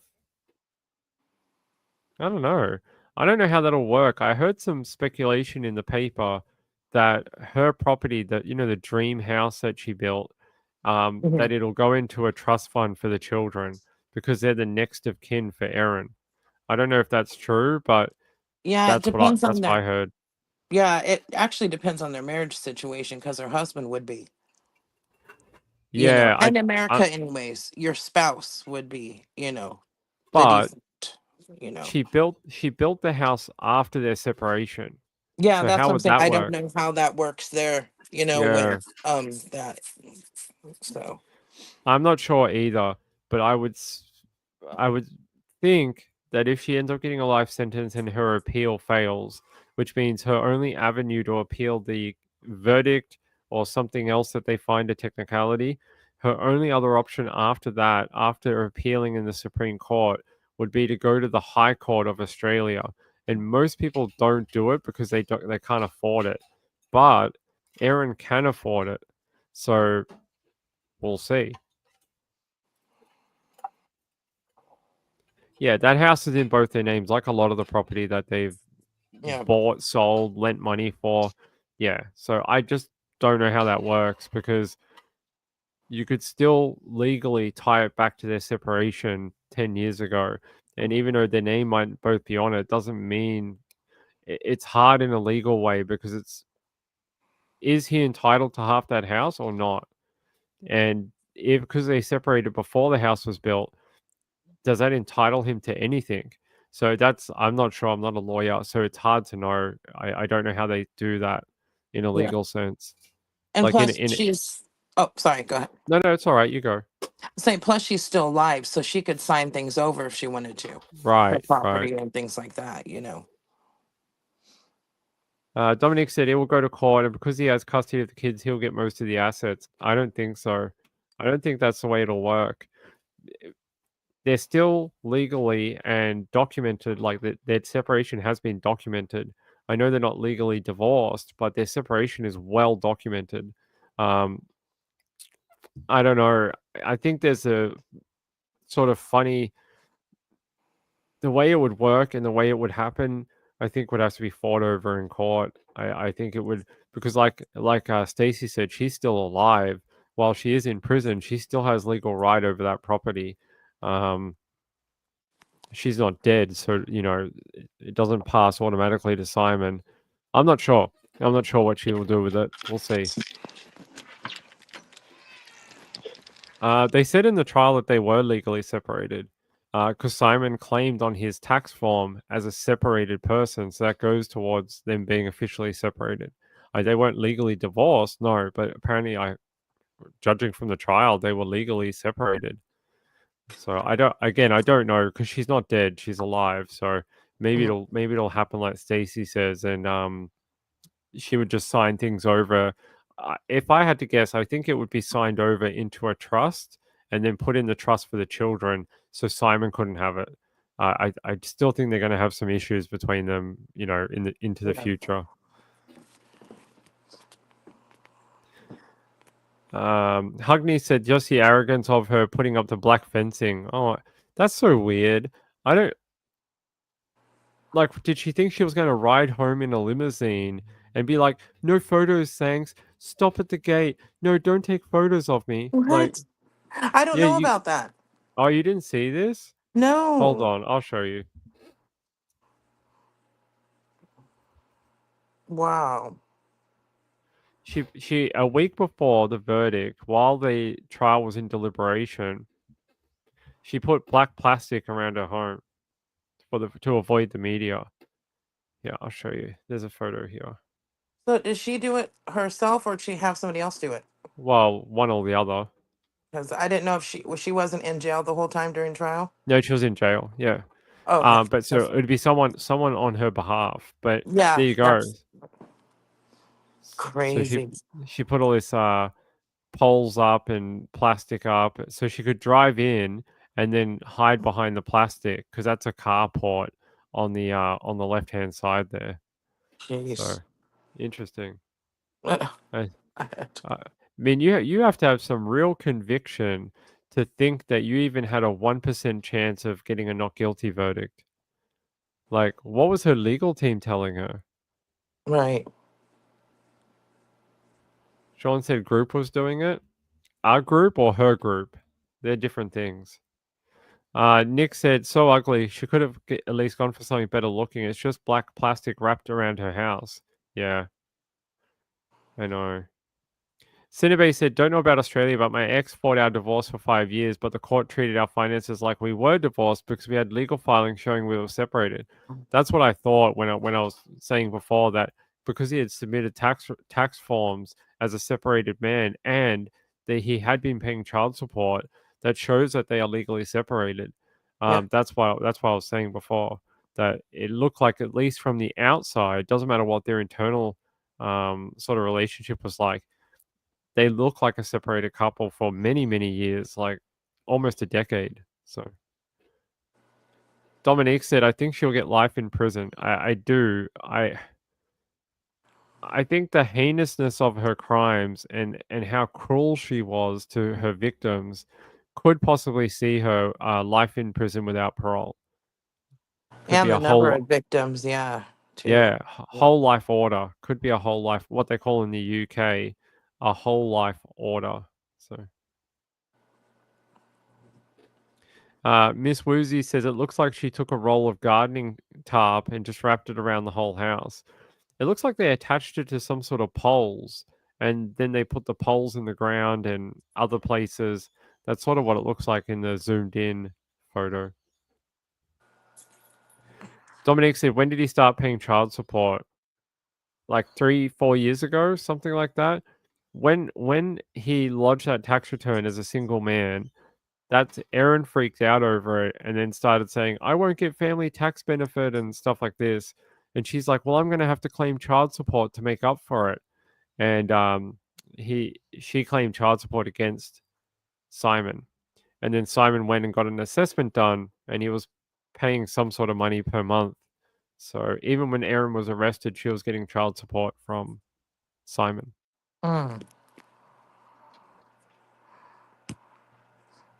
So there you go.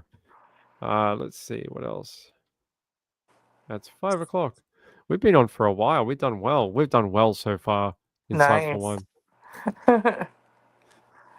So I guess people might want to know what's next in the Erin Patterson trial. Well, what's next is sentencing.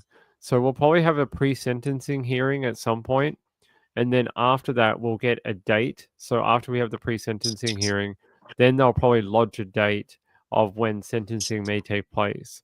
And in between the pre-sentencing and sentencing, there'll probably be some notification about this appeal sometime either after the sentence. I think it's 28 days after she's sentenced, she can have an appeal. So we'll see. And that's the last 2 stages left of this 2-year process. And what was it, like 3-month trial, almost 3 months. So there we go. Wow. Definitely a long trial. It was a long trial. Yeah. Gosh. You know, when we went into it, the Supreme Court told us, they're like, look, it's going to be a long trial. You're going to be here for between a month and 6 weeks. And we're like, whoa, it's a long trial. Geez, 6 weeks? Wow. It ended up being double that. Double. That is crazy. Huck says she wanted him to pay more for the... Yeah, they had some weird financial issues. I don't really understand. I don't understand how 2 people who are so wealthy, that they are wealthy people. Please don't get this wrong. These people are very wealthy. They each own multiple properties. They each have a lot of money. They're not up to their eyeballs in debt. They own most of these properties. They are wealthy, well-off people. Why are you bitching about $7,000 a year for school fees or something when you've got multi-million dollars of capital and investment and, you know, stuff you could take advantage of? Like, it's bizarre. Wow. You heard the chair squeak? Yeah. Yeah, we did. My people on my channel know I bought a new chair about a month ago, and it still hasn't been delivered. So I bought a nice new chair, but haven't got it yet. Bummer. Cinebay said, I don't think it was about the money. I think it was about retaliation and manipulation. I definitely think there was a lot of so one of the things I noticed in trial about Erin was, especially in the evidence, Erin liked to throw things at Simon that I felt like she was doing to Simon. Does that make sense? Like, she would accuse him of things, but that it was actually her, the one that was doing it to him. So she'd say he's coerced.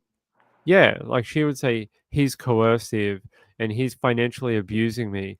But I actually think it was her that was doing it to him. That's what I came away from at the trial was, look, I don't think Simon is an angel by any stretch of the imagination, but I don't think he did half the things that Erin suggested he did. Right. And I think it went both ways. I think she was highly manipulative. I think she picked fights for like very little reason and decided to mess with his family. So she did things like ask his parents about these school fees and that. Like, they just didn't want to get involved in it. And she kept pushing. She's like, well, I'm just going to post in here what I think is important about my children. Like, she was, yeah. So Hi, Kat. did you get the impression, or do you get the impression that she's controlling? Yeah, I get the impression that she's the controlling one. I got the impression that if it doesn't go the way that she wants it to go, that's when you start getting like the venom and the sort of like accusing him. Like, she accused him, 2 friends, of being coercive, controlling to her, and that, you know, he's a crap dad, he lives in filth, and I don't want the children going around there because like he lives like a slob, and yeah, stuff like that.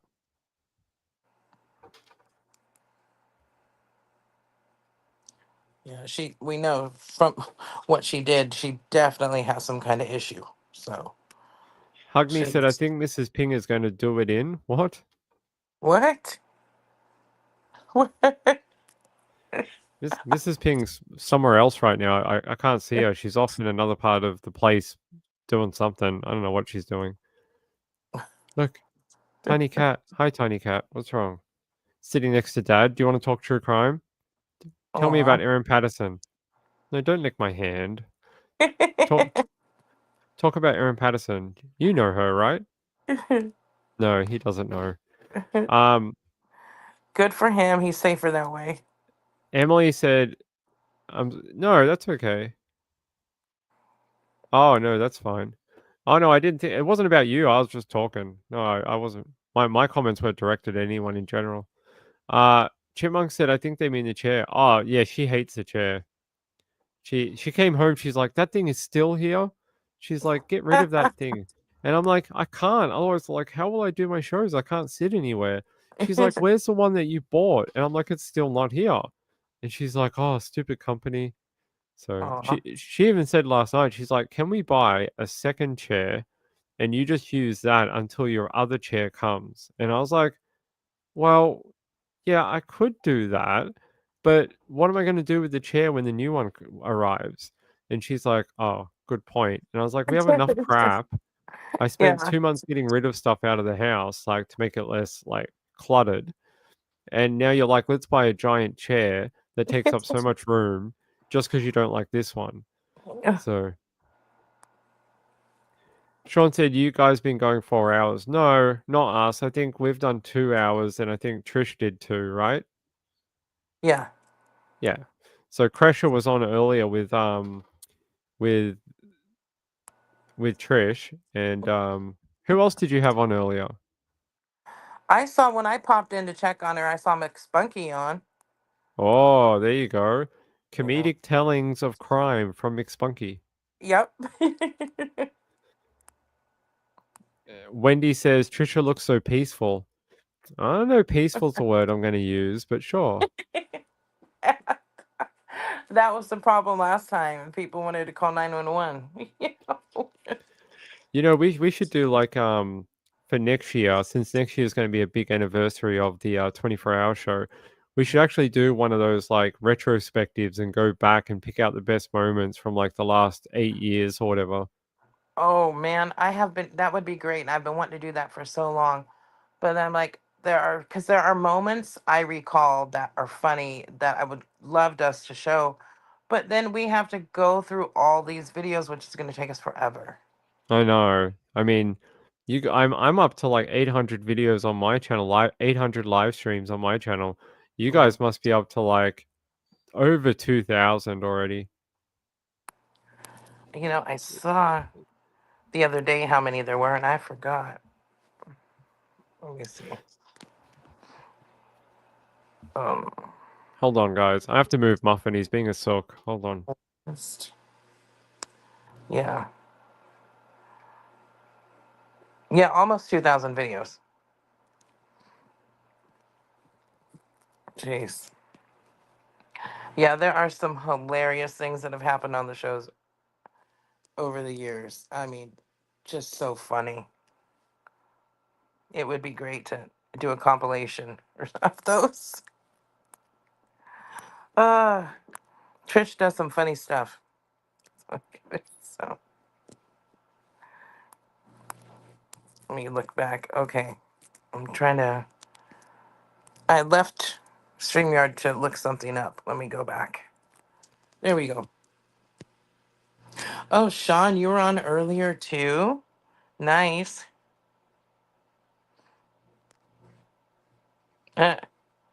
Dominique, Sean, are those death caps? Your picture.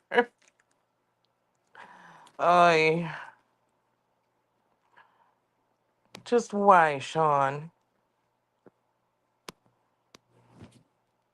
I never want to see a death cap mushroom again. So liquidman.com, that house is Aaron Patterson's house, and we were looking at the black plastic that was wrapped around the house. It looks like, seems like it was put up for privacy, like they mentioned earlier.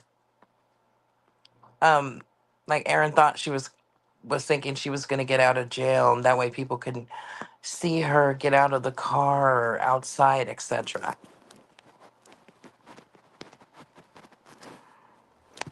All right. So did we miss any questions from people? Let's have a look. I'll go back in the chat. Just don't want people to feel like I'm not talking to them. Let's have a look. I did answer liquidman.com's question about whose house are we looking at. So the Department of Tax and Revenue. No, I'm just kidding. Let's see. I Sean don't think says they were on earlier. what? Sean, with the guest you were asking about, we were talking about who was on the show earlier. Who was on? Sean says, Sean the sheep guy. Yeah. Yeah, it says I was on earlier with the guest. I don't know if he's serious or joking. Okay. I think he just meant he was here earlier. Ah, got it. Hey, Forsun's mom. Good to see you, my friend. I just noticed our friend is sleeping with a poncho blanket she had made for her.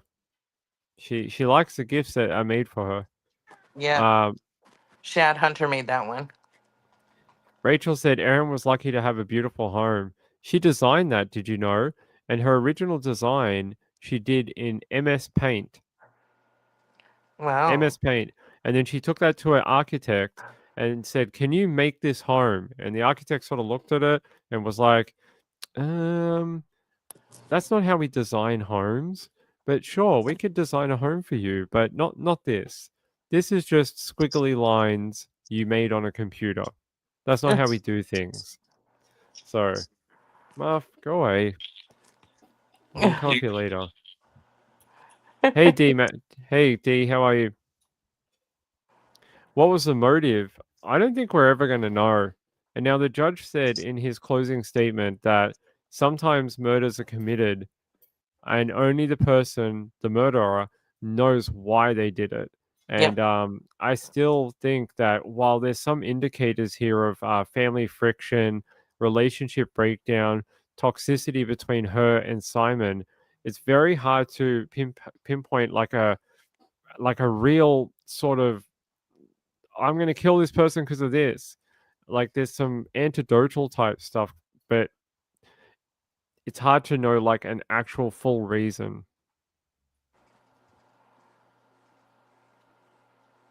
Anger, yeah, but I mean that's not what they're asking. They're asking like what was like the one thing that ticked her off so much, and she's like, well, I'm going to kill them for it. And I don't know. I think it's hard to know. There's so many different things in the trial where any one of them could be a reason why it upset Erin. Like it could be that she felt the in-laws weren't taking her side, but that's a real petty thing to go and try and kill 4 or 5 people for, like because someone didn't take your side in an argument. But I don't know. We'll find out. Oh, it was Megan. Oh, I like Megan.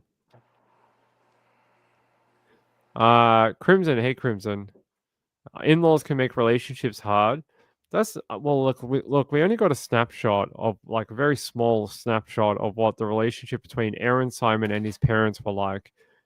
But the evidence that I saw was that Simon's parents really cared for Erin to the point where they were checking up on her after doctor's appointments and making sure she was okay. And like, how did your appointment go? Do you need it? Like, do you need anything? All those type of things. And that doesn't sound like to me someone who's doesn't want to care about you or whatever. So I found that very strange that they tried to paint it as if the in-laws had been sort of ostracizing Erin when the evidence shows, well, no, not really. They were like calling her and asking her about how's these medical things and are you doing okay? Someone who doesn't like you is not going to do that for you. So Liquid Man says, you were in the courtroom for the entire trial. What was your verdict? It was guilty. Oops. All right. What do you want to say? Oh, so then, because I was wondering from the beginning if it was a case where Erin felt the in-laws were keeping her and her husband apart in some way. But it doesn't, Yeah. that's not what it sounds like though from what you got. I just don't think we heard much about that side of it, which Yeah. was interesting. I thought we were going to hear a lot more about that, but we didn't because when I first heard about the trial, I thought that too. I thought it was like because we heard early on in the reporting that the parents sort of didn't like Erin and didn't want their son to be with her. But during the trial, we heard none of that type of evidence, like that they had any sort of negativity towards Erin. So I don't know if that was misreporting at the start Yeah. I don't know.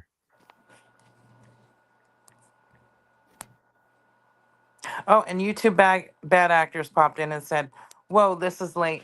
Yes, this is the 24-hour live stream where we stream for 24 hours straight. Obviously, we do it once a year in memory of Charles, Tammy, JJ, and Tylee. Yes. Well, who's the charity we're doing it for this year? Why don't you do a spiel about that? Okay, Trish did confirm with me, but I believe we were going for the school JJ went to. Okay. Do you have the links for it so we can Nope, post she it? didn't give me nothing. Does anybody have the link for it? Oh, 'Cause, she's yeah. here. She's here. Okay. Hey, Trish. Unmute her. Unmute her. I No, am. don't unmute her. What? Did she say no? I don't know. Just unmute her. Yeah, unmute her. Yeah, I'm sorry. I've got the link here. Let me put it in chat. I should have sent it to you, Stacy. I'm sorry. Let me grab it. She heard charity donation. She's like, I'm awake. I'm Yeah, awake. I'm here. I'm here. Let's get them money. Hold Oh, on just a second. I had to mute you because there was some massive snoring going on. Uh-oh. Yeah. Who was it? It sounded like you, not the dog. Well, that wouldn't surprise me. I couldn't stop laughing. I had to mute you. That would not surprise me at all. You can go back and listen later. Okay, I will for sure. Hold on, where is it here? Well, here, let me just do this. Can I text it to you? Yep. Okay.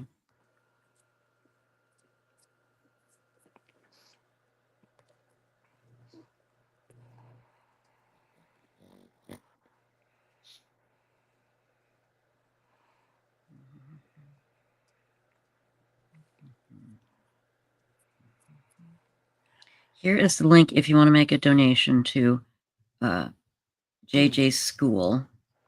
And it's Lawrence Institute for Education, correct? It's hold on, I've got it. I pulled it up here. Let's see here. It's called Lawrence Institute for Education. And let me put the link. Here is the web page or the web address. Hold on. And I sent you the link for people to make donations. Okay. I'm so glad you woke up. Perfect timing. Yeah, I was the cat had to come back in, out, in, out.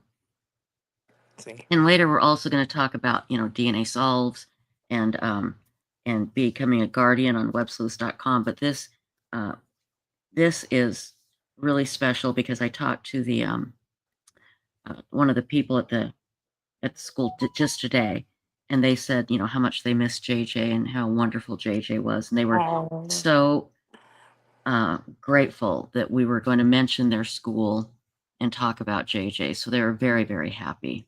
Oh, that's so nice. I just sent you the link to the for the donation. Now, I just put it in chat. Okay, great. And I put it in WhatsApp so Ping can have it too. Perfect. Yeah. So thank you guys. I'm gonna go back to sleep here. I've set my alarm for either 7 or 8 Central AM. And you guys need to go to bed. You've been on for like 2.5 hours, haven't you? I think around a couple hours. Yeah, I'm not sure how long you were on. The stream's been going for 4 hours and 17 minutes. Yeah. So, but thank you guys. Thank you so much. I'm just going to go back to sleep here. And then you guys go to sleep too, okay? And you guys get your rest. All right. Okay, hold on. This is Shad Hunter knitted this for me, and it's a great shawl, but it also makes a wonderful little pillow. Aw. So I use that. Thank you guys. Thank you so much. I've got you in my ear. And don't forget to put up my banner. Okay. The banner that says "Don't call 911. I'm not dead." Yeah. When you guys sign off. Okay. Okay. Thanks, everybody. Okay. All See you right. in the morning. Oh, so YouTube bad actors. We started at 8 p.m. Eastern, right? Wait. No. 8, 9, 11 p.m. Eastern tonight. And then we'll end on 11:59 p.m. tomorrow. Let's see. So it's this time it's about 25 hours, but usually it's just a 24-hour thing. And so tomorrow, I think we have when I say we have 8 guests scheduled for tomorrow. So tomorrow we have let me see. Let me look real quick. I have the list here. So we have Randy C. Watts coming back on, a chatter Lizard Tia, Kesha, Megan, Mike King, Tass, the young woman that was a juror in the trial, Vallow-Daybell's trial in regards to Charles. And we have SF Investigates on tomorrow. And Lauren Matthias should be calling in at some point as well. So that's tomorrow. Awesome. Yeah. No, I probably won't be back. So like they don't give me the prime time slots. I do the overnight. So I won't be I probably won't be back before the end of the 24-hour is finished. But Joe Schmo, I don't know if Joe will come on. I think he might be coming on. I forgot about that, but yeah, he might be coming on. I And did then I did a collab with him on his channel about a week and a half ago, 2 weeks ago. If you Oh. haven't seen it, you can go over to Joe Schmo's channel, and we talked about the floods in Texas at the time. Oh, nice. And yes, today. I said tomorrow. It's today for the guests. Yeah. So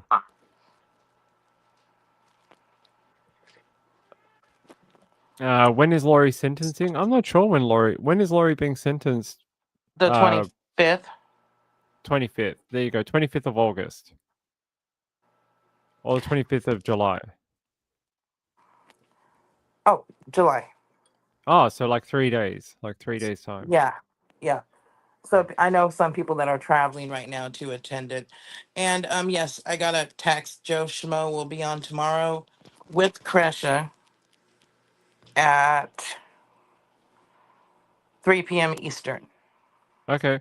Well, they do a show together every week, so that explains why. D-Max says, are there times for each guest? Yes. Yep. If you ask me what they are, I don't know, but yes. I do. Yeah.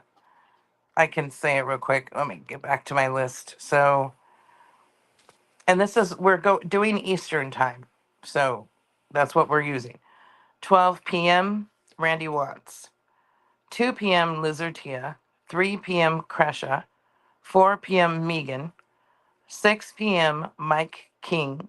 7 p.m. will be Tass. 8 p.m. will be SF Investigates.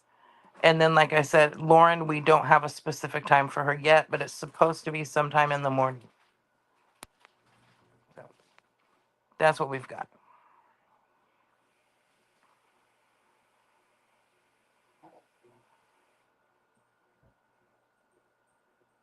Are you talking? No, sorry. Oh. Muffin was like crawling all over my lap, and I was like, where are you going? Yeah. So he's cold. It's freezing in Melbourne. So if you're in the Northern Hemisphere right now, it's summer. But in Australia right now, it's winter. It's winter time down here. So it's freezing cold. In Victoria, where I live, where Aaron Patterson's trial was, we are like the southernmost state in Australia on the mainland, beside Tasmania. Tasmania is an island south of Victoria, but we're the southernmost point on the mainland, and we are not that far from like Antarctica. So in winter, it gets super cold down here. It doesn't snow, but it gets down to like 0 and 1 degree and stuff like that. So it gets pretty icy down here in the winter. It's my house. It's my house. Do you like my improvements? I put black plastic on the front, because I'm getting too famous on YouTube. So no, that's Aaron Patterson's house. That black plastic is what she did, to thinking she was going to get out of the trial and be found not guilty. She put that black plastic up to avoid the press. So There you go. Amazing. All right. I think we're just about done. I have to go do stuff for Mrs. Ping and dinner and things like that. I may come back on if Trisha's still asleep later. After we finish with this stuff, I may come back and just hang out with everyone. Stacy will probably go to sleep, but I may come hang out for a couple more hours later tonight. Oh, that'd be fun for everyone. Emily says 0 to 1 degrees in Celsius. Yes. So like 31, 32 degrees in Fahrenheit. Slam on Own said, so like it's being up north. Sort of like up north. Yeah. Sort of like some of your more northern states where it gets very cold but maybe doesn't snow. Somewhere like that. It's been like 67 degrees. That's a nice temperature. Sending hugs to Mrs. Ping. Thank you. I appreciate it. She's been home almost 2 days now. Let's see if she can make it to a whole week. Last time she lasted 2 days and then had to go back to hospital. So let's see if she can hit a week. That'd be good. No, I have to go cook her some dinner. So that's where I got to go because we have to make sure she eats and has all her food and things like that. Is that the dog again? that one? Yeah. Sounds like the dog. I just muted it, so there you go. Oh yeah, I didn't. I was gonna say I didn't do it this time. Hey, Kesha, how are you, my friend? All right, my friend. Good luck with packing. Good luck with your victim impact statement. I'll look for it on the news. I'll see if they are going to air it on the news. Her impact statement. Oh well, they've been streaming everything in regards to her. Oh, I want to see So- what Kesha has to say. So Yeah, I'll look. so the I'll whole look for thing that. should be streamed. Yeah.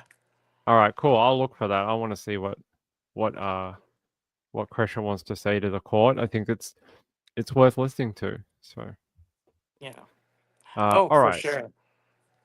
All right, let's get out of here. Like I said, after I do dinner and stuff, if Trish is still wanting to sleep for a bit, I will come back and I will hang out with everyone for a couple more hours. Okay? That sounds good. And you get some sleep too. Okay, I'll do that. All right. All right. Hey, I love you all. Thank you so much. Yeah, do the charity spiel again before we go. Oh yes. So for this 24-hour stream, we always pick a charity for people to donate to. Let me grab the link again. And this year, it's the school that JJ went to, JJ Vallow, and it's Lawrence Institute of Education, I believe it was called. Let me grab it.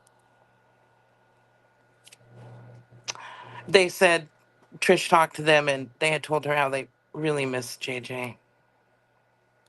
Yeah, I can imagine. You think of how many years have passed in that sort of. I feel bad for saying case because we've got so many friends out of that crime, but you think of how many years have passed and all the things that JJ may have done between then and now, and that's been taken from his whole family. So Yes. There we go. I got it back in chat.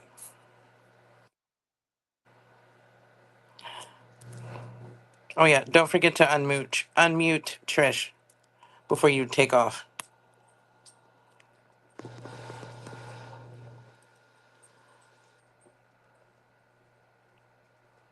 she wanted us to unmute her because she can't unmute herself.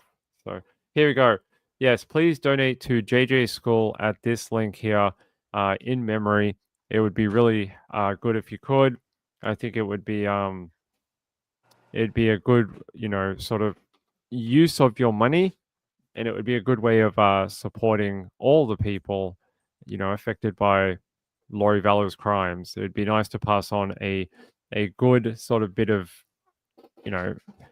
good vibes and sort of a way to keep a good institute going. So please do Yes. that for us. I would appreciate it.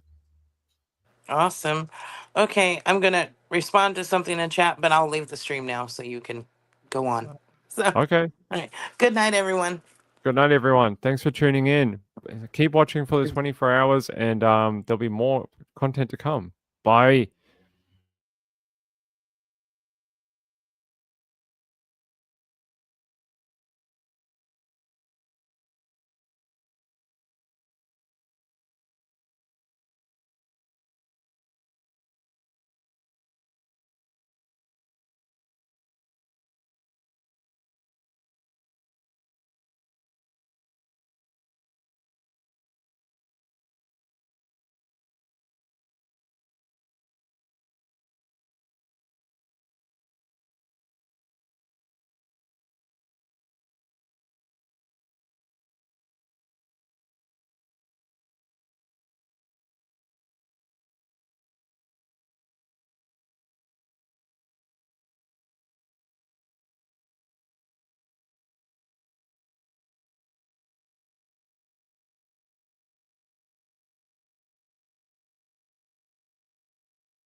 Good morning, everybody. Let me take down my banner.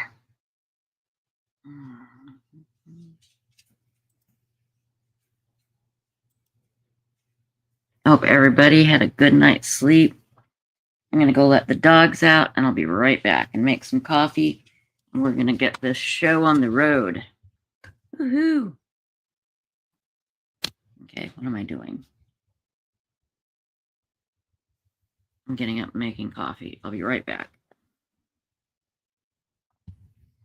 The doggies in. Out.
Almost done, guys.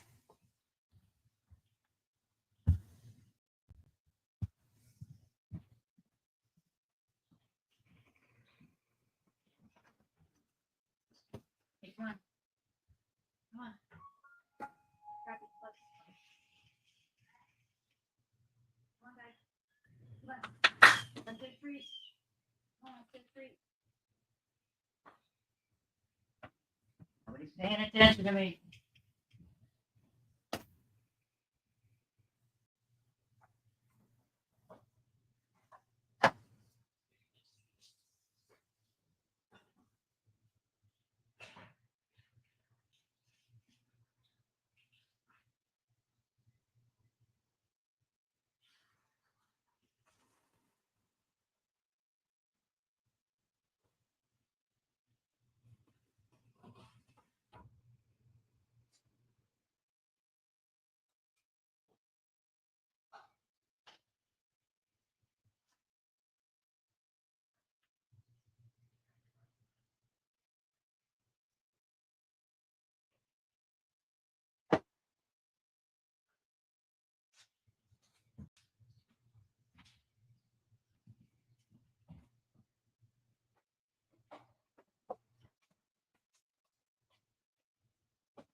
Ah, I actually got some good sleep last night.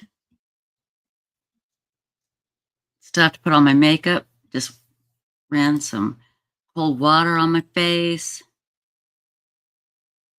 Can you guys hear me okay?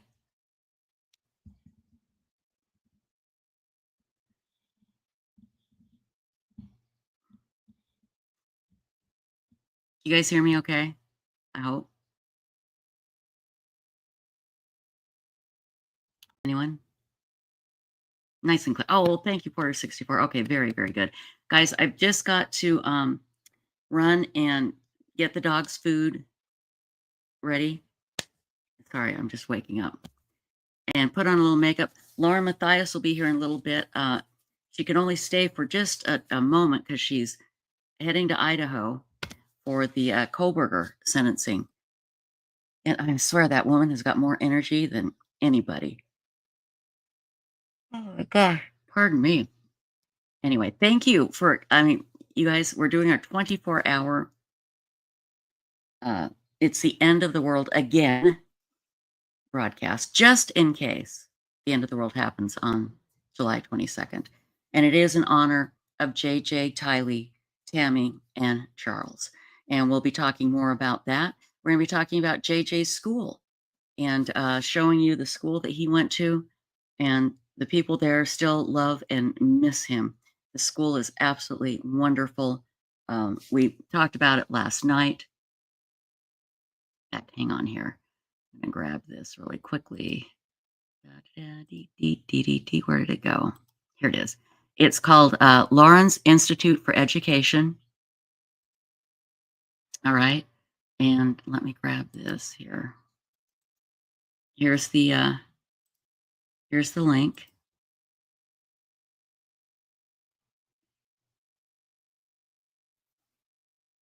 And let me grab my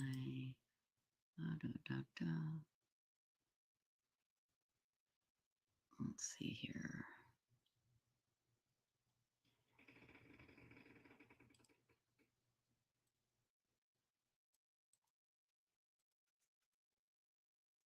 And if you would like to make a donation to this wonderful school, I'm going to put the link up right now.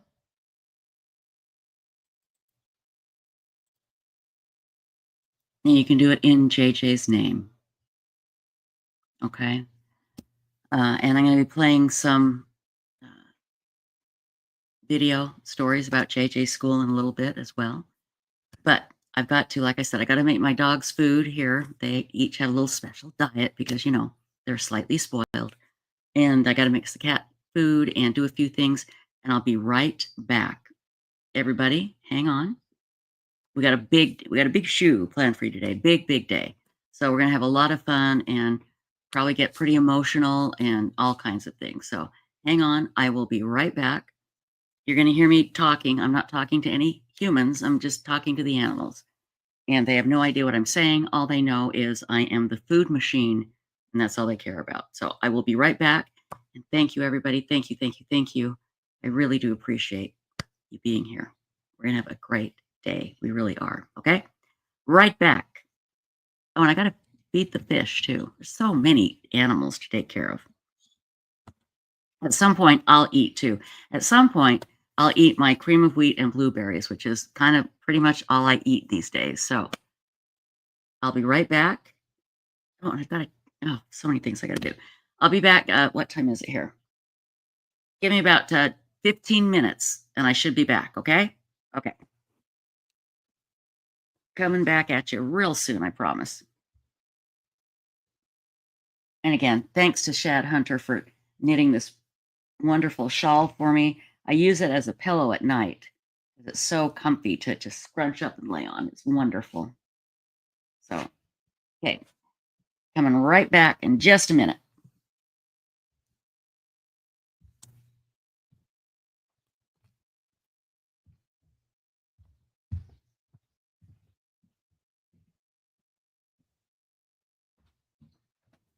Come on, guys. Blue, come on. Kitty, come on. Blue, please come in. All right.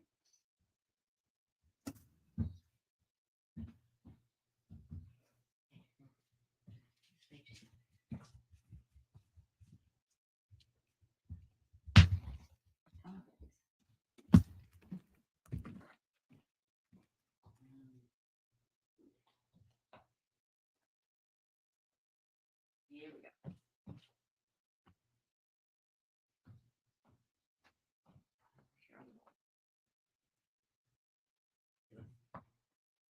Here we go.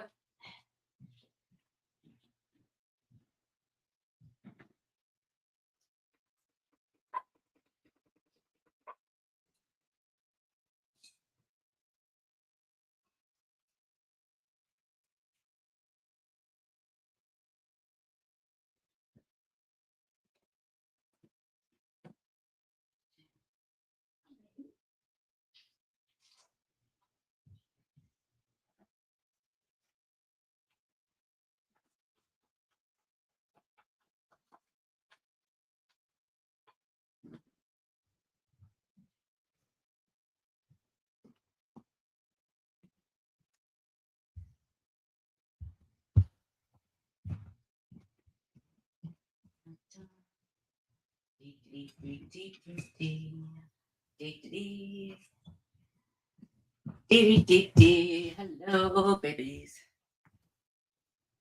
Hello, babies.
guys. Wow.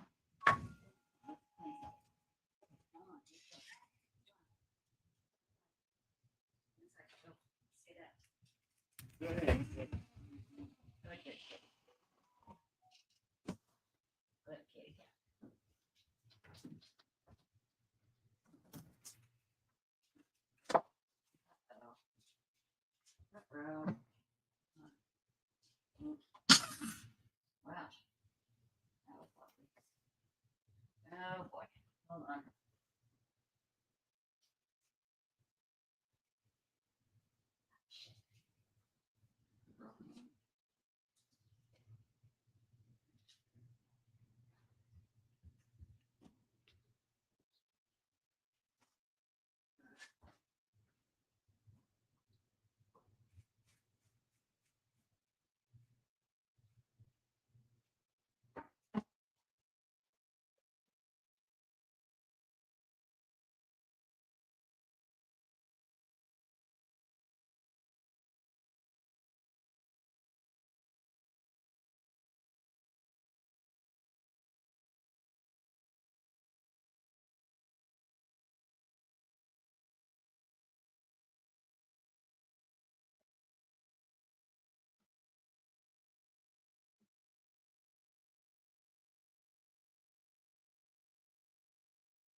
Almost ready, guys. Just a second.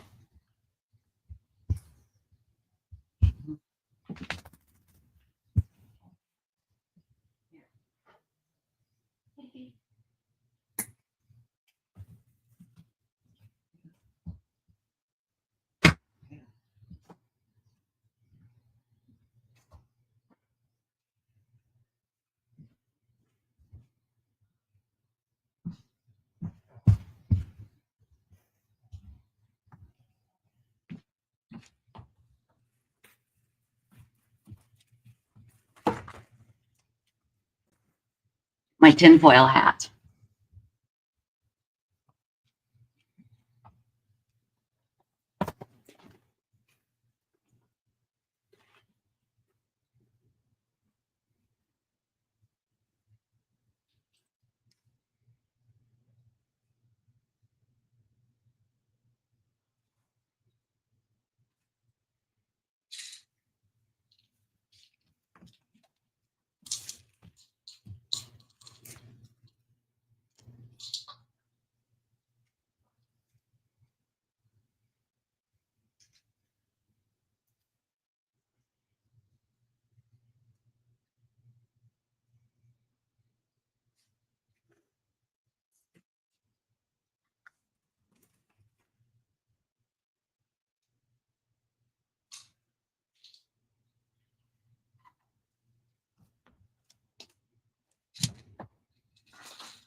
Yes, I see. You got your penguin.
No, you guys don't need to go outside again. Come on.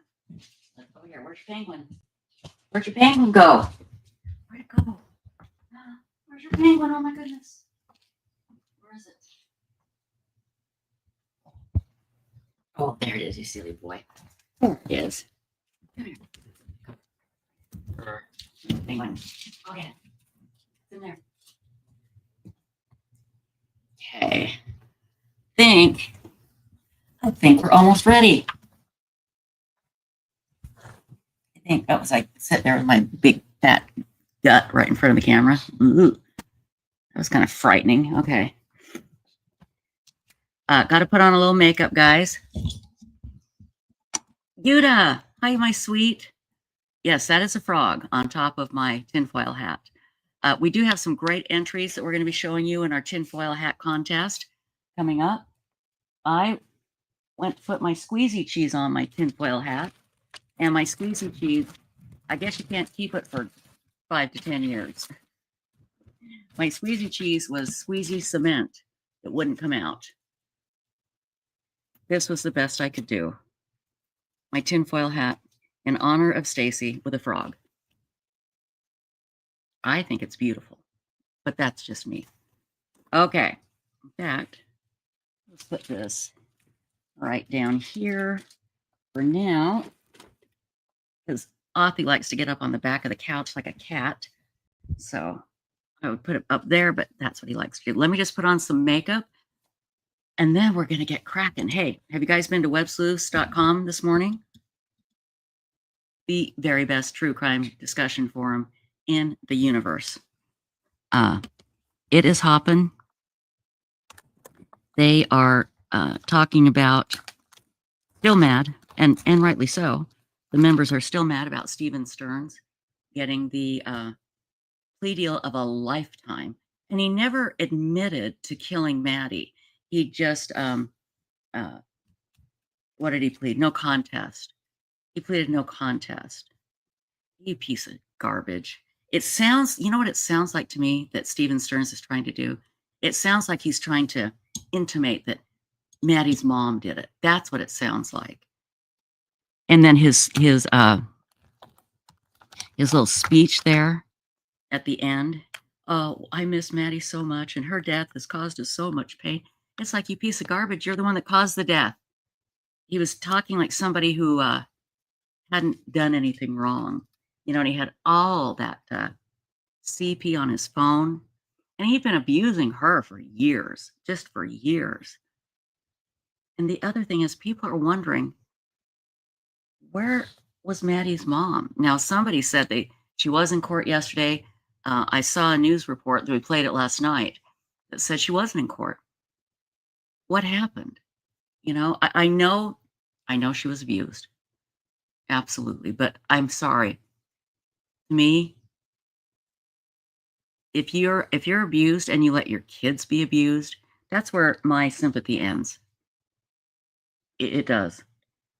It's one thing when you're abused and you know, you need help. I get that. Absolutely. But when you let your children be abused, I can't wrap my head around that.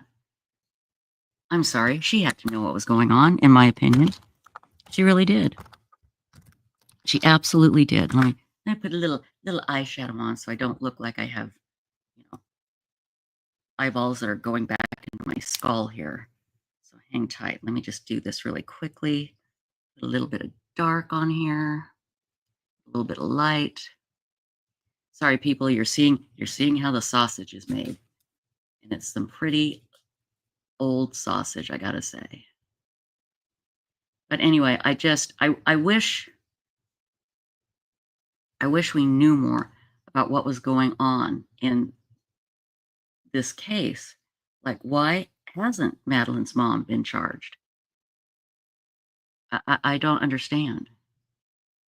And why was he allowed to why was Stephen Stearns allowed to even say, I miss Maddie and I love her and I miss all these things? But he was sounding like somebody who hadn't killed her, like he was a victim of her death.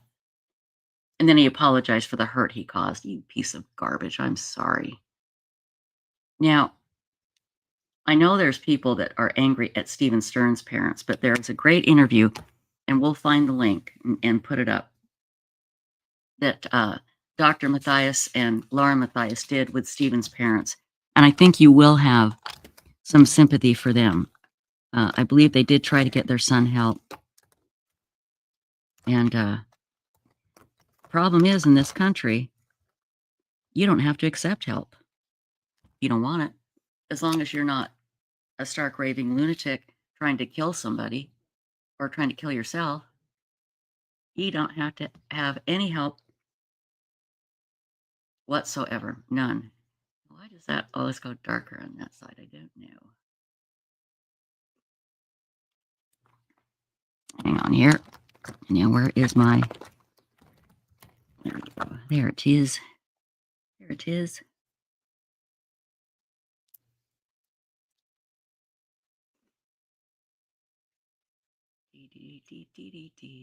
Yeah, because from everything I've read, Madeline Soto was abused for for years and years by this piece of garbage. Hang on, everybody, hang on.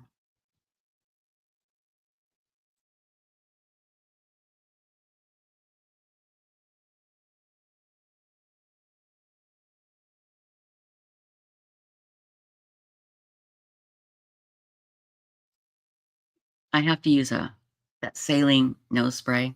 I use that and then it makes my nose run. So I apologize. But throw that away. Anyway, all of this is being discussed on Websleuths.com. Let me put up the Maddie Soto link to the discussion, okay? Because it is so maddening.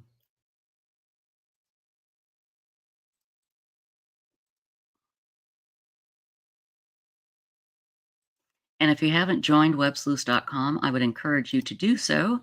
It's absolutely free. You just go to Websleuths.com, you look in the upper right-hand corner, and it says register. And that's where you register. All we need from you is a username and an email address, and that's it. That is it. Okay, I got to do one more thing, guys, and then I'm ready. Where's my phone? Where's my phone? There it is. Okay. Let me just get the eyelashes done, and then we're ready to go.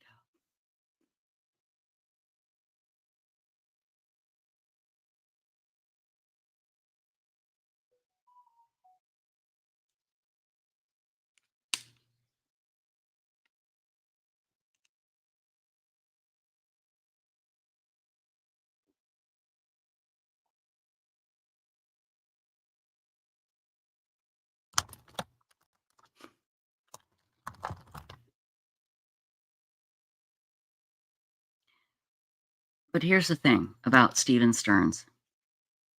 We need to figure out how he became the way he became. What happened to him?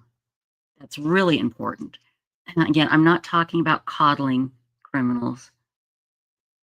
I'm not saying, oh, Stephen didn't have enough hugs growing up. No, no, no. Something happened to him. I remember correctly, I think his parents said he had a brain injury. Now, I don't know if that's what happened to him or not. But there's so much we don't understand about the brain.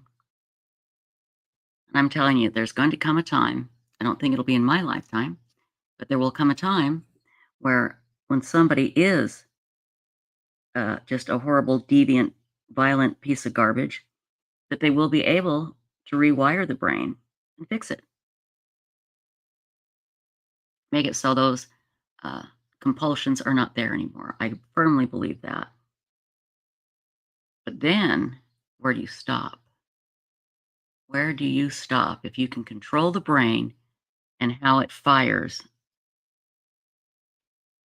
Where do you stop? That's the scary thing. I think everybody can agree that if we can control a person's brain to where they are not a violent criminal, that's a good thing, right? Absolutely. I don't think anybody would argue that point. Uh-oh. That is Stacy's sound. Hang on. Here we go. Let's see what she says here. What's going on with this woman?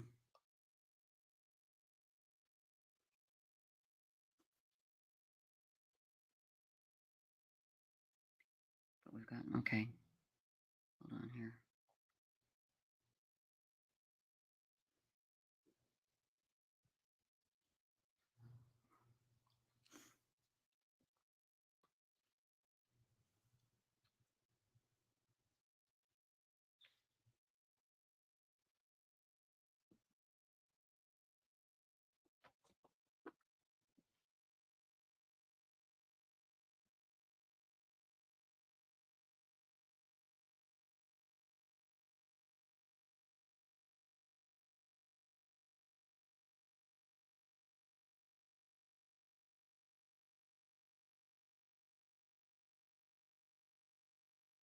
Okay.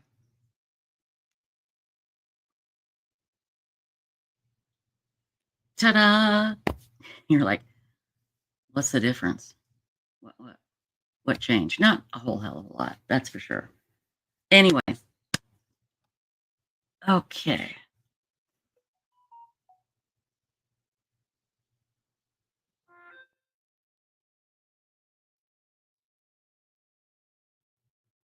Oh, you guys are so sweet. You made it, AZ Mermaid. You made it to Alive. Yay. Yay, yay, yay. Sorry, I'm just reading all your things in here.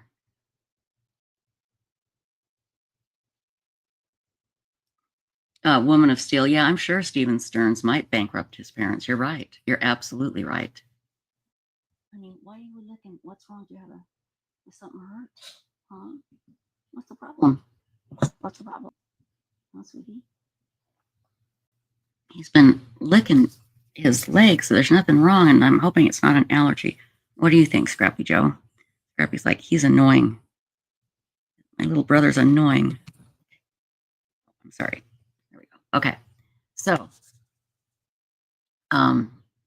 let's see here. Hang on just a second here.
Okay. Good morning, Red Like Wine again. Some of you, I know, were like on the overnight. Have you been to bed yet? I hope so. Okay. What else am I doing here? Anyway.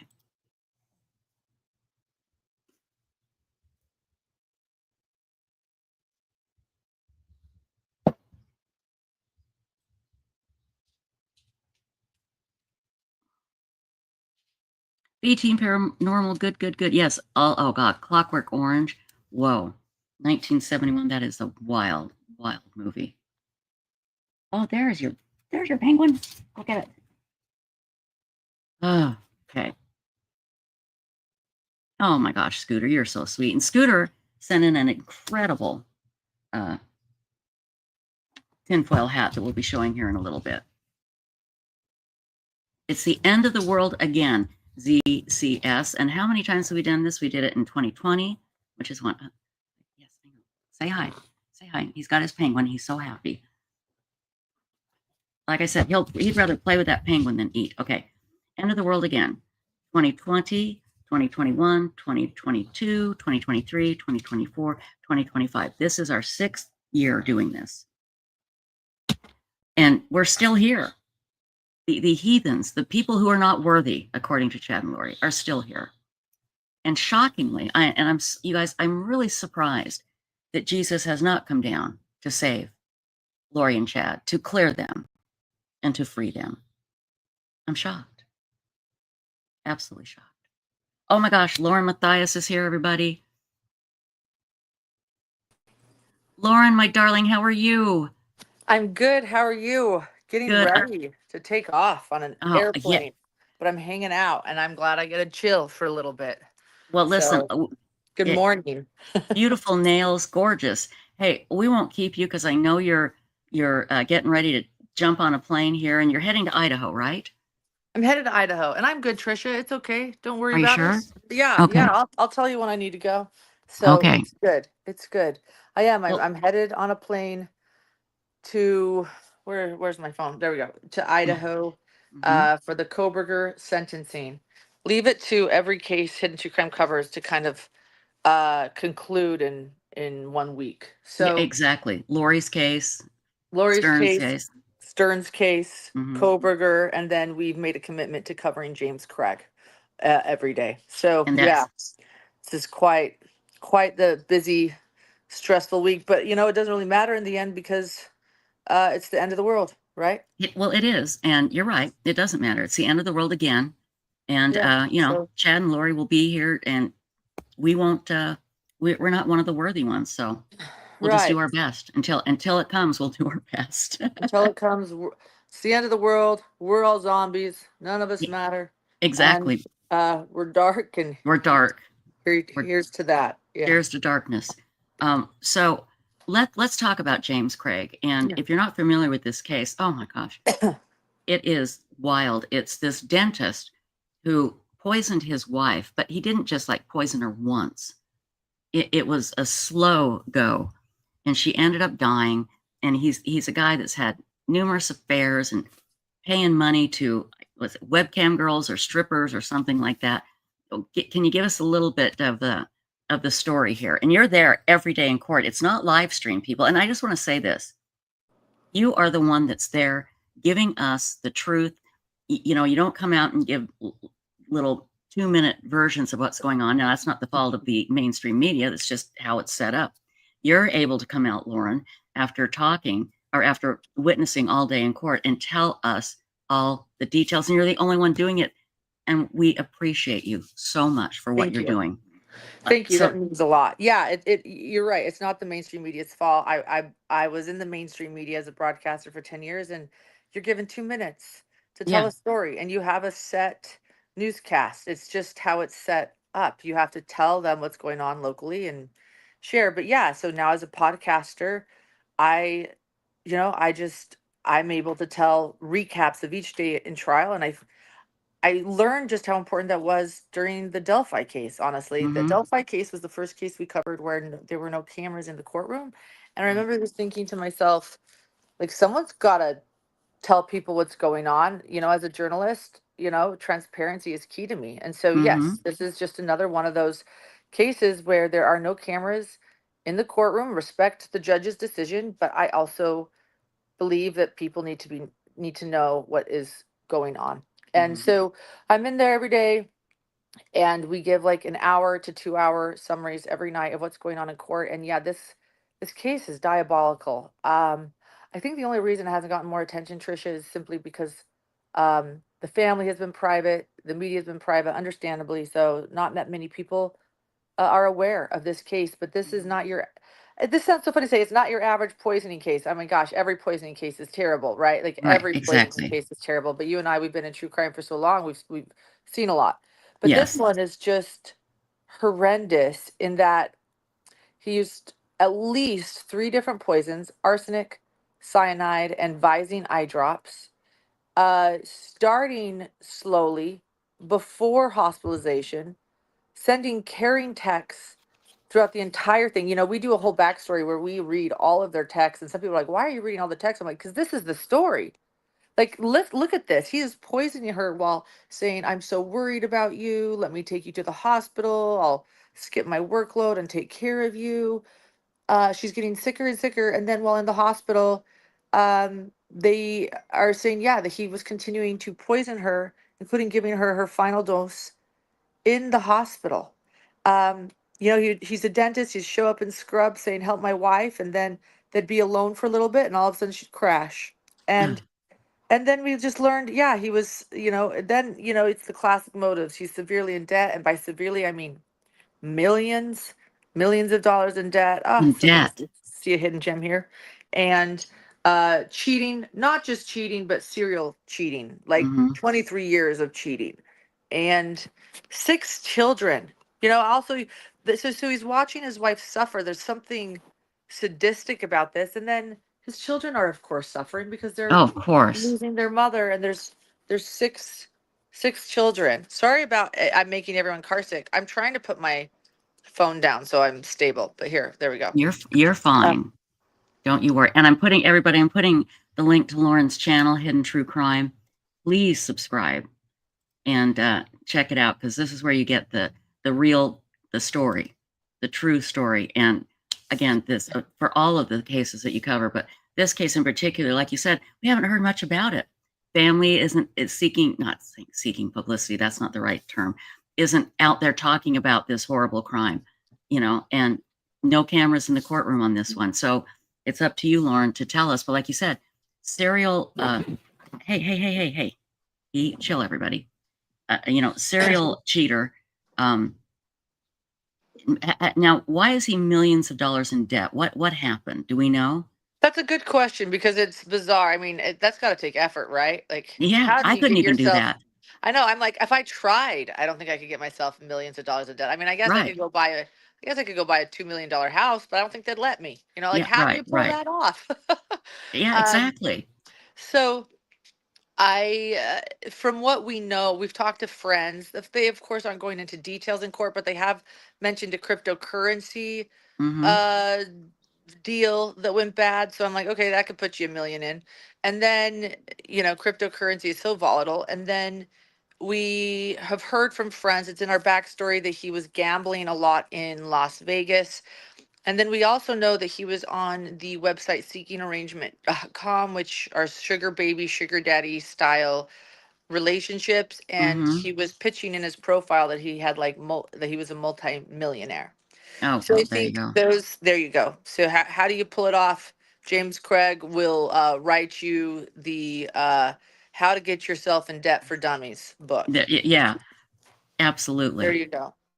And he was so, I don't want to say easily caught, but what he did was so stupid.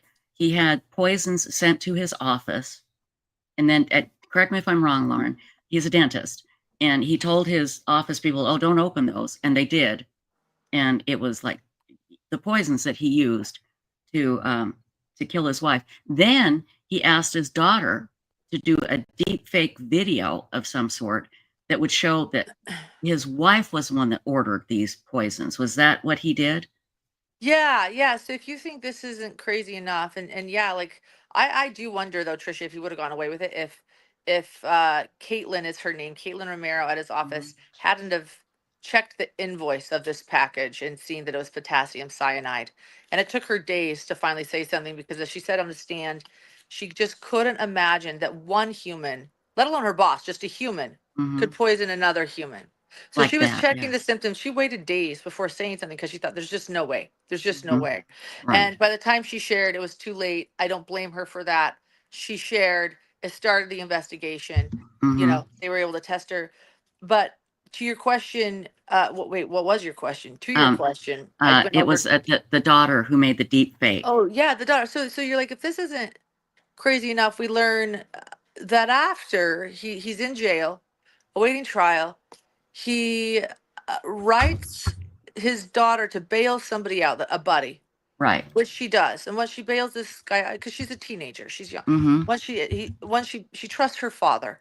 Once she bails this guy out, he hands her a letter, and it's a letter from her father that says, "Hey, yo, sweet daughter of mine, let me teach you about the dark web. You know, it's something you don't know about, but you're gonna learn. You're of age now. So go get yourself what's a really good VPN, head to the dark web, go to this person, get them to create a deep fake of your mother talking and saying that she wants to kill herself and that she's suicidal, and go say that you found this."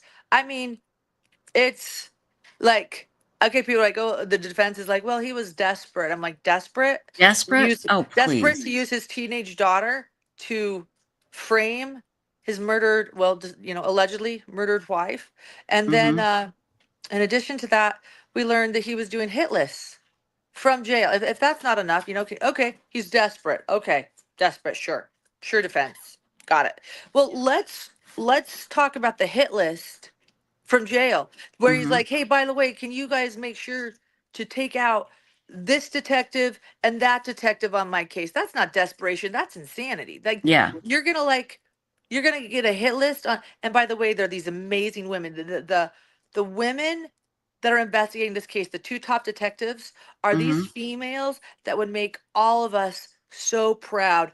They walk in there in these pantsuits with the guns on their holster, looking like rock stars. It's such a nod to the fact that they've been seeking justice for Angela Craig. I don't know. I've never seen something like that. I do wish for that reason there could be cameras in the courtroom to just see these heroic women that are fighting for justice for Angela and in this investigation. So so just throw that in, that the hit list is for these fabulous, beautiful, smart, driven women that are taking him down. It's just like, I love it. I yes, love it. And that's poetic justice right there. poetic justice, exactly. So they're taking him down. And again, I think, can I play Dr. John for just a moment here? Please, And please. and we love Dr. John. He's the greatest guy in the world. He is your husband and your partner in Hidden True Crime. I And love he's a psychiatrist and he knows his stuff. But I think James Craig, early on, being LDS, and the men in the LDS faith are put on a pedestal by the family. They're the ones, and I'm not saying this in a negative way, but they're in charge. They're the ones that, that you look up to, that you go to, that control things. And I think he just felt like he had this power and to get away with more and more and more. And when he wasn't getting away with it, when people were questioning him, he just started to lose his mind and just started to do these crazy things because he thought he could get away with it. And the more he tried, the worse it got, And this poor woman, his wife, was standing by him the whole time, taking care of his 6 kids. I mean, everything about this woman to me screams amazing and loving and trying to do the right thing by her family. Am I right? Yeah, absolutely right. A mother to 6 children, homeschooling the 2 youngest, just a doting, loving mother. And this is how he treats her. Do we know anything else about James Craig's background? Does he have siblings? Are they like nuts like he is? Do we know anything?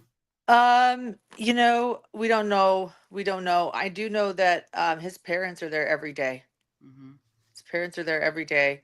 I did accidentally see, I hate it when I sometimes accidentally see something, but I did see his mother reading scriptures on her phone one morning. I'm sorry. That just, Yeah. okay. You know, I won't go into that, but yeah. I really wonder again about his childhood, and people get mad when I say that. It's like, you know, they need to take responsibility. Don't worry about their childhood. No, we need to know how these monsters are created. We need to know what happened. What happened to him? Did it affect the other kids? Did the other kids turn out that way? Was it such deeply again, I have no idea.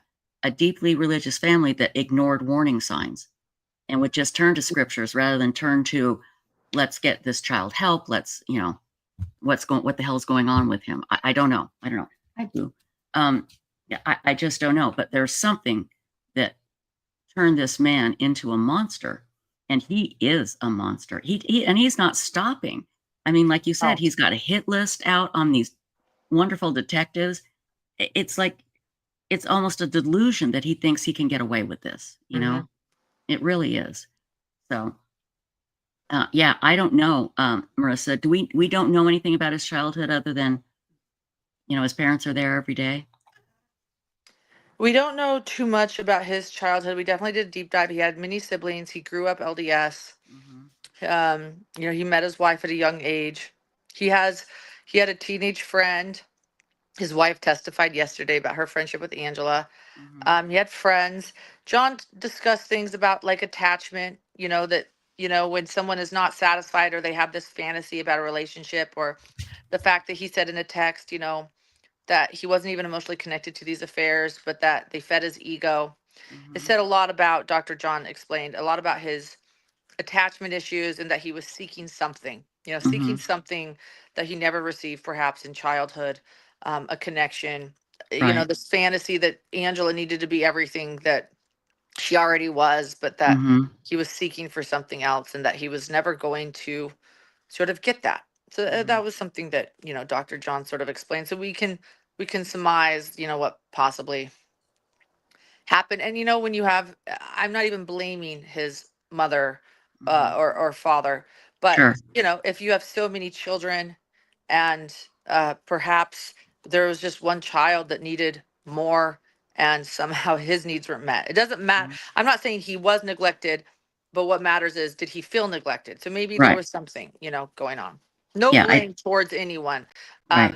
We have learned, like, for example, Chad Daybell, we certainly feel like Chad Daybell has attachment issues. He seems to really hate his mother, if I'm going to be honest. But we Yeah, he also know does. that his other siblings felt a lot of love from their mother. So, you know what I mean? It doesn't mean that shame on the parents, they created this, but it might mean that this child needed something different. Different, yeah. And the problem is, unless you are educated, and I'm not talking about, you know, smart, I'm just saying that you're educated in that, okay, I'm not saying prayers don't work, but sometimes you need more than prayers. You need help. You need medical help. You need professional help. And unless you can recognize that, that can lead to other problems. And I think in all over the world, people, rather than turn to the modern way of what we know works, will turn to prayer and ignore what can help somebody. I'm not saying prayers don't help. I'm not saying that, but sometimes it takes more. Sometimes you gotta, you know, and unless you accept that and say, okay, I'm gonna do more than just pray, then you're gonna be in trouble. And again, we don't know if that's what happened here. We don't know. I'm just kind of surmising a little bit, that because again, I am an honorary Mormon, proud to be honorary Mormon, growing up in Salt Lake City as a Catholic. But I don't know. It just it makes me very sad that this woman, Angela, was a lovely person with beautiful children, and this happened. And somebody in chat said that he took a picture of Angela dying and sent it to his mistress. Yes, he did. A couple, including one with her little girl hugging her. Oh my God. As she died. Think about that too, like the pain. This little girl knowing that she wasn't going to have her mother because of him. Well, it's gonna be a big week in court, by the way. I do believe that we're gonna be hearing from these sugar babies too, Oh, and the wow. mistress. So there's gonna be some wild testimony in court. So stay tuned, everyone. And Yeah. yeah. So now let's talk about your schedule. And I got to tell you, people in chat are worried about you, Lauren, because I know you are superhuman, but you also need to take care of yourself. And, you know, you're running in a million different directions. So you're going to Kohlberger tomorrow, which that's going to be a huge day, huge. And that, from what I understand, the judge has not limited how many family members can give their victims' impact statements. So I think there's going to be a lot of them. Yes. We don't know if Kohlberger is going to talk or not. We have no idea. No. And then are you going back, or are you going straight to Arizona for Lori's? Yeah. So straight. So and thank you. Yes, I am human, and I can't say that this is going to be the easiest week. I can't be like, oh, don't worry, guys, I'm good. No, it's a very stressful week. But the good news is it's 1 week. So I want everyone to know that while this is a very, very big week, we are doing our best. I luckily have my producer Grayson helping me, and She's amazing. She's absolutely amazing. yeah, and we're gonna do our best to stay calm. I've even said this is our rule too. You know, if we all of a sudden feel like we can't do it, like we can't do it, like we won't do it. Like, you know, we're Right. telling everyone we're bringing you guys James Craig every day, and so what we're doing, you know, I have access as a media. I'm credentialed media, so I can log in now to WebEx and watch. Okay, So that's good. how we're doing it, because I'm not there, but I'm logging into WebEx for just the day. They're not allowing public to do that. We thought they would at first, and then that day, the day court started, they said only credentialed media. I have been credentialed now, so that's how we're doing that. Okay. And we have it in our ears, and we're taking notes all day, and then and watching and sketching. Even we have sketches, and then so we're gonna go to Kohlberger. If Kohlberger lasts 2 days, we're probably just gonna miss the second day, unfortunately, because you're right, they are not limiting victim impact statements, and so there is the possibility that the Kohlberger sentencing could go 2 days. We will not be staying 2 days, but we will bring you the full 1 day that we are there, and then we will be flying straight to Arizona, and we leave very early in the morning so that we can continue to watch WebEx all day. So we leave at 5:30 a.m. so that we can get to our place and sit and watch WebEx all day. Okay, right. Right, for the James Craig. So we're not taking middle of the day flights because we can't. Good. Yeah.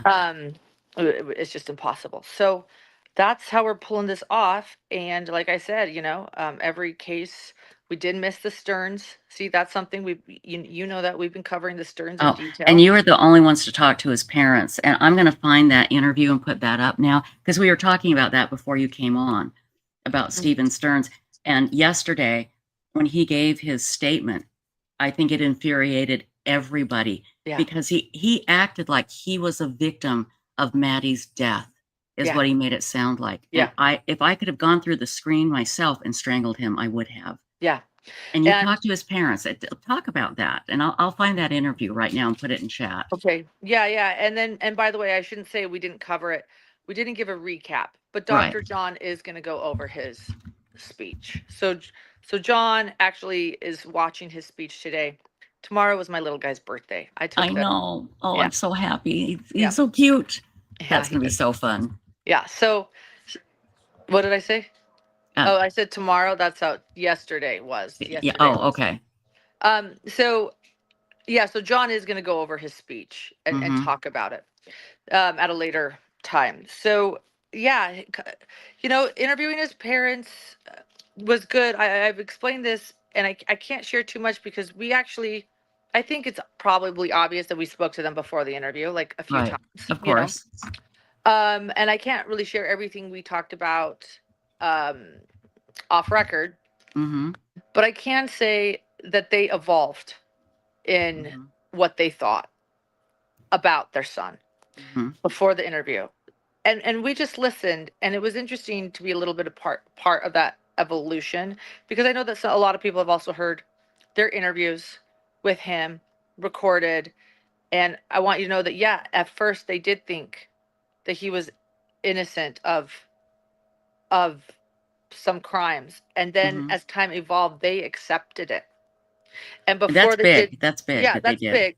And I respect that of parents. And I think us, I'll just say this, us interviewing the perpetrator, the child killer. I mean, he's pleaded. I can say that now, right? I can say like He pleaded no contest to the he pleaded no murder, contest. which is Us, guilty. yeah, us interviewing. I know it's so nice to be able to say that finally. Us interviewing a child killer's parents.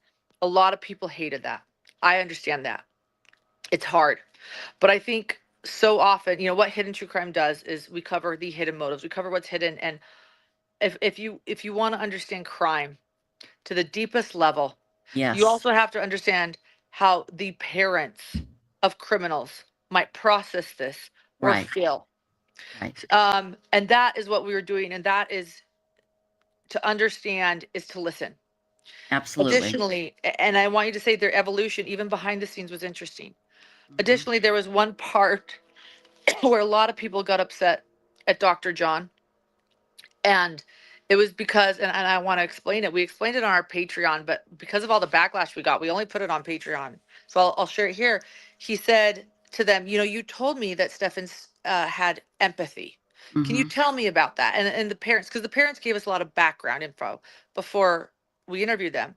Right. And that really riled a lot of people up. But John explained why. He said, look, when I do evaluations on criminals and on their parents, and I'm doing what are called collateral interviews to understand a criminal, you know, and collateral interviews are interviewing people close to the criminal. In fact, they were going to do it with Koberger if Koberger had gone to trial. Do you remember that? They Right. said Yes. that we were going to interview his parents. We're going to go deep dive into his family, into his friends, Right. into his childhood friends, into everything. Those are collateral interviews. And as a psychologist that's evaluating a criminal, a forensic psychologist, you do collateral interviews, and parents are Yes. part of it, and you're trying to understand the motive. Mhm. And there are a lot of motives here. So it could be this, was he a sadistic killer who wanted Maddie to just suffer and die? Right. Was he a pedophile? That actually is really important when assessing a criminal to how long they need to stay Yes. behind bars. What is their risk assessment? John's ultimate goal is to assess risk of a criminal. Do they Yes. need to be put away for life? Do they and so while he was not assessing Stefan Stearns, these things matter to understand motive. So Absolutely. We got to know it. we got to know it. So if they had sensed some empathy of him with a dog or whatever, that's important to note because it might maybe paint a picture towards pedophilia over Yes. Yes. maybe a sadistic serial killer. And those Absolutely. things matter. Mhm. And so a lot of people didn't understand everything that we were asking. And I just want to commend the Stearns for coming forward That because was big. Yes. we rarely hear. Can you imagine if we were able to hear from Koberger's parents? Oh God, I would The love that. That would themes, be so refreshing, and we'd learn so much. We need to understand Kohlberger, and the way to understand him is to start with his parents. That would be wonderful. right. And the things we learned from the Stearns and that they were willing to share was so helpful. I don't blame them. Mhm. And I also think that people want them to be perfect and they want, you know, them to just, you know, take all this blame and get pummeled. Mhm. And that I disagree with that. They were heartbroken. I think the most heartbreaking thing I heard the mother say was at the very end, which most people didn't even make it. The very last thing she said where we ended, she said, you know, my husband asks me if I'm going to be there when he's executed. This was before he took the plea deal, of course. Right. And she said, absolutely. She said, I was there when he was born and I will be there when he dies.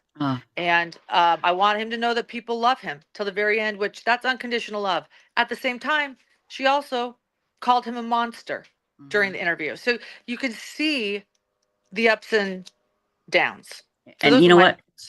And to me, hearing that, I understand every word of that. I do. Because if that were my child, dear God, heaven forbid, never, never, never, I would feel the same way. He's a monster. I hate him, but I love him. I will be there when he dies. And again, we can't, I I'm glad to hear that they have evolved. People are asking, do you know if they're still if he's still putting money, if they're still putting money on his books? I And don't know. I yeah, don't know. But you know, if they are, I don't blame. I get it. their I get it. parents, their Yeah, parents, right. you know, I mean, I'd rather see parents putting money on books than some random woman obsessed with a criminal like Koberger. Let's be Yeah, honest. There are women all over the exactly. country putting books on Luigi and, you know, Oh yeah, on these Koberger. killers. Yeah, So, you know, let it be the parents. absolutely, absolutely right. And again, I'll repeat this until I die. The worst thing in the world is to have your child murdered. The second worst thing in the world is to have your child be a murderer. You know, Exactly. because then you have to look at yourself and say, what did I do? And I'm glad to hear that Stephen Stern's parents are, you know, are recognizing it. And everybody, I put the link to that interview in chat. I'll put it in the description. This description of this half of the End of the World Again broadcast is going to be very long, but you'll find all of these videos that we're talking about in the description. We're talking with Lauren Mathias. Lauren is getting ready to head out to Idaho to the sentencing and victim impact statements for Brian Koberger. Let me ask you, Lauren. Yeah. A lot of people, like with Stephen Stearns, are very angry that Koberger didn't go to trial so he could get the death penalty. Do you have an opinion on why they decided to give him a plea deal? Yeah, you know, full disclosure, I support this plea deal and I'm grateful for it. Okay. I think they have saved so many people with this. First off, if I was Koberger's parents, I would want my child to take responsibility, and he did that. Absolutely, yeah. I did it. With all the Mhm. conspiracy theorists out there, he put a lot of that to rest. Good. I did this. I am guilty. Mhm. And you know, if like you said, if I had a child that was, you know, that committed something, I would say you confess, you take Absolutely, you responsibility. take absolutely, Take absolutely. responsibility. Mm-hmm. I know that there are 4 families here and they all feel differently. But Yes. I believe that 3 of the families now have said they support it. I imagine that the surviving roommates who are also victims also support it. They will no longer have to testify. They will not have to be put through this, you know, for weeks and weeks and weeks. I respect how Right. every family feels. Additionally, you know, think of all the people that no longer have to testify. And then when you throw in, yes, the death penalty, but it often rarely happens in the end, but appeals and appeals and True. appeals. And the family never rests. They have to face this Appeal, monster yes, that over and did this to over. their family every single day. And now they're saying he will be put away forever. He will never be able to harm another human being, that he will be locked behind bars with a you know, essential confession or saying I'm guilty, and we can move forward and these Right. families can move forward. And I don't see that the state did this for any other reason but to make sure that justice was served. So I have a different take on this than a lot of people, but I'm standing by it. Well, and a lot of people feel the way you do. And I'm glad that you said that, because that gives me a bit of a different perspective on it. I'm one of those people that want to see him burn, die, Right. hang, Understand. shot, you know, all of that. But that makes a lot of sense. And I don't think they spoke to the families about it. I'm hoping they spoke to the roommates, the people that had to testify. I don't know if they did or not, the prosecution, before they made this decision. But you're right. To me, those poor kids are so traumatized, and they'll never be the same. Their lives will never be the same. So that makes sense, that the quicker you can put this to bed and say, we're done, the more they can get on with their lives, and they deserve to get on with their lives. Yeah. You know, they really do. So, but tomorrow I'm sure it's going to be a very emotional day. Now, I think, do you know which family is not going to be there tomorrow? I think there's one family that said they weren't coming tomorrow. Was it? I don't. I can't don't remember. Does know. anybody remember? You There know? was Yeah. one family that said they weren't going to be there. I don't, gosh. Let me think. Did say, I don't know if they were, I think Steve had mentioned maybe not. I think so. So Grayson here's with me is suggesting that maybe Steve mentioned not going. But I don't but think it's them. I think it's the Chapins. That's right. Thank you. oh, the It's the Chapin, Chapins. really? Yeah, I did hear. Now, again, that's what I heard. I don't know Okay. if that's true or not, but yeah, they're not going to be there. And, Okay, and I interesting. get that too. Again, you have to sit and listen and watch him sit there and take it. And he, but I guess the thing that bothers me about this, he did admit it. He admitted he went in there with malice and to be violent, and he stabbed him. He admitted all of that. Yeah. But he didn't tell us why. And I don't know why that wasn't part of this deal. Maybe it was the line in the sand that Kohlberger drew, said, I'm not going to tell you. If you want to make the deal, that'd be great. I'll say this, but I'm not going to tell you anything else. I think we're Maybe. going to learn. That's my guess. I And hope actually, so. Trisha, I have to run to the airport. But here's the thing. Okay. I know this is a 24-hour thing that you do every year. I think it's the coolest thing. Let me get to the airport. And if you want me to hop back on, I will. And like, an hour is just so while we're sitting at the gate. Because I'll just be sitting there. Might as well hang out with you guys. You know It's what? fun. Just plan on it. Just plan on it. Okay. If we have a guest, I want you to join us because we'll be talking about this stuff with the guest. If we have one, but always just keep that link, and I'll send you the link to the second half. You can jump in anytime you want, Lauren. You're always welcome. Okay. Perfect. Well, I have the link, so I will do that. Okay. Thanks, darling. We'll see you in a bit. Bye-bye. Okay, bye-bye. Now, my darlings, that is dedication. That is a dedicated woman who is dedicated to us. Giving. She doesn't get paid to do this. She doesn't to come on here and give up of her very precious time. She does it because she loves it and she loves us. So thank you. Insightful one, you're right. Kohlberger may say something at sentencing. I hope he does. Stacy, do you want to jump on? You don't have to, but if you want to, I'd love to have you because I want somebody to pamper me and do all my work for me, and I'll take credit for it. So if you could do that. Okay. Guys, I have to, here she is. Is that you, Stacy? What? Said that. I was waiting for Lauren to finish. Oh, okay. There we go. Look, it's two Stacys. Okay. I need to call John, our tech guy, really quickly. So I'm going to mute. And so if you could jibber jabber with the mad chatters for just a moment, and I will be right back. Okay. Yes. Yes. Yeah, I'm keep hoping that or good morning everyone first. I hope everybody had a good night. And I keep hoping that at sentencing maybe Brian will allocute or make some sort of statement or something.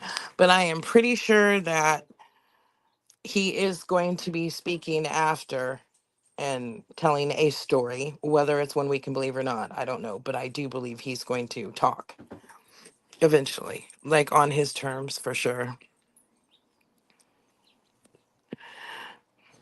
Oh, GP, yes, it's called hybristophilia when people get entranced by criminals. It becomes a thing for them. It's hybristophilia, which I don't have it, so I'll never understand it. I mean, you can understand psychologically. Wait. What's it called again? Hybristophilia. Hyper what? Say it slowly. Hybristophilia. Still, like ST? H. Yeah, hyper. No, hybristo. So Oh, hi, BR. Bristow. Okay, sorry. I thought you were saying hi something Stelia.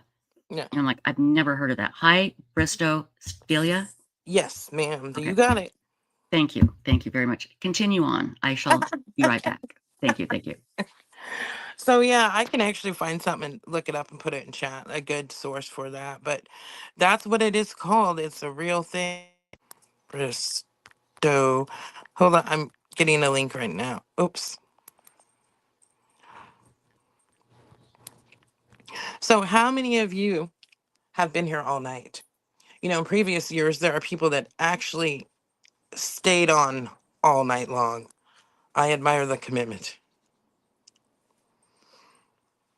Let's see. Here is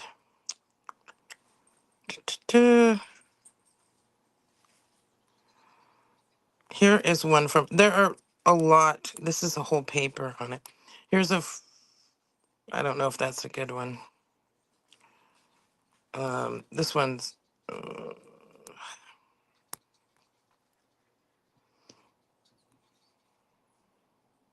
I'll pop this one in if anybody's interested in ever reading about it. I mean, obviously we all can Google, but I know some people like us to provide links, so.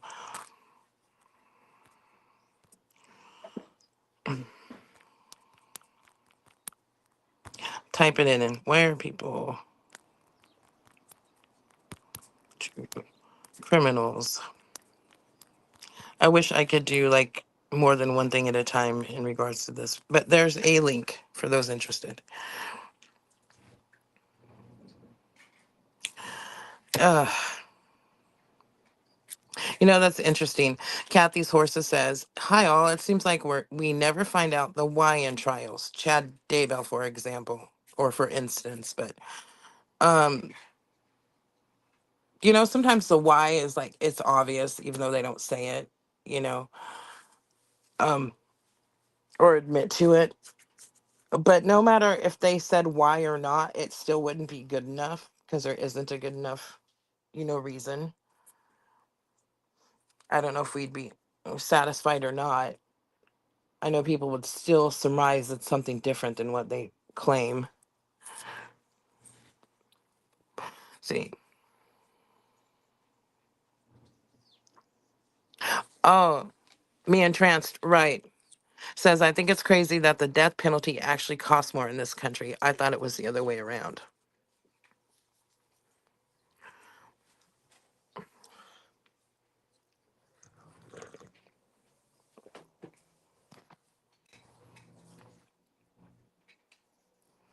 Always learning. You're welcome. Love your name. That's what I always say. I'm always learning. I learn something new every day, and I strive for that goal. Oh, Egan Connor, thank you.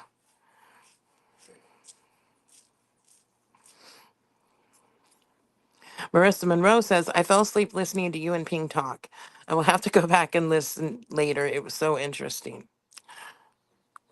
But Ping and I, it's funny because we'll talk, privately or whatever. And he and I can sit there and just literally talk for hours about cases because somebody will say something that makes us think of a case. And so then we bring that case up and then another case pops up and we can just go forever talking about it. Woman of Steel asks, what's it called when you are repulsed by criminals? That is me.